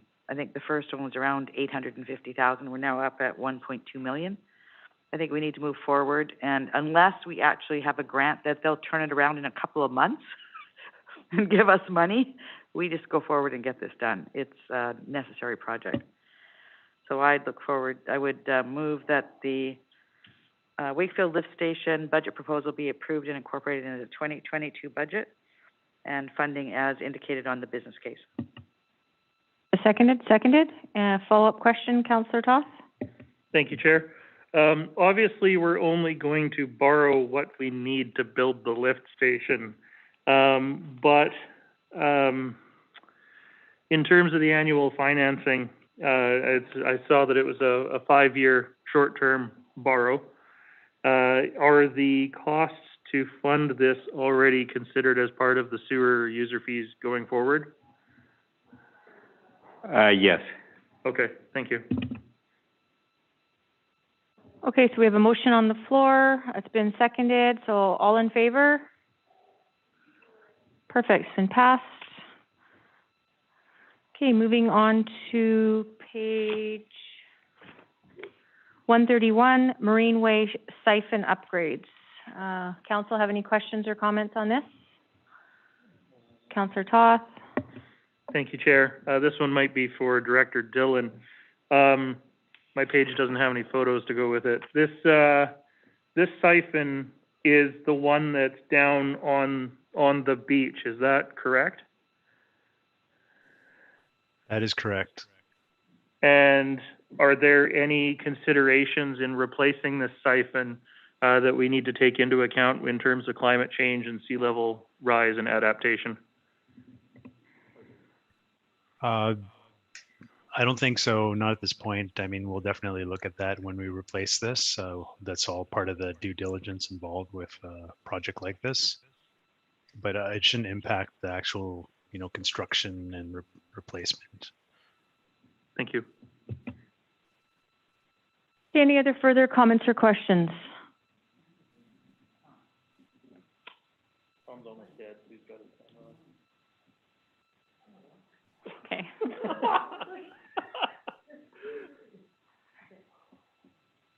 So any comments or questions? Councillor Toth? Sure, I'll go again, but this time, I'd like to recommend that the following budget proposal be approved and incorporated into the 2022 budget, and that would be Marine Way siphon upgrades, $175,000 as presented. I have a seconder. Seconded. All in favor? It's moved. So moving on to page 132, gravity sewer main upgrade. Look to any comments or questions from council. Mayor Seegers? Thank you. So this looks like this ties into the previous project that we just approved, because it's talking about flowing to the siphon along the waterfront, whereas the other one was the siphon. Is that correct?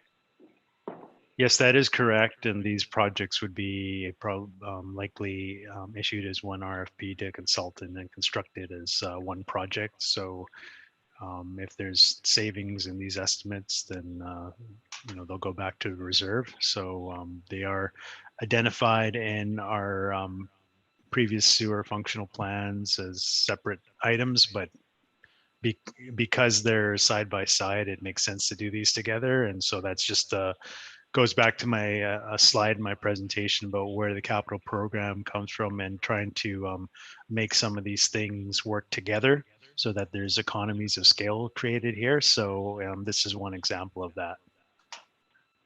Okay, so I would like to the committee whole recommend that the gravity sewer main upgrade budget proposal be approved and incorporated into the 2022 budget with funding as indicated on the business case. Thanks.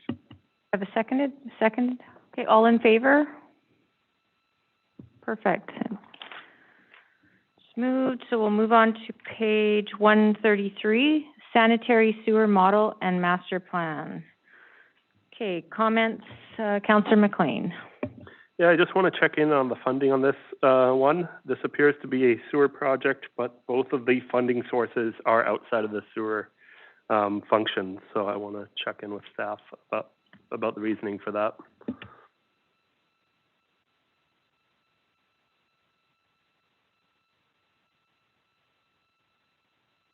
Who's taking this, Director Douglas? They should be from inside the sewer. So I'd have to just follow the top one, which is capital reserve. It should be sewer capital reserve. And the reserve for committed, there's already monies that have been put aside for part of this. And so that's already been covered. Councillor Toth? Thank you, Chair. Given that we are talking about growth and, DCC planning, things like that, and understanding how new projects are going to impact our sewer, I know that it's fully funded from reserves and things like that, but is there any opportunity for DCCs to play a portion of this funding? Yeah, to answer that question, so a DCC project, first it has to be listed in the DCC bylaw, which this is not. And then secondly, if you actually look at the DCC best practice guides book that the Ministry of Municipal Affairs put out many years ago, the Green Book. It's more for built infrastructure, and these types of planning programs can be used. You can't use DCCs to fund that. Actually, it's something that I looked at previously when I was in Vernon. This question came up there as well, and we went to legal and got some advice that we couldn't use DCCs for these type of projects. Thank you for that clarification. Councillor McLean? Yeah, just quickly, could I get staff to dig up where the funding for this came from in previous years, and if it was from the sewer side or from the other side? While they're doing that, of these projects, this might be the most appropriate one to pull out of the sewer, because it does involve, it is almost a planning activity rather than a sewer activity or an engineering activity. This really regulates where we can develop in Sechelt, because the sewer capacity will really limit that. So I might be okay with funding from capital reserve, but I'd want a little more discussion. Director Douglas? Definitely right now it's being funded from the general operating fund. I think we had this discussion last year about funding growth of the sewer system through the general operating fund rather than from sewer, because, you know, it's like your users are paying for the planning of your complete sewer system. And I think the mayor and I were talking about that at a meeting. And I was, I get both also community planning, like to a greater extent. So I do understand why the question of why would it be put on only the users when it's community planning versus put it on taxation, which is from the community. So currently, I would say that previously it was budgeted from general, and we're looking to add $100,000, and right now it's being funded from the general. Mayor Seegers? Thank you. I don't think this is looking at where we can put development. This is providing information for development as to the infrastructure they would need to increase if it wasn't sufficient. So currently we're actually in conversation with one body right now where we've said we need to know what flows are in that area to determine whether or not the collection pipes that are in the ground are sufficient to provide the service that you're going to need for your development. So what this would do is actually give us that information as to the potential flows in every area. So if somebody came in, we could just say to them, you know, fine, your development can go ahead, but you know you're going to need to upgrade that pipe because it's not sufficient to handle the capacity, right? So rather than each one doing it for their own development, we would have it for the district. Councillor McLean? Yeah, and I think it notes in here as well, DCC planning. So for example, a lot of our pipes converge in downtown Sechelt. So a project way out in West Sechelt could have impacts in downtown, and several of those projects could come together and make that a DCC project.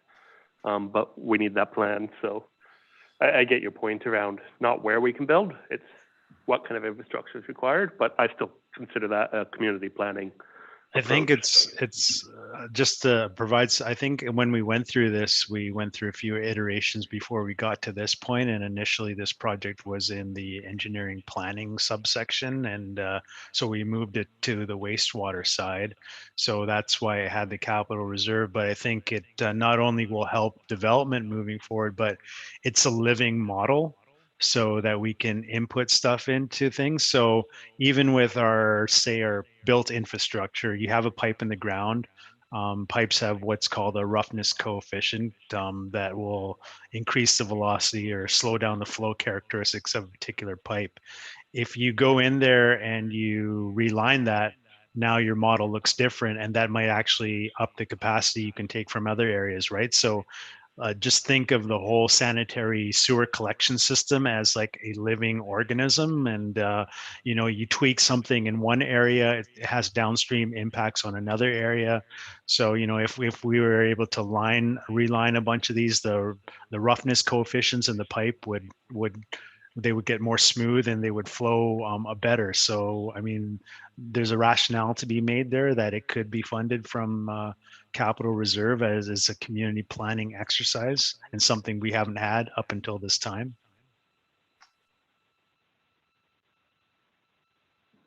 Okay, is there any, Director Douglas?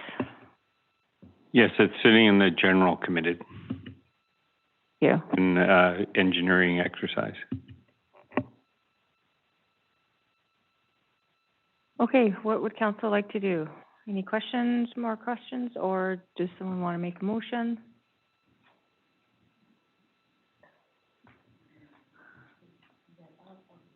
Okay, Mayor Segers? Sure. I don't want to sit here and stare at the wall. Let's move things forward. That the committee of the whole recommend that the sanitary sewer model and master plan proposal be approved and incorporated into the 2022 budget with funding from capital reserve and the reserve for committed expenditures, as indicated. Seconded? Councillor Toss, you have a question? It's more a statement. I'm going to support this. I feel that there should be some component of it that's funded out of the sewer budget, because there is conversation about being able to increase sewer capacity in existing infrastructure. Maybe we can line stuff, whatever. I recognize that it is, municipality-wide, which is why I'm going to support it.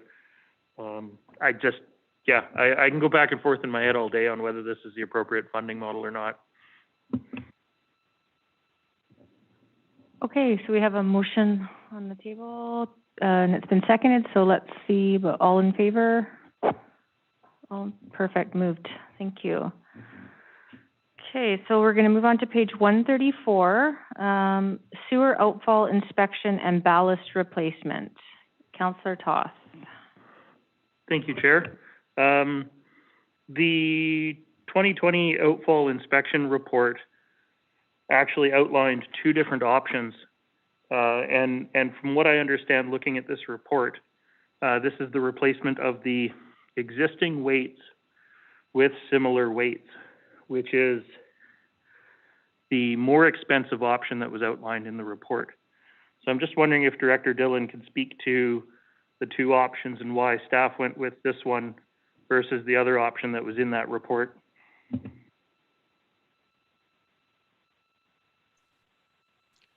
Yes, through the chair. I think we were trying to select the option that would have the longest life on it, and so that might have been the more appropriate one. I could try and dig up some more details. I think our manager of development, engineering, sustainability looked at this one closely, and this was the recommendation she put forward, but would be more than happy to provide some extra context on it. Unfortunately, I can't provide the rationale now, though. Councillor Toss. Thank you. And just for members of council who may not have seen that report, the other option was to replace the pipe with a pipe that had concrete sleeve weights on it instead of this style of weight that's shown in the photos here. I think the difference in costs was $100,000, if I remember correctly. But it was actually cheaper to replace the outfall pipe with the pipe with sleeve weights on it. So if staff did an analysis and this comes back as the better option long-term or more durable, I'm happy to move forward with that. I just wanted to know if there was an easy answer on why this was chosen over the other option. Councillor Scott. I could be wrong in this, but wasn't there a discussion about this outfall being undersized?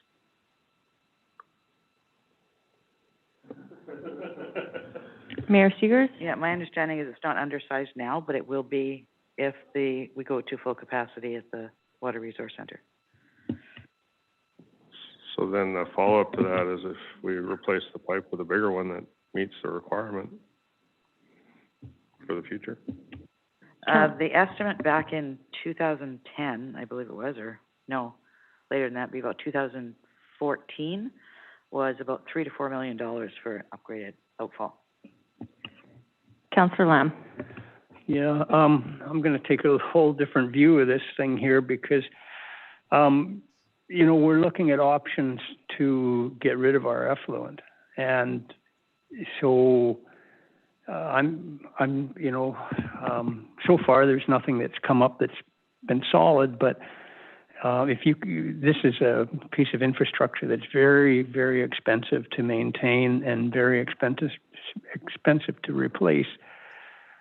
So as engineering moves ahead and looking at different ideas, it would be really good for them to think that, you know, just they have to take into account what the cost of maintaining this piece of infrastructure is with regards to putting in, you know, some other way of getting rid of the effluent. And I know, and I'm just going to throw out the potential to go over to Grey Creek with the effluent and put it in Grey Creek. And I don't need any comments back on it, but I'm just so that people become aware of the thought of looking at other options. Thank you. Okay, any other questions or comments?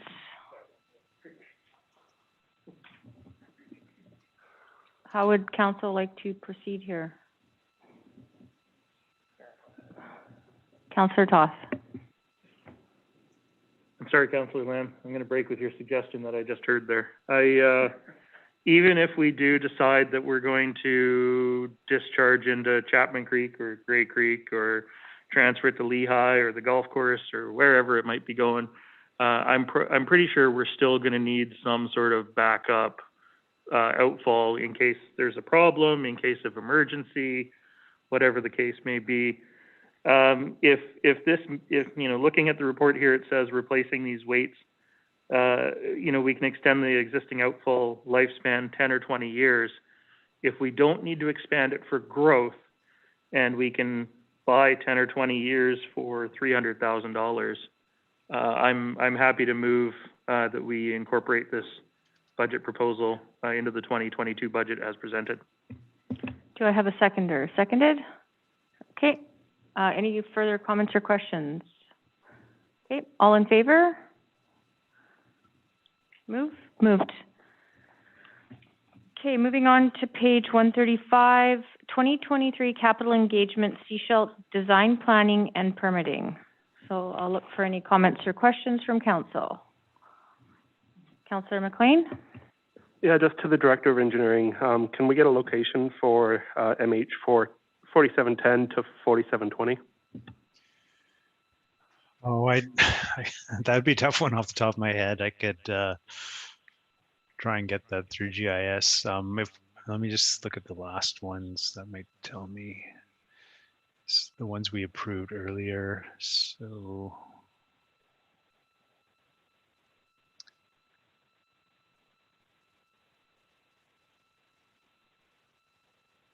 yeah, so I think we had, what were the manhole numbers there? I can try and find that out. I don't know off the top of my head where those are exactly.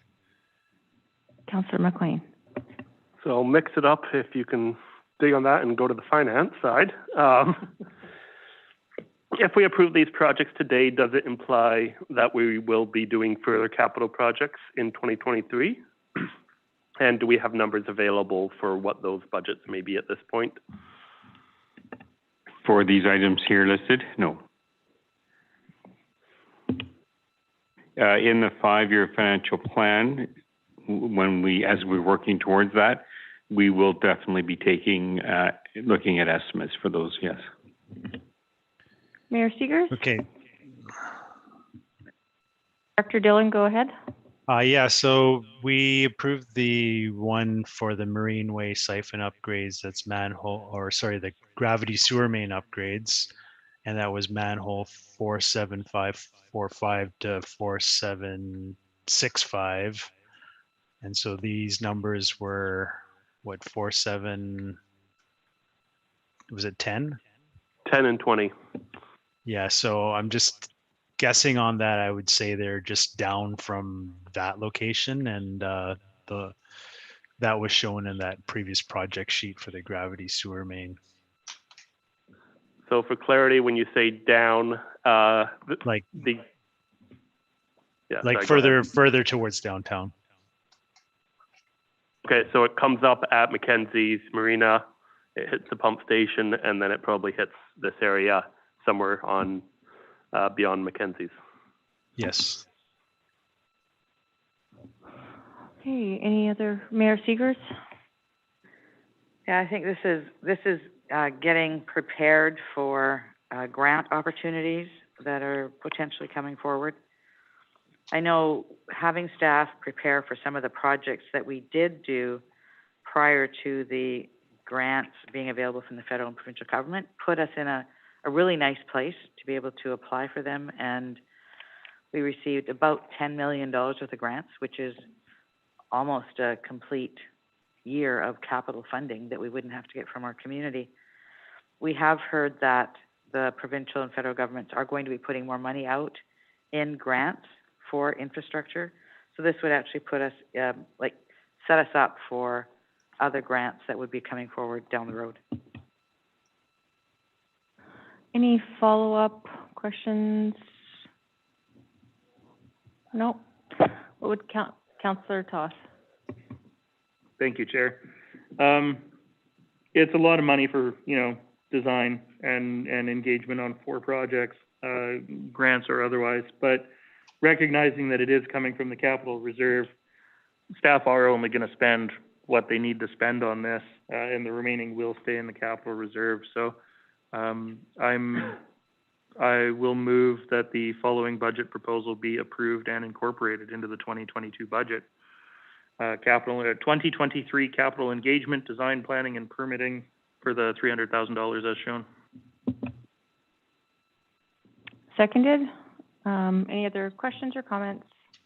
Okay, all in favor? Okay, thank you. I was going to make one comment about grants. During last year, during COVID, I think District of Sechelt actually got called and asked if we could take another grant because there was another community that had applied for it, but then didn't actually have the wherewithal to be able to move it forward. So we said yes, we took the funding because we did have the capacity. So it's nice to be in a position where when it's available, we can actually take advantage of that. Thank you. Okay, so moving on to page 136, equipment purchase and replacement. So I'll look to council for any questions or comments on this. Councillor McLean. Yeah, just on the tractor, since it was stolen, is there any insurance money from that? Or are we fully on the hook for that? No, we were paid out $25,000 on the previous vehicle. So hence you'll see the equipment reserve amount of $26,000. That was when we received the insurance money, we popped it into the equipment reserve. Perfect. Any other questions or comments? Councillor McLean. Just I want to flag it for future work. I recognize that we're getting a plow for our new utility vehicle. And we now have Trail Avenue, which I would expect that we would take care of, but I think that we need to establish some kind of policy there. And while we do that, I'd also like to look at downtown Sechelt, but that is a future conversation. Councillor Toth. Well, I was really hoping Councillor McLean was going to move this forward, but I will. Recommend that the following budget proposal be approved and incorporated into the 2022 budget. Equipment purchase and replacement, $200,000 as shown in the business case. Do you have a seconder? Seconded? Okay, all in favor? Okay, it's moved.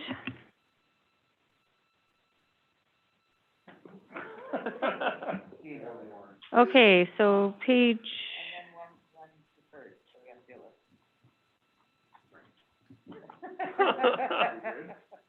Okay, so we're on page 137. 2022 capital projects, non-engineering and operations. And let's see here, we'll move. Okay, move on to page 138, council chambers tables replacement, and Councillor McLean, you had a comment or question? Yeah, given that we have a council table replacement here, and then on the agenda for tonight, we're looking at council technology. That's a large investment in council chambers. Have we put thought into whether this is the right location for council chambers and considered Seaside Center as maybe a more appropriate venue? Has that discussion taken place at a staff level? It has not been taken place yet. The equipment coming in here is mobile to a certain extent, so that, you know, and actually so is this, but you know, so yeah, it's the biggest key here is if we're going to replace this floor, which we really need to do, as you can see. If we're going to run these tables on top of it, it's just going to look like this in another 2 years or less. Councillor Toth. Thank you, Chair. Looking at the aesthetics of it, I'd say that this carpet is probably more than 2 years old. It's probably original to the building, in which case, you know, I think that's pretty good lifespan, considering we do run these tables all over them all the time. So I'm actually not supportive of this $40,000 being brought forward to replace tables. It certainly, if the carpet needs to be replaced 10 years down the road, I don't think it's going to cost even $10,000 to replace the carpet in here. Councillor McLean. I happen to be sitting beside a carpet expert.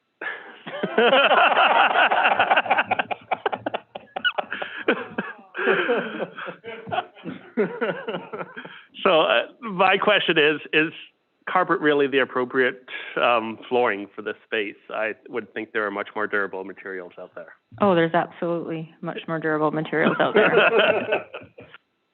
There's probably much more durable carpet options out there as well, so something to look, yes. Well, not only that, it's the sound also. Sound as well, absorbs yes, the for sound. sure. Mayor Segers. Thank you. I know that Director Douglas has been in conversation with the company with regards to space upstairs. Where are we at with regards to that? Because one of the conversations was, do we extend on the second floor here for council chambers upstairs? Where are we at in those conversations? We've engaged them, and they've been here once, and we are working as a group with them on options. So it's coming. They're 12 weeks away, basically. Sir Toth. Thank you, Chair. I'm going to move that the Committee of the Whole recommends that the following budget proposal be denied. $40,000 for council chambers table replacement as funded from taxation. Do I have a seconder? Seconded? Okay, do you have a question? Okay, so let's vote on this. All in favor of denying this? Okay, that's passed. Thank you.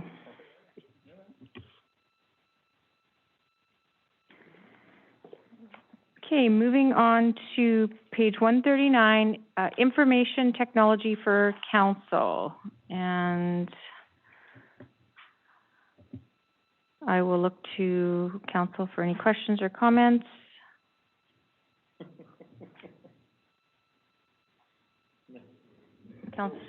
Councillor Rowe first. Ooh, what's she gonna say? This is technology for the incoming council, correct? So, I mean, we got it. You have to have some incentive to run. You have to use a new computer and serve your community. So I really don't have any objection to this as part of, doing business, I think, every 4 years now. I don't know how people did this for only 2 or 3 years. Anyways, so I would make the motion that the Committee of the Whole recommend that the following budget proposal be approved and incorporated in the 2022 budget, which is information technology for council, $22,351. Seconded. And a question or comment from Councillor Toss. Just a comment. I know that times have changed from 2018. You know, I question whether $22,000 is really what's needed, but it's coming out of capital reserves, so they'll spend what they need to on the technology, and the remainder will stay there. But we're being far more generous with the next council than the last council was with us, is all I'll say about that. Because the last amount was $8,000 for technology. Well, I would point out the world has changed. And you can ask Mr. Omicron about what's going to happen next. So we don't know. We have no idea whether we're all going to be back in our houses and need 2 screens. Like, who knows? Yeah. Again, they're going to spend what they need. Thanks. Peters. Thank you. I agree. The conversation and the use of technology has changed a lot. I know some of us were provided with cameras, you know, second monitors maybe. And one of the things that has come up as a conversation is in order to ensure that we have anybody in the community who can apply to, you know, put their name forward and run for council, we can't assume they even have a cell phone, right? If there's technology that's required, we need to be able to provide that to them so that they can take part and do this role to the best of their ability and have the technology that's needed to do that. So there might be a little more in here, but that's to make sure that it's open to anybody. Councillor Scott. So why wouldn't you just go with an iPad with a SIM card like we had? I think we've been having a lot of issues with the iPads over the last while. I think it's operator or myself. I think some of that is, but some of it is not. They're having a lot of, I mean, we've changed, 3 or 4 times how we actually access our agendas. Councillor. So it's a bit of an issue. Councillor Toss.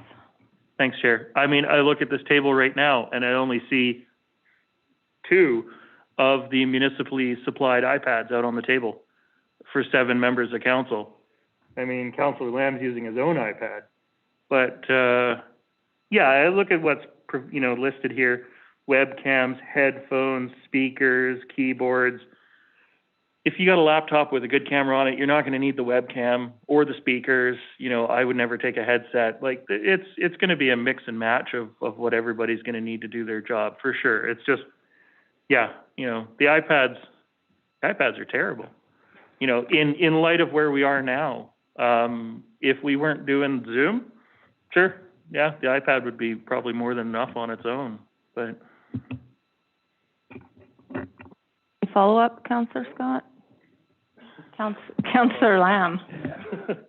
All I want to say is that, you know, it has to be simple. You know, I'm, you know, I mean, everybody at this table knows that I'm not a tech guy at all. And you know, if you want me to run for council again, you got to give me something I can use, I can pick up and work with.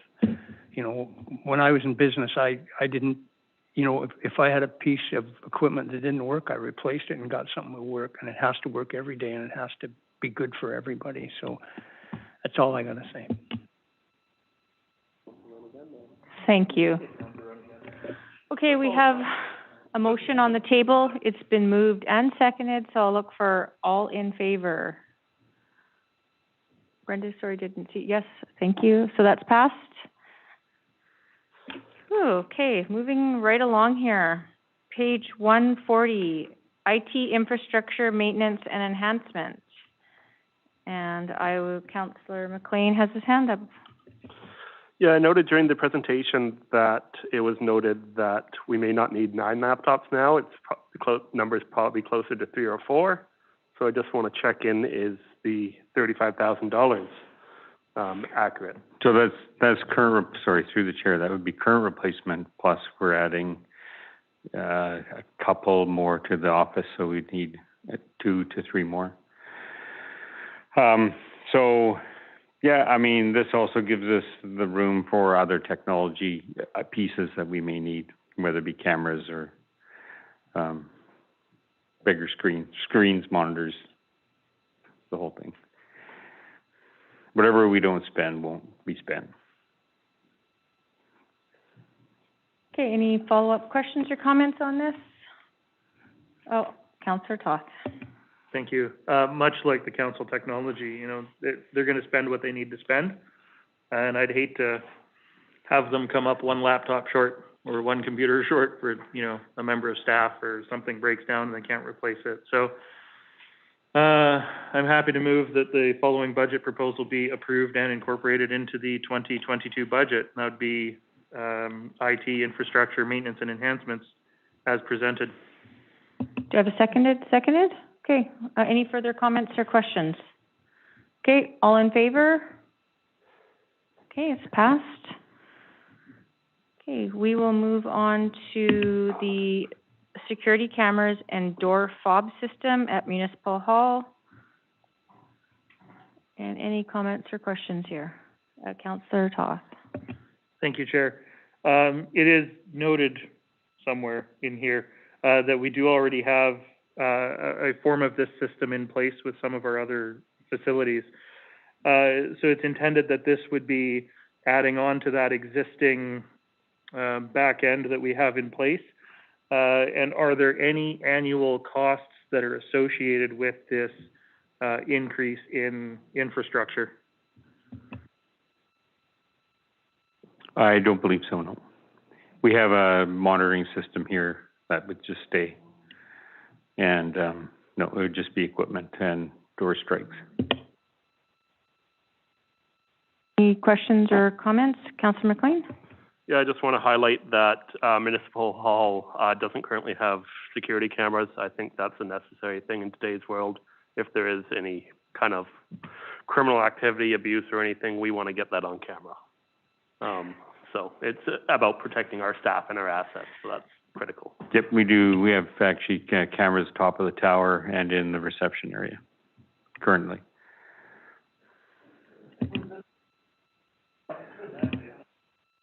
Councillor Toth. Thank you, Chair.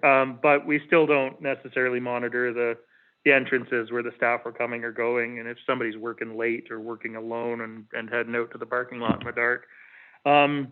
One question I do have is, with a system like this, is this something that we could look at extending into, say, the septage receiving facility? Could we start looking at access control up there to better allow for access and, you know, self-serve, so to speak, from our septage haulers without having to rely on staffing up there as much? So self-serve is a problem with WCB, not necessarily with access. We had a system of access prior, but it's more of an issue with WCB and PPE and using the proper processes when you're using our machinery. Okay, any further questions or comments? Okay, what would council like to do here? Councillor McLean? I'll move that the Committee of the Whole recommend that the following budget proposal be approved and incorporated into the 2022 budget, the security cameras and door fob system for Municipal Hall for $31,000, funded by the Capital Reserve. Seconded. Okay, any last questions or comments? Okay, all in favor? Sorry, Eric, did you? Yep, perfect, thank you. So that's moved. And, okay, no, I think we have one more item. Even though you think we're finished, we're not. So I just need to find out what page we're gonna be on here. Was it in a page? Or is it in a page? I think it was just a note. Page 88, that's 7. Okay. Yeah, it's the operating request. Okay, page That's on page 94. 94. Thank you, Director Douglas. Okay. Okay, so, page 94, it is new operating requests, casual support staff, communications and admin. And if you need, I think Carrie Ann will speak if you want. But does anyone have any questions or comments? Councillor McLean? Yeah, just recapping where we are right now. If looking at what the EA support system is in the communications and admin department and what changes we've made in the budget so far.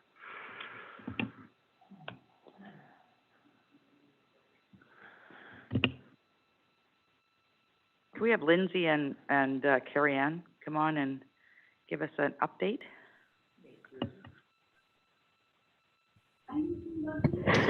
Thank you, Mayor, through the chair. I can say that the communications had more support previously when we had a team supporting the manager of communications. However, this ask is really for admin assistant support within the administration division overall. It could report it to communications, it could report in to any of the administration managers. We're just looking for additional support because we do have the EA to the HR and CAO, and that's really the only admin support to communications and human resources. Okay, is there any questions? Oh, Carrie Ann, do you have something you want to say? No, I think Lindsay provided a great lay of the land of the admin support in the administration department. I can provide more details on what exactly this role may, the sorts of tasks, but I think it's clear in the business case as well. I was just going, oh, sorry. No, go ahead, Lindsay. I was just going to add that if anyone would like to hear about the things that we cannot do, I know that was listed in the business case as well, if that's a clearer picture. But in general, it's just we're able to meet more of the strategic plan if we're able to have the admin support and we don't have our managers doing that admin. Thank you. Okay, Mayor Seegers, you had a comment or question? It indicates in here this is casual. So we're looking at $13,000 to backfill casual staff support. And that could be, as indicated, records management, public engagement initiatives. We're going to be doing a lot of capital projects over the next while, and there'll be a lot of public engagement initiatives that have to happen, and events, et cetera. So it's just making sure that all of this extra stuff doesn't fall on the backs of the staff we currently have only. Goodness, Councillor Toth. Thank you, Chair. Just looking at the business case sheet, it does say that this is a one-time ask. So I just wanted to be clear that this is only a one-time ask and not a permanent lift in the department's budgets. Lindsay, you have your hands up. Thank you, Chair. Yes, for one-time ask, we are hoping to increase our admin complement as years go forward. As I've mentioned in previous conversation, that we are behind in our admin support, and so this would really support all of the managers, in particular the ones within administration. However, when we are pinched for staff, we are having to pull from other divisions, which then is tricky for those divisions and their admin support. So this really is just to help us when we are needing those extra, that extra support like the mayor has mentioned. And right now we are doing that on a very limited budget. Councillor McLean. I saw Carrie Ann first. Carrie Ann. Thank you. Through the chair, there's also two specific large projects that we will be working on this year, and those may or may not continue on to following years. So that's the on-base implementation, and as the mayor mentioned, all of the capital projects that will require extra engagement and that sort of thing. Thank you. Councillor McLean. Yeah, just a quick question on logistically how this would work. Would this go towards overtime, or do we have a list of casual admin staff currently, and it would just provide more hours for them to be on with us? Thank you, Councillor McLean, through the chair. I can respond. We do have current admin casuals, and so as much as we do have a casual an admin pool for, and they each report into their own division, it does act like a pool, and so the casuals that may help us out in various divisions can also use that. So we already have staff for that, and we do have a big bump at tax season, which finance has the budget for, but we certainly have staff ready for more hours at any time.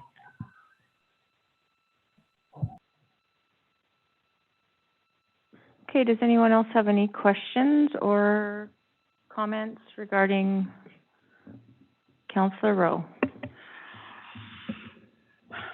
I'm just going to bite the bullet and make a motion that the Committee of the Whole recommend the following budget proposal be approved for incorporation in the 2022 budget.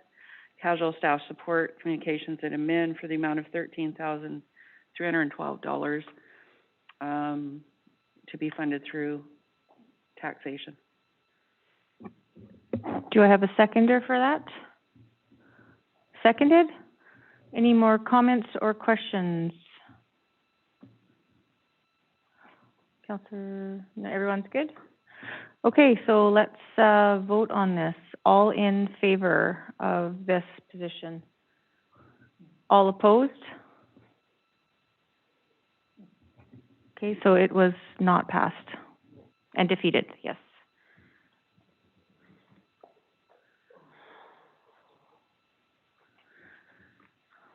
Okay, is there anything further? I had a message that Director Dillon has details on the sewer main, if council would like to hear that.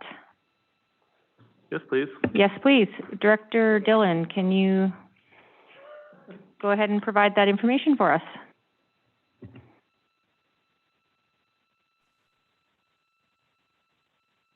Yes, I certainly can.